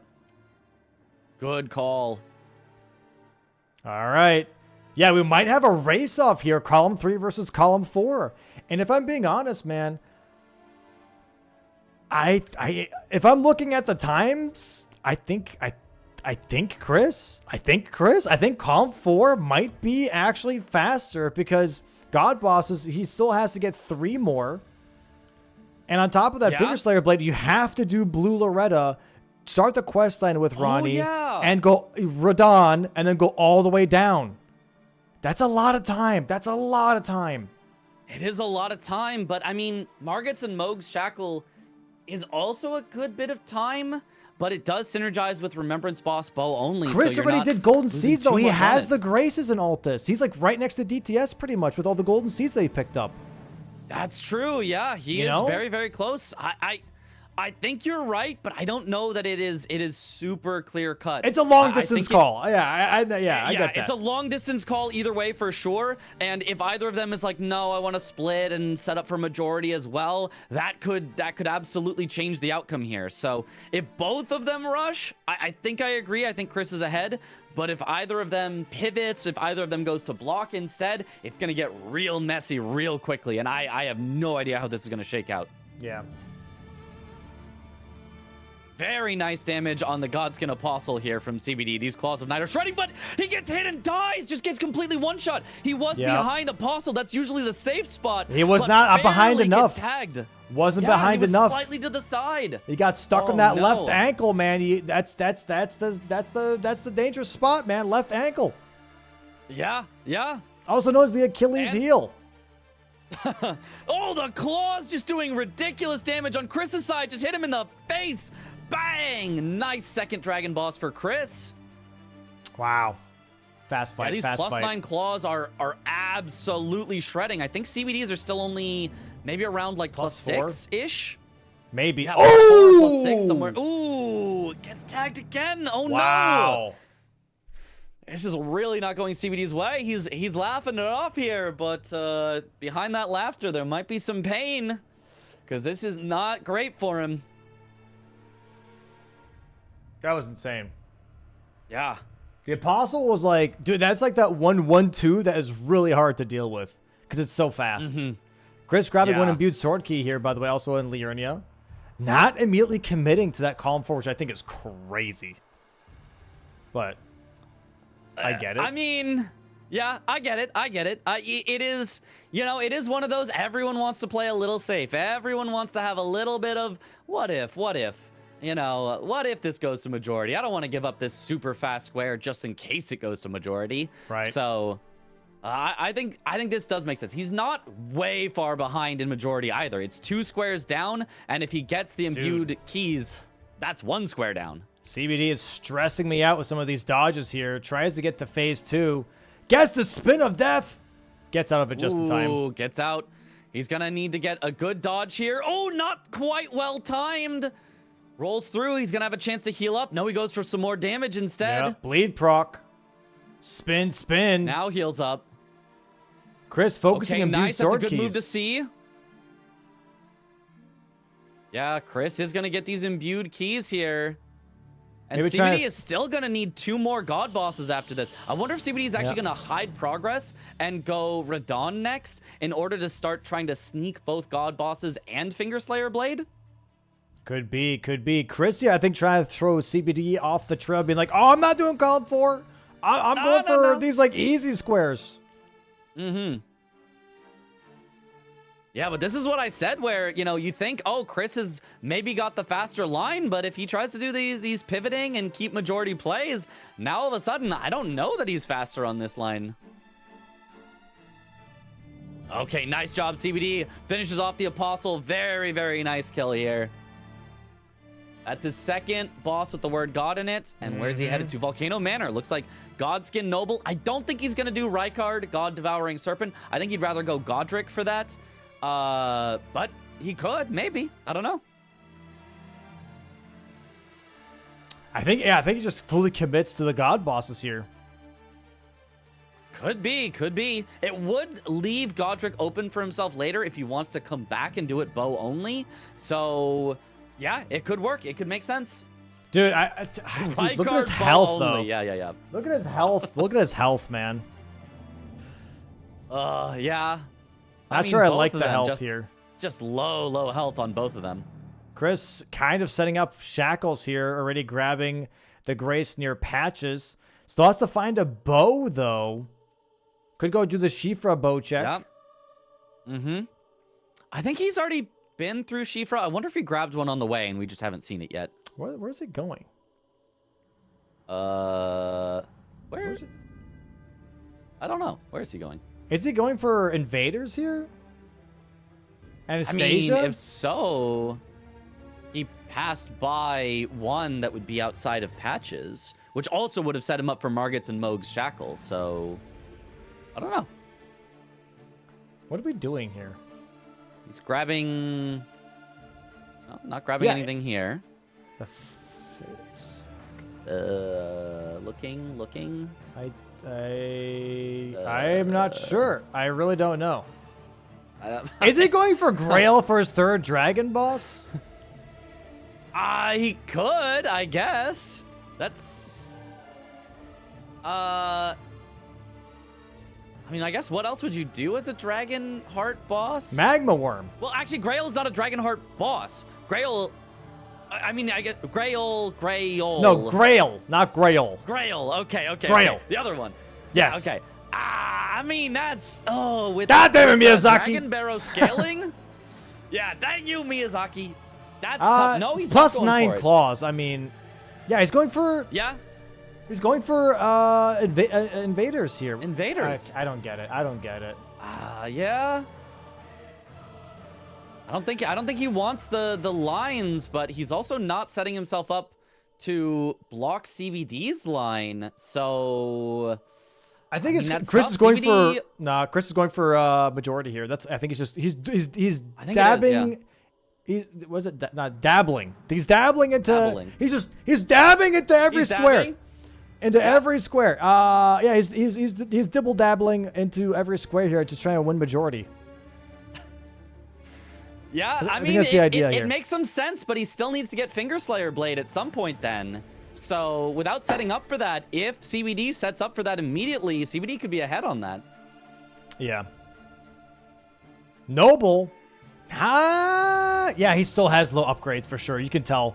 Definitely, yeah. He would be shredding with the... Oh, I mean, the bleed is still really good. The bleed is still nice. He would be shredding if he had high upgrades. Yeah. I'm kind of surprised he didn't go for more upgrades, given that he was doing really long bosses to get 4 bosses with the word God in it. I feel like he could have upgraded and gotten this square faster, while also having the upgrades afterwards. I feel like not upgrading maybe is a little bit of a mistake here. Oh, okay. He's still got it. Okay, he's still shredding a little. Okay. 3 bleed procs already. This guy is absolutely getting sliced and diced. Oh, round. Okay. Gets maybe him Ashes stuck of War on the pillar. Very nice. Nice. Maybe got a little tag on him. Yeah, keep the bleed up at least. Has a moment to take his time here. He has to be careful though. Nice. Oi, oh, there's the bleed. Very nice. Nice job. The great EP. Yeah, he's at somber 4 because the guy has plus 12 or somber 5. No, he's at somber 3 if it's plus 12. What? Somber. No, somber 5 for plus No, that's 12? somber 4. That's somber 4. Somber 4, somber 5. Somber 4, somber 5, something like that. Yeah. 5. 5. That's somber 5. 5. Yes. Chris on the Magworm as his last dragon boss. Okay. Chris looking to cash in now. Okay. Nice. Nice. Okay, actually, what I like this play. I see why Chris did what he did. He went the way that he did because Anastasia's an invader, but also Magworm Tunnel's right there. Yeah. I get it. Oi! A little bit of synergy. Oh, what a scattershot uppercut. There's Dragonheart bosses. Oh, sheesh. Do we get a bow only? What do we get? That is the question. I'd love to see it. He's heading back to Stranded Graveyard.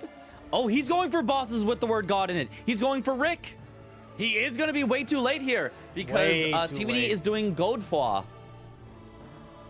Really weird pick here, though, from CBD as well. CBD doesn't have any keys. He has no keys. I like Godric as a pick here. I actually think that's pretty good. I mean, I'd like Godric better because it gets you capital access potentially, but I think this is not a bad one to go for. Very fast. You don't have to make your way all the way through Stormvale It's a time waste Castle. regardless, though, because CBD has 3 god bosses already. Yeah. But I mean, let's say that he wanted to rush his line. There's no more god bosses in his line, so I think Godric is the fastest god boss that he could possibly get to, because he doesn't have to go for capital access. No, I'm talking about Chris. Oh, sorry, for Chris. Yeah, for Chris, we happen to know it's a waste of time. Chris can't know it. Yeah. No, but he's not using the key. Oh, he's going for the bow. He's going for bow only. He's doing the bow check here in round table. Okay. What is that? Arbalest. Arbalest. That's that could work. That's it's auto upgraded. It's auto upgraded. Yeah. But again, another thing where it's like, I wish he would have upgraded his weapon earlier then, because, you know, now you kind of want your Arbalest to be even more upgraded at this point. Well, there goes Rick. Yep, there's Rick. Bye-bye. Ooh, going for the bolts and the lightning bolts. This is something we figured out in a practice match when everyone ran out of bolts because they had that one that shoots 10 bolts at a time. Yeah. We figured out, oh, wait, you could just buy bolts and lightning bolts from the bridge vendor, and those lightning bolts are very, very powerful, so he might not even need that upgraded of a weapon. All right, Chris going for Radon here. Going to get access to Finger Slayer Blade and also a half access to Capital, but might be losing out on this bow only here as CBD is making his way towards Stormhill Shack and Morgot and Stormvale Castle. Yeah, I mean, he might be okay with that. If they block each other's line, it's currently 7-7, so no clear, strong advantage. If they just block each other's lines, we're basically just down to a majority. The only thing is that row 4 has nobody having marked anything just yet, but CBD is about to get the first one, whereas Chris has some ritual pots that he could get his own block in that line as well. So I think this is going to come down to majority. I don't think either of them wanted to commit to their lines that hard. And so I don't think that's what's going to happen. I think it's going to come down to majority. Well, and it could come down to a last square situation here. Or it doesn't. Or? Because okay. CBD is doing Godric bow only. It's his last God boss. It's a double up. So it's 9-7 then. He blocks column 4, progresses column 3. He could try and catch up to Chris on Finger Slayer Blade. And maybe Chris thinks it's a bluff. Because people bluff all the damn time. People bluff, and Chris calls out the bluff. We have definitely seen Chris hold blocking a line until the literal last square that he did before. So we'll see if he goes for that again. Chris trying to get a Frost Grease pop on Radon first before going for Night Claws. There it is. Wild Strikes. Yeah, okay. Nice. Yep. Goes Let for the more melt begin. with the claw. Yeah, unfortunately, I don't think he's going to do enough stagger to stagger Radon. Otherwise, though, this is a really, really lot of damage that he can get. One more bleed proc might do it. Oh! He gets it one cycle. Nice job. Wow. Wow, nice. Wow. Big bleed procs there. Mm-hmm. Very nice. Very nice. Very, very, very nice. Okay. So now Chris, we'll see if he commits, if he's doing this to try to get towards Capital, if he goes to Godric, or if he's trying to do this to get to Finger Slayer Blade. Lucaria Gate here for Chris. So this is probably going for Finger Slayer Blade. He's probably going to do the little teleporter to EG. Yeah, he's going to do Blue Retta right now. And you want to know why that's actually not a bad idea? 5 Liurnia bosses. 5 Liurnia, yeah, that's true. It's got some good synergy there. Okay, interesting. Chris has a little bit of progression on Ritual Pots. Has a little bit of progression already on Liurnia bosses. And Bow Only and Godric, or God Boss, is going to go to CBD here. Mm-hmm. Oh, this is tight. This is tight. Ooh, and a Ritual Pot at Pydia. So another bit of synergy there. Yep. So yeah, very, very nice. Okay, yeah, CBD setting up. Hopefully this Arbalest does some good damage for him. I mean, it's not fully upgraded, but it's partially upgraded, 12? and he's got those lightning bolts that should do. And he's got rot bolts. Should absolutely shred. The rot bolts work too on this, do they? Maybe not. Yeah, they should. If he's got those rot bolts, yeah, that could be really nice as well. Okay, let's see what he goes for. Yep. Starting out bolts. Those rot, well, he started with a couple of regular bolts. Now shooting those rot bolts. He's kind of alternating between them. Or maybe he realized he was shooting the wrong ones. Yeah. He's like, oh, it's R1. Mm-hmm. I've done that before. Yep. No, nice. Does he get the rot here? Should be after this. Yep, there we go. Rot proc. There we go. Huge. Oh, this is going down really quick. This is not bad in the slightest. Now just keeps the pressure up. Should get the phase transition right here. Bow check here nice. for Chris. Erdtree bow was in Shifra. Chris may be forgetting that there's a bow check in Roundtable. He might not have had the Stone Sword keys for it. He had to buy Stone Sword keys just to get to the Old Altus Tunnel because he did not start with them. Well, here's a little thing, though, Mitch, is you can buy 3 keys from the Round Table, and guess what? 1 key from Stormhill Shack. Boom! There's your keys. Yeah, there you go. You know, that's true. There we go. Solve the problem. Now, it's not going to matter here because CBD is going to take out Godric first here with this big damn. This bow only.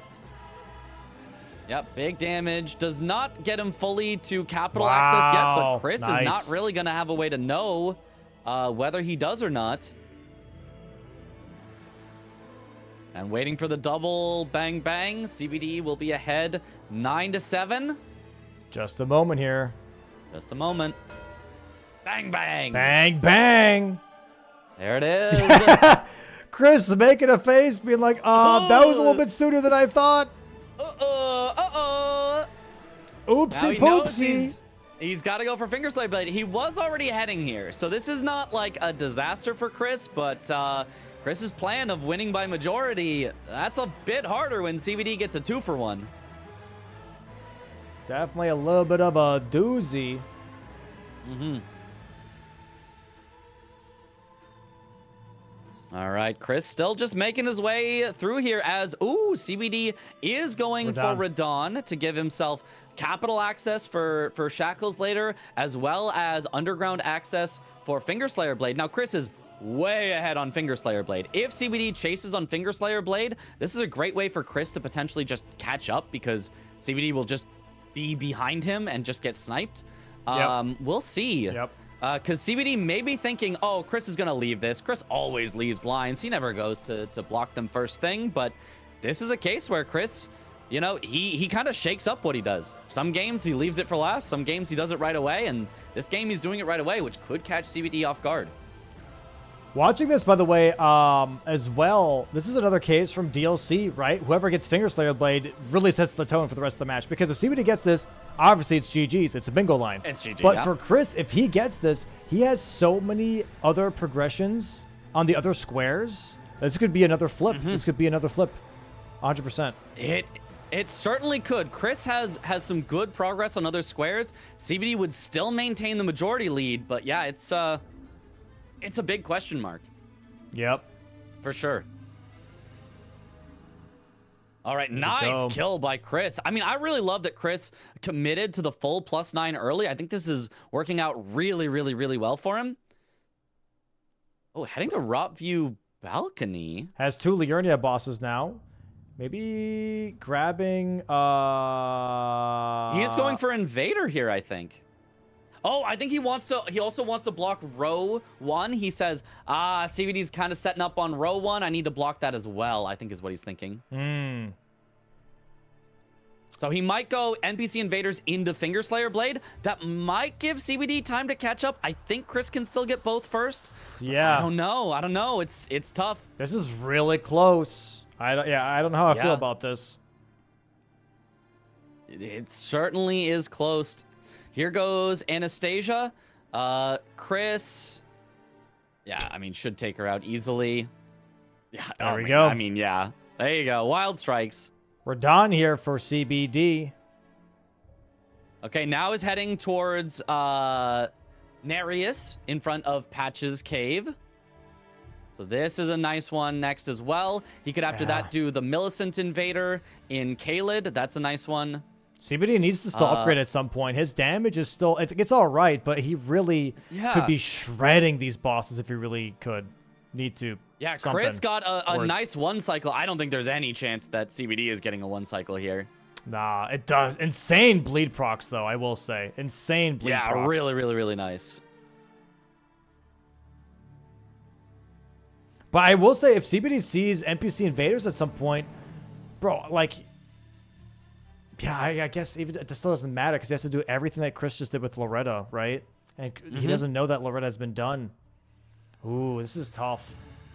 This could be great for Chris because it almost baits CBD into committing for Fingerslayer Blade. And then if Chris is ahead, but CBD is chasing on Fingerslayer Blade, that wastes so much of CBD's time. So this could work out perfectly for Chris. This could get him tied up in majority with his current priority left in Liurnia bosses and ritual pots. Yeah, this is tough. This is tough. Yep. Final NPC invader looks like he's going for starts with H. Not Henricus, is it? The one over here at the Coliseum. I don't know, whatever this guy. Yeah, Henricus. Okay. Okay. All right. Okay. Okay. All right. And it's CBD here now, making his way towards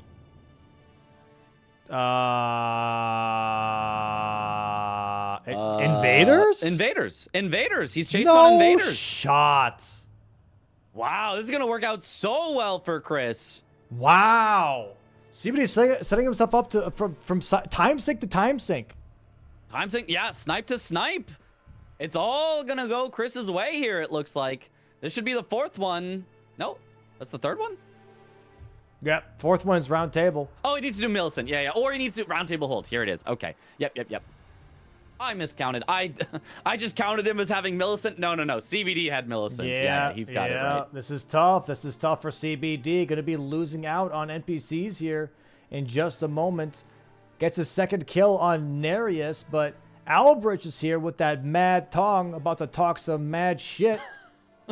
And yet he's dead. There it is. He's got my same nickname from college. All right, sir. Okay. That is 8-9 now for Chris. CBD is still holding on to that 1 square lead. All right. But Chris ahead on Fingerslayer Blade if they do race for it for sure. Ooh, even goes for Sacred Blade on his Battle Axe here. Won't have Wild Strikes anymore, but doesn't need it with NPC invaders off the board. Deathbirds, yeah. He's gonna be Sacred Blading the Deathbirds here for Liurnia bosses. Yeah. Oh, dude. And wait, is CBD chasing? No, I think CBD is going for Fingerslayer Blade. So Chris can't stall on this for too long. Otherwise, CBD can take away all the progress that Chris has made. Yeah. Chris playing with fire once again here. Oh my god. Oh, big kill though. Jesus Christ. Oh my goodness. It's a third Liurnia boss here for Chris. Yeah, classic Chris not blocking though. CBD looks to be heading for it. Unless CBD is heading for Ritual Pot. No, he's going for it. He's going for it. Yeah. I mean, there is still the Ritual Pot at Pydia, so he could, do Blue Retta and then go Ritual Pots, but yeah, I think he's going for it, and Chris needs to switch back at some point. He's playing with fire. He really, really is. He's not respecting, in my opinion, this Fingerslayer Blade. We're 55 minutes into the match. It's very much making me nervous here. Knight's Cav into Tibia Mariner, I believe is what Chris is thinking, and then immediately going to Fingerslayer Blade afterwards. Those are fast. I think he will still have the advantage on CBD. This still could work out great for him. Big damn. Yeah, I mean, big damage, and it should be very fast on the Tibia Mariner as well. So, yeah, this could work out great for Chris. It's scary, but I think it could work out great.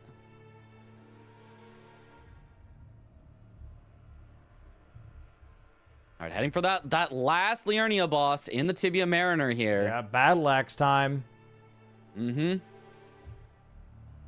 Swaps to it. The holy damage should be really, really good here. He doesn't have a lot of mana left. I don't know that he can Sacred Blade a bunch, but he can at least buff his weapon with it for sure. Yeah, Tibia takes some bonus damage from this, I'm pretty sure. Yeah, I don't think they... pivoting. Oh, big damage, yeah. I think Tibia is like weak to holy, but not like, gets not like absolutely shredded. Yeah, not like Deathbirds, yeah. Nice. Bang. 5 bosses in Liurnia. CBD maybe sees that and knows, uh-oh, what if one of those was Blue Retta?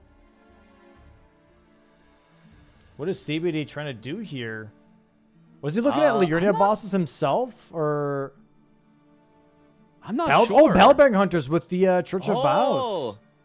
4 is a lot, though. That does not feel like something you can really, rush into at this point. Chris heading back to Jarburg because he just forgot a pot earlier? I think it was just rushing cracked pots. I guess he thought it was more of a rush on cracked pots, just grabbed one of them. Okay, Chris making his way towards Dragon Burrow now. Yeah. Is he going for... Can you please block Fingerslayer Blade, Chris? Can you please? Okay, I think he's finally pivoting over to Fingerslayer Blade. Okay, CBD is making his way up to Blue Retta here. Third Church of America for Chris. Yeah, making his way down now. Or is he? we can still see 7 more pivots by the time anybody marks Fingerslayer Blade. Who knows? All right, let's bring up the map here real quick, and we're going to talk about some strategies / movement here for Chris. As we can see, currently in Limgrave Mistwoods is where the entrance is here for downstairs. CBD going to have to do Loretta first and then go straight towards freaking Ronnie first, right? Talk to the tower, talk to the hand, if you will. Gets out here, has to go straight up here first. Start the quest line. That's going to take a while. And for Chris, he's already almost here, right? So all he has to do is get downstairs, kill Mimic, and it's a block. But the way Chris plays, God knows if that's going to happen. Yeah, talk to the tower. Don't talk to Ronnie. You talk to the tower. You face to face with the pavement, baby. And you just talk to the tower. Did Chris actually talk to Ronnie yet? Or did he just kill Blue Retta? I think he just killed Blue Retta and then went out for Liurnia bosses. So he's maybe not as far ahead as it seems because he will have to come back for that, but still a good bit ahead of CBD. Bro, if he forgot... If he goes all the way down to Finger Slayer Blade and goes, where is it? I can't open it. That would be bad. Funny. That'd be funny. That would be funny.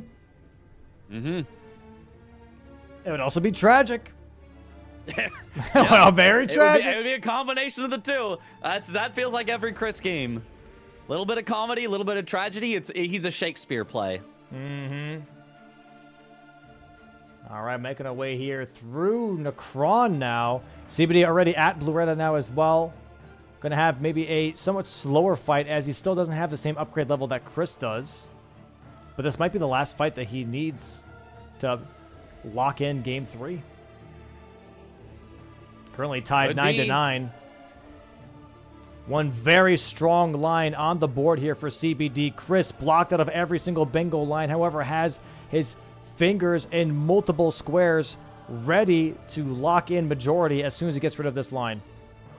Yeah. Interesting from Chris. He pulled out a great bow, trying to get the Mimic tier to try to shoot him with the great bow to get actually easier punishes even than if Mimic has fists out. So really interesting play by Chris to manipulate exactly how Mimic tier can or cannot attack him.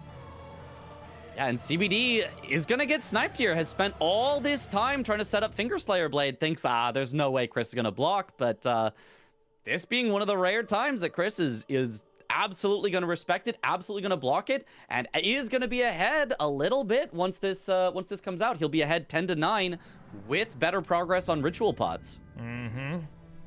This is looking very interesting. CBD has priority on Morgot and Mohg's Shackle. After all is said and done with this block that might happen, Chris might be up at 11, and then it's just anyone's game. 11-10. Quick kill here on himself. Nice. Even skips the heal. CBD, however, making his way up to Ronnie. Is Chris pivoting? Oh, Chris realized he hasn't talked to her yet. Okay. I was gonna say, okay. Yeah, he's got to go talk to her. This is fine. This is okay. Good. I got scared. He's going back now.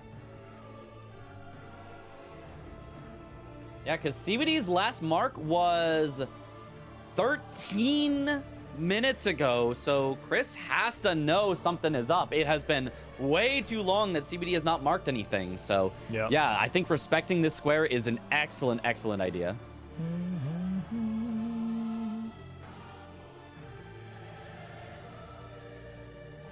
All right, all he's got to do is talk to Ronnie, do the whole, go down, talk to other people, and then he can just go back and get the Finger Slayer Blade. As long as he remembers the way down and does not die on the way down, it should be his square first before CBD can get there. All right. CBD is done with the talking. Now going to do some running. Chris, the exact opposite. Going to go do some talking. I like how with this armor piece, it looks like when he's standing still with the Night Claws, that he's T-posing. A little bit. He just a little arms out of the side. He's like that kid from a Christmas movie where he's got all of the different layers on the jacket. His arms are just out. He can't put his arms down. I feel like he's like waiting for mom, to finish shopping. He's just like, Mom, I threw up. I threw up. Yo, Parky, thank you for the raid. Appreciate the raid, Parky. Welcome in, guys. Hello. We're on game 3 right now. CBD having a very strong bingo line column 3. However, Chris currently preemptively blocking it most likely. Already has Mimic Tier dead. Yeah, CBD heading down to go down to the Finger Slayer blade.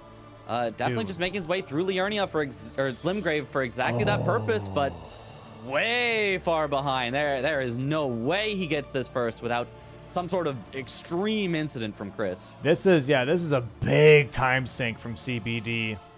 My lord, what a big time sink.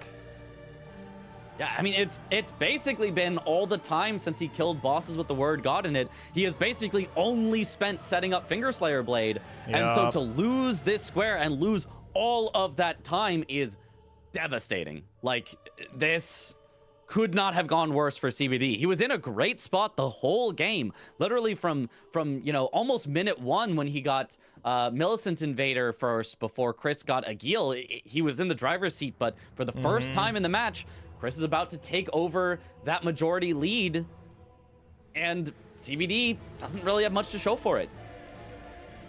Very devastating. Chris just has to do a nice little skip down past the mimics, and then we have a situation on our hands, if you will. Yeah, there there are a lot of like old skips that have existed to get down here faster, but some of them have been patched. Some of them are kind of weird and not really allowed. So you have to get, you know, most of the way down, and then there is a drop you can do.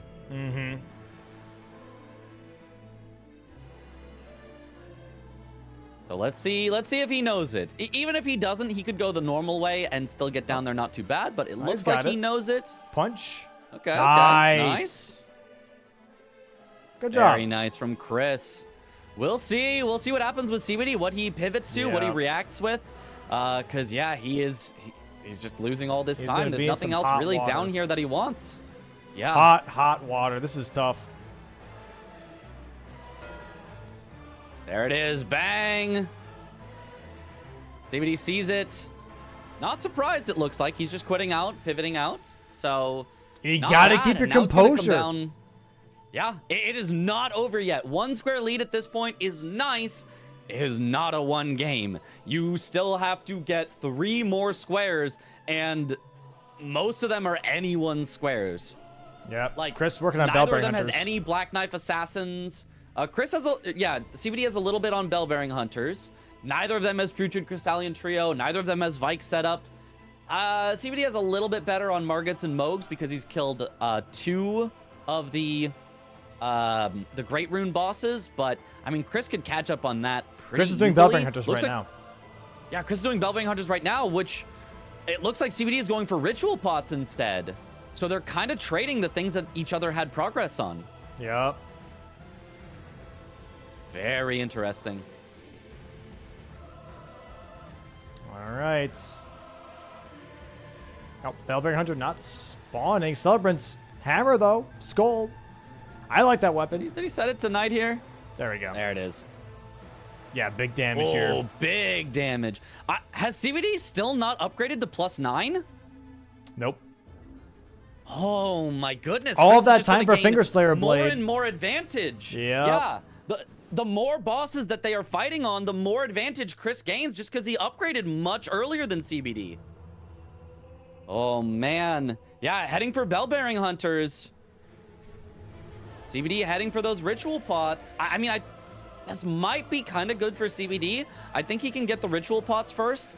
I don't think he can. There's 2 in Jarburg he hasn't grabbed yet. I don't think he can. Chris is going towards a Dragon Burrow merchant here that gives you Bellbearing Hunter, but also a Ritual Pot. Chris just needs 1 more after this. Chris is doubling up here. That is a smart play. Is he gonna commit to the 5th one though? Is the question. I think he's gonna do the Bellbearing Hunter first, and I don't know. I think it's close here. It's a tough position. It's a very tough position. Yeah, Chris did not do the Pydia one yet, so he's gonna need to buy this one and go to Pydia before CBD does Jarburg and any one more, which would probably be the same Bellbearing one, I'd expect. So we'll see. We'll see. Yeah, I'm really, really not sure. Yeah, Jarburg here, though, for CBD. That's going to get him at least 2 Ritual Pots, so he'll be at 3 as well. He'll have Last Gear Runes for 4. And yeah, probably Dragon Burrow for 5. Yeah. Probably Dragon Burrow for 5. It is certainly close either way. Yeah, Chris, I guess it depends on if he has a good Bell-Bearing Hunter fight. With a good Bell-Bearing Hunter fight, I can definitely see Chris getting those ritual pots first as well, which would put him in a commanding spot. There's the pickup. Chris not doing Bell-Bearing Hunter right away. Okay, he's going to be... I like this. Interesting. Yeah. Hard committing to ritual pots first. And this is going to... Dude, this is going to tell CBD, like, dude... What? He doesn't know the Pitio one. I guess not. He's going for inside Ryu Lucaria instead. Yeah, this is... Well, I think it's slower. Yeah, it's got to be slower. Yeah, it's much slower. It'll lose him some time, but I think he still wins the square. And if CBD is committing to it the whole time and doesn't get it, it really doesn't harm Chris to get this a little bit slower as long as he still does get the square. CBD should be doing Celia Town Skip here for also Crystallian Trio access. Yeah, that would be a good idea here for sure. Yeah, this is looking very, very nuts, dude. What a game. Yeah. What a friggin' game, dude. What a game, absolutely. What a game, dude. Okay, does get the nice distraction there. Just kills them, might as well. Goes for the skip just to avoid opening the door. Gets it. Nice job by Chris. Will CBD get the Celia skip as well? Looks good. Looks good. He's got good. the hard part down, but he slips it does off. not look good. Oh, no. Okay. Doesn't How die did from he fall not die damage. from that? I thought that was fatal fall damage, I but no, thought he's so good. Too. Okay, takes it a little safer. This time slips Jesus off again. Christ. Recovers it, slips off for a third time. Okay, he's back. Slips off yet again. He's on the lower Brother, edge. take your time. Take it careful. Okay, he's got it. Oh my goodness. Stressing me out. Whew. Okay, here we go. Good position. Just needs to make sure that he doesn't keep... I hate this part. I slide here so much. Yeah. Jump around. There you go. Okay. There you go. Nice. Jump up, and get down. Yeah, ritual pot here for Chris. This is going to be a mark from Chris in just a moment. About to get it. Yeah, that'll be 11-9 in Chris's favor. That's a good spot to be in. Yep. Tag that. Bang. Ritual pot. Bang. Didn't hear it. That was weird. Oh, I heard it. Really? No. Yeah. There it is. Yeah, going for Red Wolf right afterwards. CBD has to get the next 4 squares out of 5 to be able to win. He is near Putrid Crystallian Trio. Nobody has advantage on Black Knife Assassins. Nobody has advantage on Vike. Bellbearing Hunters, Chris has 1. CBD has capital access. Yeah, I think... What is Chris going for now? He's going for Crystallian Trio here. This is in CBD's favor. Okay. Anytime that he spends chasing on this but not getting the square is time that CBD is catching up. Yeah. They are truly trying to make it a 12-12 game. Whoever gets the last square wins type scenario. Is this maybe like a shackle race? I would not love to see that if you're Chris. So, yep. You know, but it could be. It could be. That is kind of the one square that feels like the square to avoid in this situation, which is kind of good for CBD. Wow. If he gets this square and has the advantage on Margot's and Mohg's Shackle, which is the one that probably is going to be done last, CBD could swing it in his favor. All he has to do is win 2 of the Black Knife Assassins, Vike, and Bellbearing Hunters.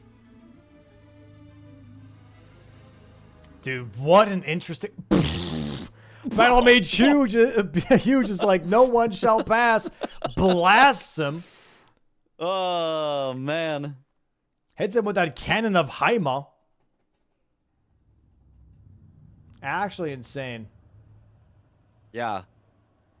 All right. CBD, the Forked Hatchet, that's just standard damage, right? I mean, it's at least, I think you can do charged R2s with it for decent stagger here, but no strike damage for CBD.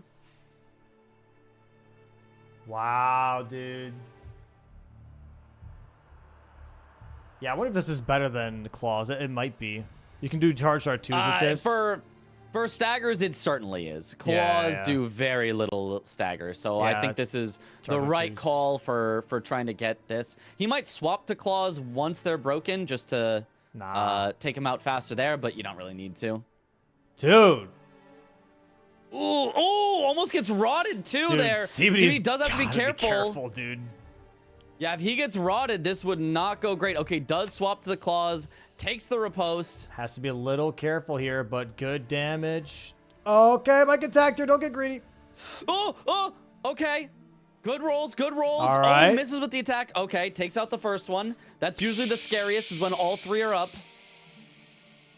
Okay, swaps back to the hatchet. Nice jumping attack. Ooh, barely does not get tagged by that swing. As long as the staff one doesn't freak out. Chris about to enter the fight here, by the way. Just behind him, says hi to the snail. Has the Uchigatana ready to go for unsheathed here for staggers, but CBD has already the second Crystallian broken and shattered. Smacking it around a bit. Gets a stagger. Chris going for the unsheath here in just a moment. One more unsheath should do it. Is nice for stagger damage, but it's not going to make up the difference. CBD only has the one left. Yep, barring there we some go. sort of incident. But Chris has better upgraded weapons. He's already killing the first one. Has to be careful, but there it is. Staff one for CBD, about to be staggered as well. There goes the first one down for Chris. Chris going for some more unsheaths here. Has enough for two more. Crystallian about to be staggered. Bang. Crystallian staggered on CBD's screen. Staff one going down. Yeah, this is a win for CBD. All he has to do is keep R1ing, and he wins this for sure. There's no way Chris can take out two by the time CBD just finishes off this one. And what a race, smack, and bang! There it is. CBD 10 to 11 right now, catching up. Chris wasting a bunch of time, has to quit out, and memory of Grace out. Yeah, he's still in the tunnel. Yeah. This gives CBD a head start. Just memory of Grace first. But yeah, there it goes. Yep. And he has to walk out after. This is a big time sink for Chris. CBD, I'm not sure what he's going for here. It looks like Black Knife Assassins. Don't know if I like that play personally, but Chris still stuck in the tunnel. Has to get out first before he can port. Where's Chris gonna go? Chris is going for Bell-Bearing Hunters. Okay. Yeah, I like this. This is the best setup for CBD in this case.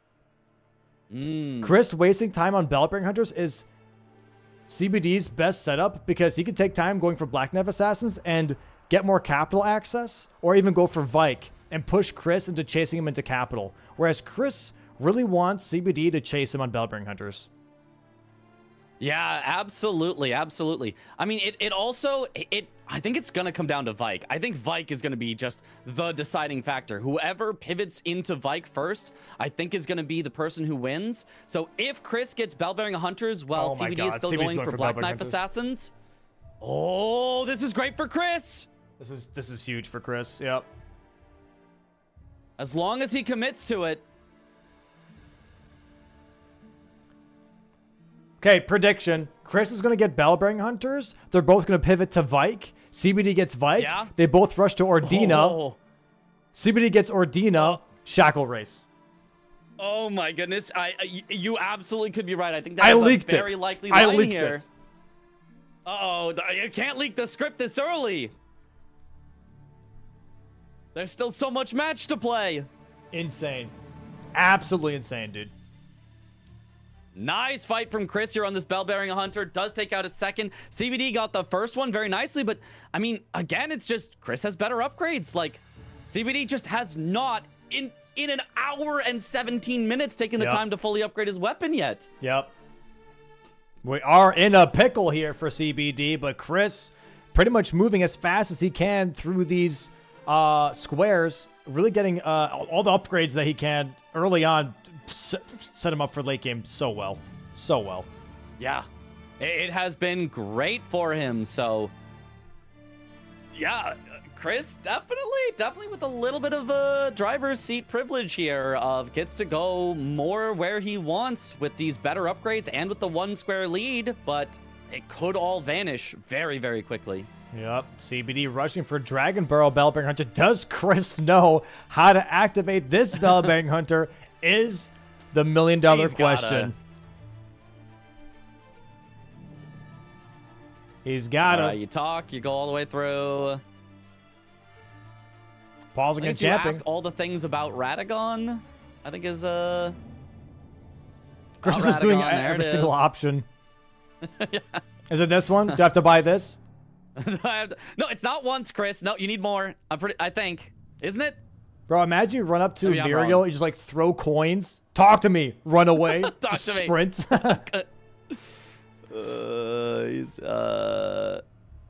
He double rests. Nope, that's Yep, he's that's still not there. it. He's still there. More Radagon. He doesn't have to do all this. He doesn't. You talk once, you sit down, you talk again, you sit down. That's it. You don't have to do all the dialogue. Well, he should be good now. He'll figure it out. Oh my god. Okay, he sits down here and then he should finally have it. He is still basically one full bell-bearing hunter ahead of CBD still at this point. There we go. There it is. Okay, now it's going to spawn.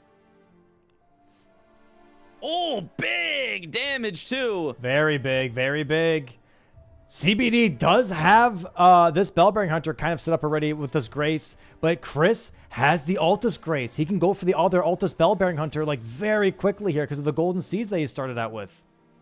Yeah, absolutely. Wow, big advantage to what a Chris here. big Has to wait till it time shows enemy felled on screen.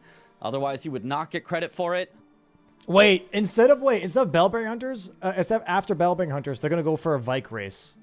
Ain't no way someone's doing Black Knife Assassins. Ain't no way, right? I wouldn't think so. I would think it's a Vike race.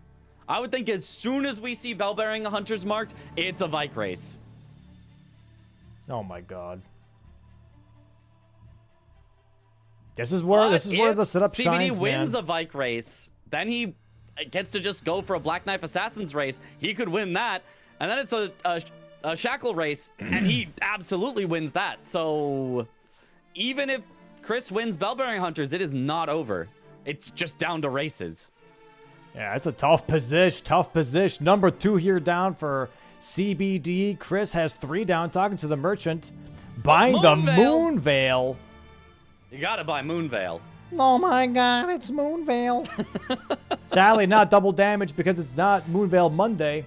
Yeah, it's not Monday. He tried to sure he tried to reschedule for a Monday, but only got a Wednesday here. Insane damage. Bleed proc here as well. Yeah, really, really big damage. Nice, gets the shield slam, gets it again, gets him into the loop. Dude. Big damage, gets it again. CBD really setting himself up to get sniped is insane. Yeah, very unfortunate for him. Ooh, gets slammed by that one though. The Finger Slayer. Oh, this is gonna be the explosion one. Oh wow! Nice dodge. Nice roll. Takes it down. Yeah. There it is. CBD. Okay, 12 to 10. Is it Vike? Is it Bell? Is it Assassins? He's going Assassins. Chris is going Assassins. They're both going Assassins. It's an assassin race. I mean, Chris is closer on this assassin for sure, but I don't know if he's closer on total number of assassins. 3 is a somewhat high number. 12 to 10. Yeah. Yeah, Chris has just better damage, man. But Ordina sucks. I don't think they have a sentry torch. I don't know that you want to go there. Yep. I would much rather fight visible assassins than invisible assassins if I'm given the choice. And let's check it out real quick while we're racing. Map is back. And look at it, chat. We have some assassins. The assassin that the players are both rushing for right now is in front of the hero's grave right here in Altus. We have some other options, though, for assassins. We have the Ordina, as Mitch is talking about right now, the Ordina place as well, that has 4 assassins in there, but they're all invisible. 4 invisible assassins. Absolute pain in your ass. Well, guess what? You have another nice assassin hanging out over here in the catacombs. You can go for that one instead. They have a Grace nearby. CBD not going for the assassin. He's getting Grace set up, by the way. And another one right here in Limgrave, right here in the Death Touch catacombs, right over here. So these are the 3 that I think Chris is going to go for. These are the 3 Chris is going to go for most likely. This one he's fighting right now. This one and then this one. CBD thinking it might be a shackle race. Yeah, I mean, we know it's not a shackle race, but CBD can't really know that. He just has to make a guess here. And honestly, the shackle race, I think is like, from his information, is a decent call because if he, wins a shackle race, there's also an easy Black Knife Assassin to do in the capital. So it's kind of like, if we happen to be racing on Morgot and Mohg's shackle, then maybe I also win Black Knife Assassins. So it's wishful thinking, but you gotta have some sort of hope here. When it's 12-10, you gotta win all three. You gotta do a risky play that has a chance of paying off. I think that's what CBD is going for, but unfortunately, we know that's not what Chris is headed for. Yeah, I think this is very much a thing of like, hey, what's the mentality if you're at 12 squares? And normally it's, let me go for the fastest square. Let me go for the longest square possible, right? Which is shackles. And I think CBD's thinking, hey, Chris is probably thinking, shackles is the safest. I'm going to contest shackles. Whereas Chris is just like, I'm going to go fast. Damage. Yeah.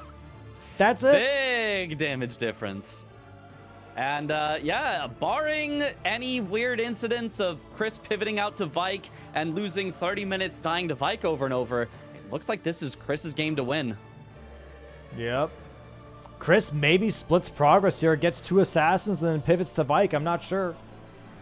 It could happen. It could happen. Fire breath here from the DTS. CBD almost done with the fight. That Finger Slayer blade time sink really cost him. He could have upgraded his weapon. He could have done so many other things. 15 minutes down the drain is really, really tough to deal with.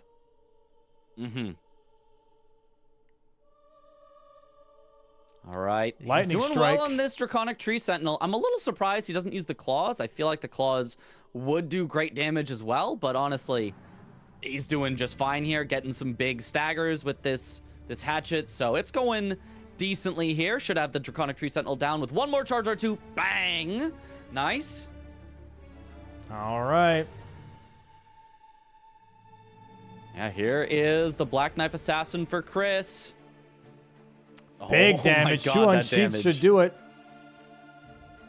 Almost an unsheath and an R1, but not quite. Missing.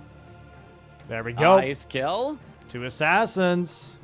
Chris, are we closing? Are we closers? Ordina? He's going Vike. I told you he would do it. Vike! Not Vike. Come on, Chris. Not the Vike pivot. I told you he would do it. Not the Vike pivot. Well, if he has a clean fight, he still easily wins this, but Actually insane. script writers, doing a good job. Extend this just a little bit longer. Actually insane.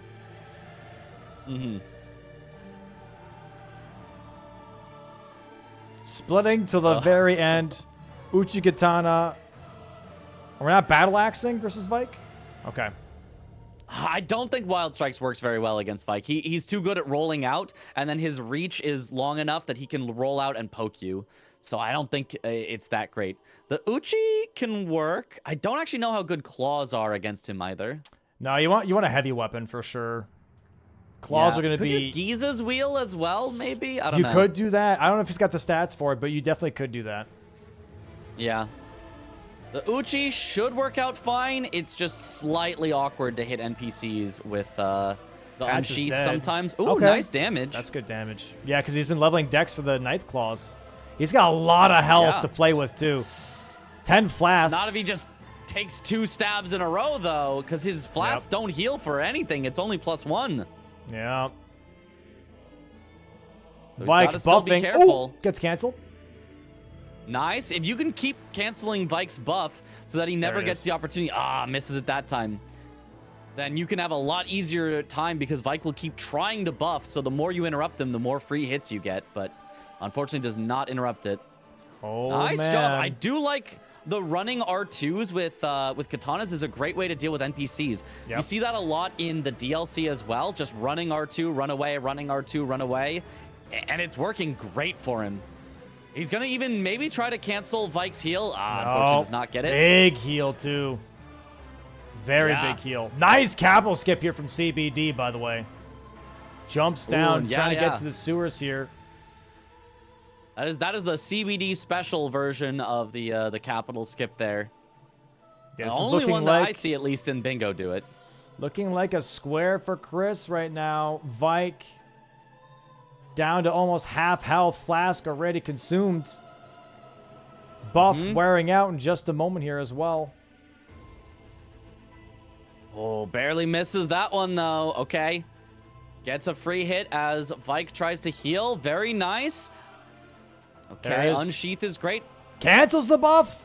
He's going to try and buff again. Ooh. The triple backstep into double roll. Vike pulling all the moves.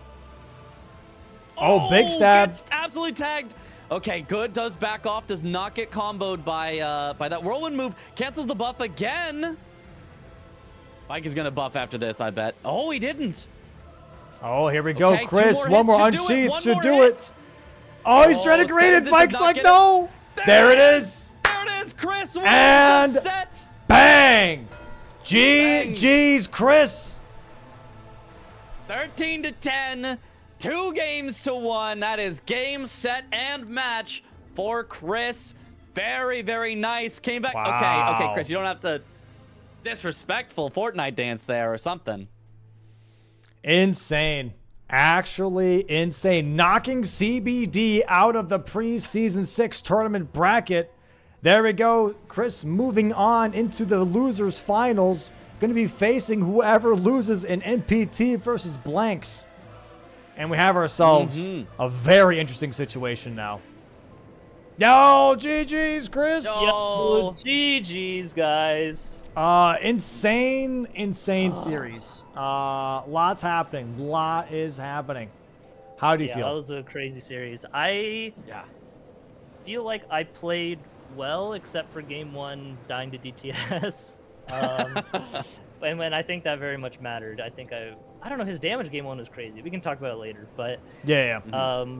Feels good to win. I mean, it's like I think my plays went well, games 2 and 3. I was happy with the decisions I made. Game 3, I almost didn't see column 3, then I started to see, and then I forgot it for a little bit, and then went backward. Fortunately, I had done enough prep, so it actually, being greedy for the extra of the Uni bosses actually helped me a lot. So yeah. Did you just say you forgot about it? I saw it, then I forgot. Maybe. Insane. Chris, come on. But I saw it in time, right? I had Loretto down. Yeah, I you killed won. Radon. You won. Yeah. So Chris, winning the series and moving on That's to so the funny. finals, how do you feel about that overall? Like, are you excited or are you mostly nervous? Honestly, I'm happy of what I've shown already and where I've gotten to. Tom or Blanks, whoever I have to play, both are really, really good contenders, and so losing to them, like, I wouldn't say I'm happy to lose to them, but like happy to lose to them, I guess. Like they very much deserve it. I mean, CBD as well. If I lost to him today too, they all put in a crazy amount of time. Yeah. They very much deserve it. But only 2 get to move on out of all these crazy cracked bingo players. So I know. It's been insane to watch. Yeah. Very insane to watch. It's been a hype bracket, I think. And we got a pretty solid game 3. I don't think any games were like landslides. So No. Yeah. And we'll talk about those too. Let's go ahead and bring in CBD here. Yeah. We'll talk about some of those games. But yeah, absolute amazing series for sure. All right, hold on. Pausing a little bit more. Extra pause. Yay! GG's CBD. Hey. GG's. I think it's karma for pretending to look at my watch at the end of game 1. Yeah. I think this is, an early pop-off, huh? Okay. It's quite I respect karma. it. He hit us with the yeah, I got time pose pretty much. Yeah, I got time. during FIA's champs. GG's though, CBD. It was an insane series. How'd you feel overall going into the series versus Chris today? People ask me a similar question all the time. I'm like, dude, I'm always nervous going into a game. It doesn't matter who I'm going up against. Yeah. Yeah. Yeah. Except for Chris. He's He's free. Yeah, yeah. yeah, he's so free, dude, and I lost to the free guy. Look at me. Twice.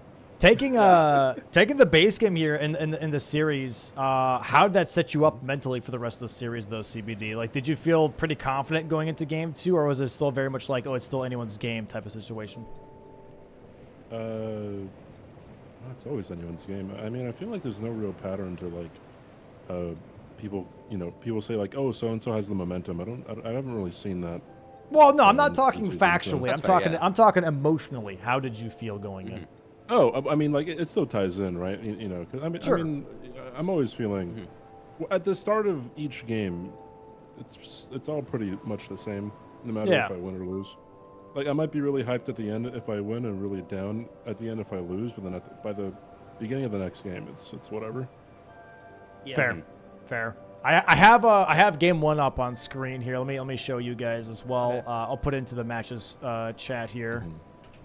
Here's the game 1 board. We'll talk about that real quick. We'll just do like every board like a quick 1 to 2 minute review or something like that. So game 1 was pretty insane, pretty intense, obviously, with that diagonal that Chris had, and the column 1 here, right, 2 conflicting bingo lines, if you will. Column 1 for CBD, diagonal for Chris, top left, bottom right.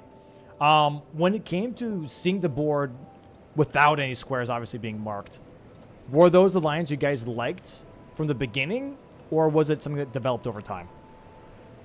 I mean, when I went into it, I'm like, I can get Grafted Scion, Morgot +0 into using backhand blades as, you know, the dagger fizz claw weapon class, because I know you said that in the rules chat that counts for that, and I had to like double check. I'm like, is this legal? Is this right? Didn't want to, you know, luck myself out any squares.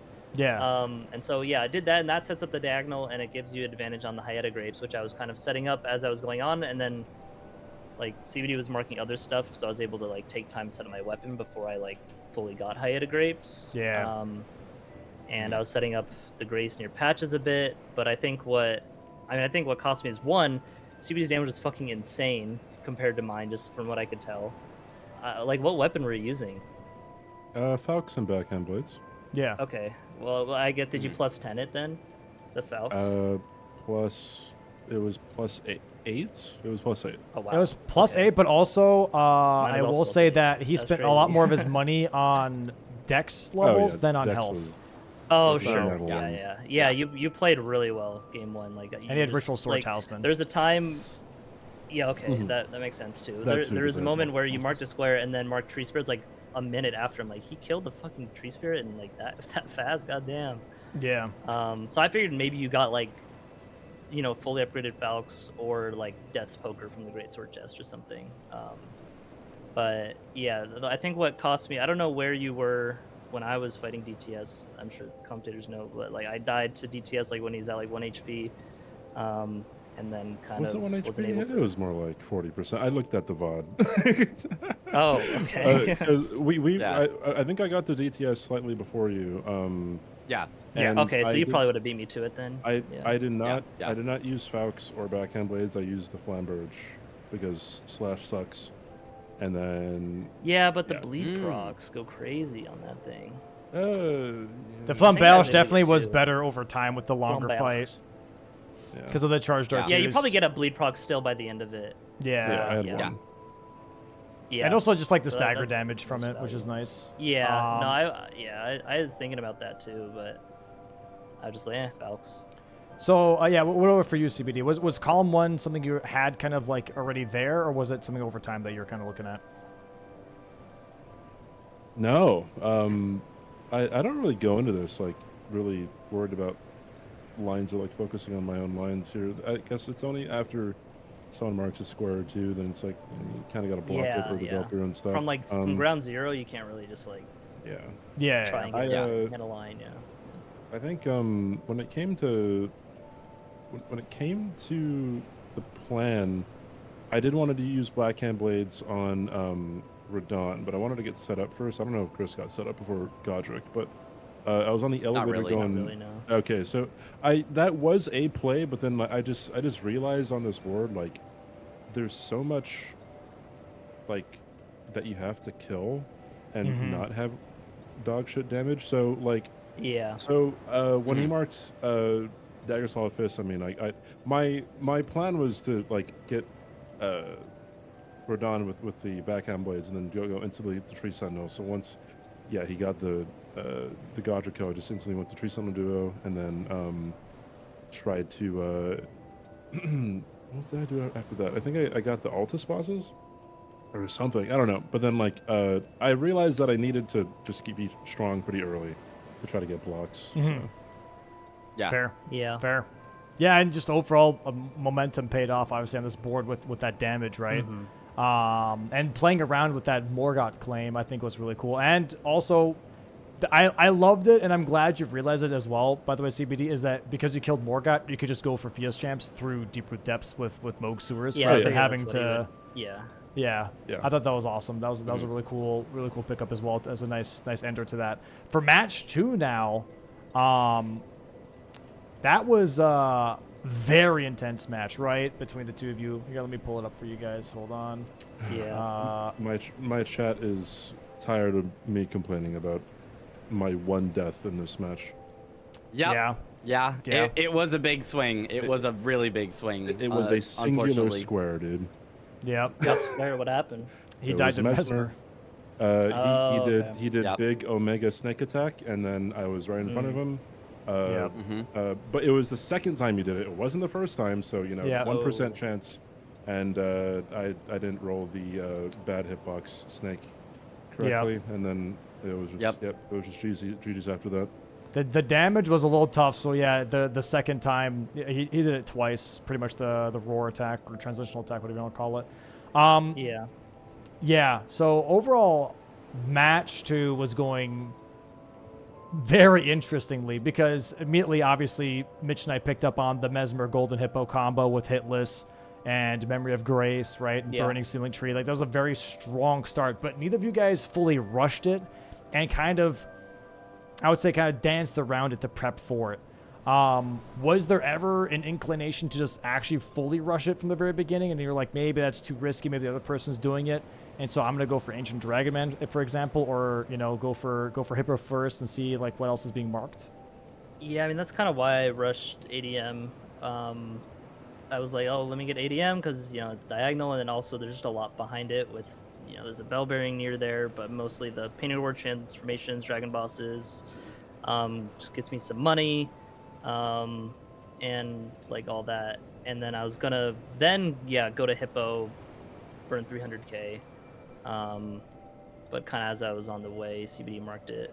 I think you were in the Hippo fight. You had like 30% health left on Hippo or something. No, when he you marked it? Red Bear and then Red Bear, and then Memory of Grace. Yeah. So that was the tough swing at the start. Were you going for ADM at the start, CBD? Like, what was your start? No. Okay. I just went straight to Scotto Altus. I got the Grace to Hippo, and then when he got ADM, that's when I ported to Moonithil, and then got Hippo right after that. Yeah. What about for you, CBD, your overall game plan looking at this board? Because you did kind of rush for Golden Hippo and Altus, Scudo Altus Axis here. And then obviously went for Moonithil after you saw Ancient Dragonman, which I'm assuming was just like, hey, I got some time to knock out an easy square. Let me go ahead and do this. What was your overall, like, what are the squares that you really liked when you first started on this board, though? I mean, I wanted the Mesmer and Hitless, but in my first attempt, I was being reckless, so I probably should have been more mindful of getting Hitless, but I mean, I realized that whenever Chris pulls ahead in games, he usually picks up the fast squares, so I needed to pick up fast squares. So that's super fair. I thought it was. Oh, sorry. I felt it was super calculated from my end. It's just like it was just a bummer that I lost center square. Yeah. I was nailed in a coffin. I think that definitely is a big swing. I was also kind of surprised you never like went to backside at all because there was like so much there, or maybe you did and I just got it before you. He did, and you just got it before him. Yeah. He went actually Giant for hand. Gaius was his hit list. Yeah. Okay. Yeah, makes sense. Yeah. Yeah. There's like the base game boss there, Tree Sentinel Duo, Golden Braid, Giant Hand. I think that was like it. Yeah, but like all of that is just like so much value back there, and so I was able to kind of scoop all of that up and kind of come back into the game with those. Yeah.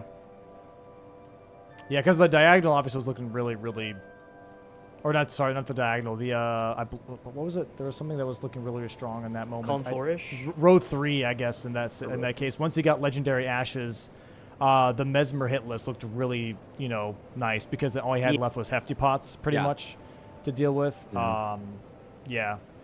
So that makes sense. That makes sense.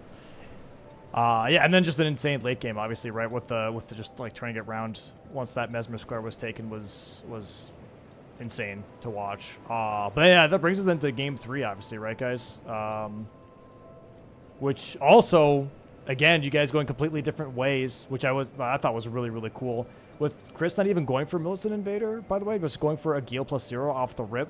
Was that because you just didn't want to race on Millicent, or what was up with that? Yeah. I know, like, CBD likes to go to that square, and I was like, I want to fight the dragon. And, like, I figured, I'll get Torrent, and if he marks Agio +0, like, before me, then it's like, okay, he skipped Torrent. Or, like, if it was way before, if it wasn't, like, a 1-second save or something. And then I could just go to Millicent right after. Or if he just marks Millicent, then I can finish Agio. But fucking Agio flew up on the cliff, had to quit out. Fortunately, it didn't really matter, but just annoying at the start. And then, the plan was just kind of get crackpots while setting up a weapon. It's also like a cave grotto. I never really finished the second, obviously, but just killed the Bofo when I was there. Yeah. I wanted a weapon, and I figured the Wild Strikes Battle Axe, like, +9 would be good for Wormface and just kill him once you get a stagger, but no, he's got a good amount of health, even when you just Wild Strikes his head a lot. And obviously it was died a couple close. times to him. I should have died that last attempt that I beat him. There were like you should have, 4 hits that like barely lived. There definitely was a stomp that like went right next to you, somehow did not hit you, yeah. Yeah. And he also, you kind of rushed cracked pots here, right? You started with cracked pots as well from the gifts. Is that right? Yeah, because there's the smithing 2s on the way to there, and there's smithing 3s in Jarburg. So it's like you get your early setup stones from just running to there. Yeah. I forgot to grab the second ritual pot there. I didn't really kind of see ritual pots on the board. I grabbed one of them, and so that's why I came back. Chris, later. open your eyes.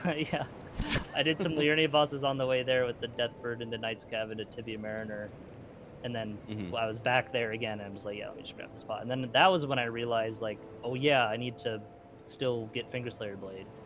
But I'd already killed the Red and Radon by then, so it wasn't too bad. And I learned to count to 5 this time. I counted to 5 correctly. Yippee! Poggers. For the Liurnia bosses, so. CBD, for your late game, by the way, because like in the other games, you're very adamant about obviously upgrading to almost the max. But in this game, on third game, you were, I think, stuck at +5 or +6. Was there just the thing of like there's just too much to do, like not finding the time to be able to actually cash in the rest of the upgrades? As in, like, when the game goes on for too long, at some point you're so far in the weeds, it's really hard to like find a moment to really go out and do that. Or was it more or less like, hey, I could probably tackle the rest of this with just the upgrade that I have? I'll be honest. I think I just kind of like just mentally wasn't there for the back half of game 3. Fair.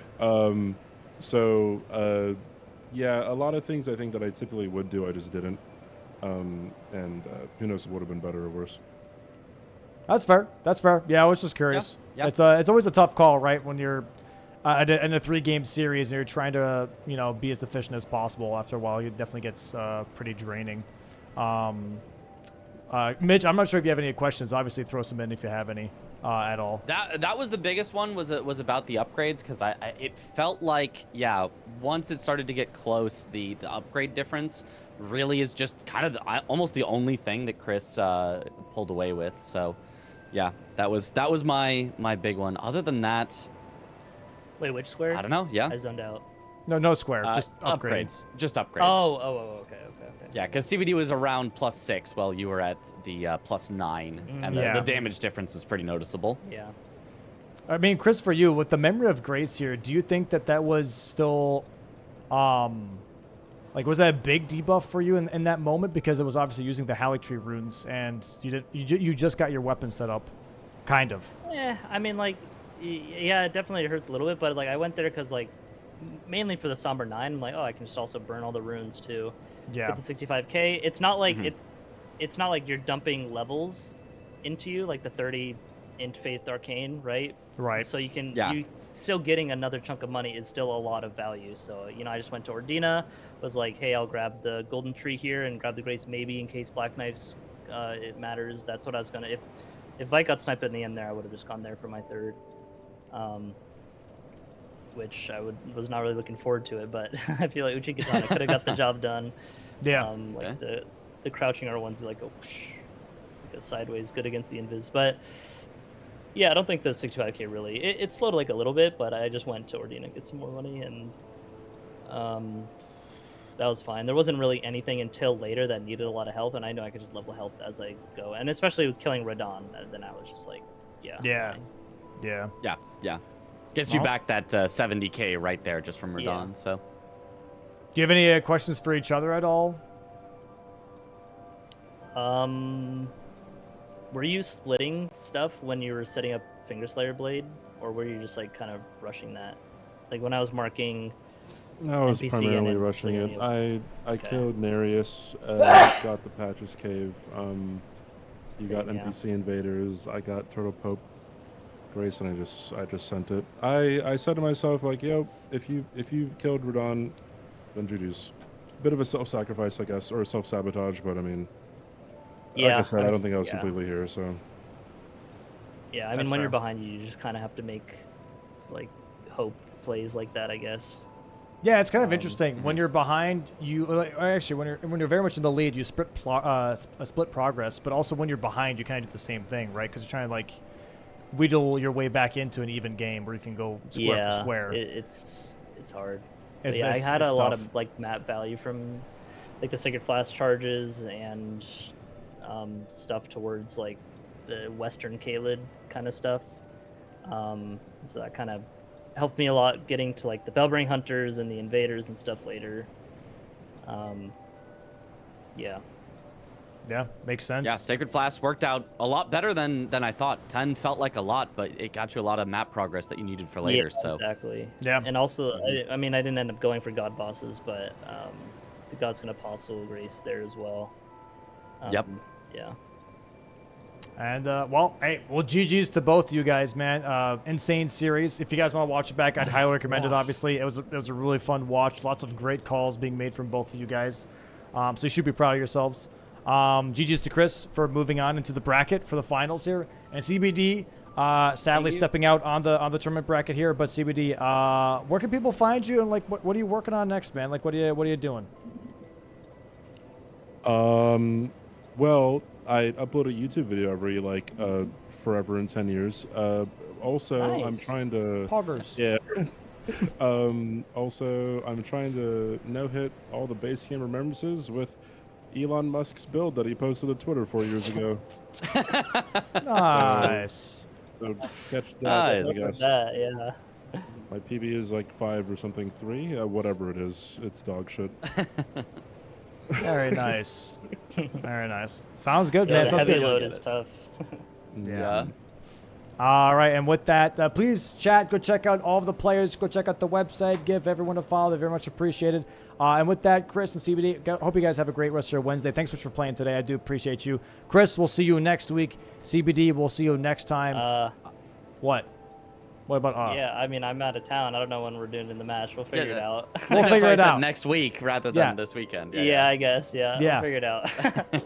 All right, sounds good. Have a good rest Thanks of your for day, having guys. us. Bye-bye. You too. GG's. All right, and with that, Mitch, we're closing out on the losers bracket match 3 here. Yeah, I mean, exciting match. Sheesh, that was anytime it goes to a game 3, you know you've got yourself a bit of a banger set. But I mean, especially here, it was so back and forth. In every game, was all 3 of them like one person got out to the lead and the other person won? I think it might have been. It was constantly close back to back. I mean, I think all 3 boards we at least cleared like 23 squares. So that's insane. That's a lot of bingus.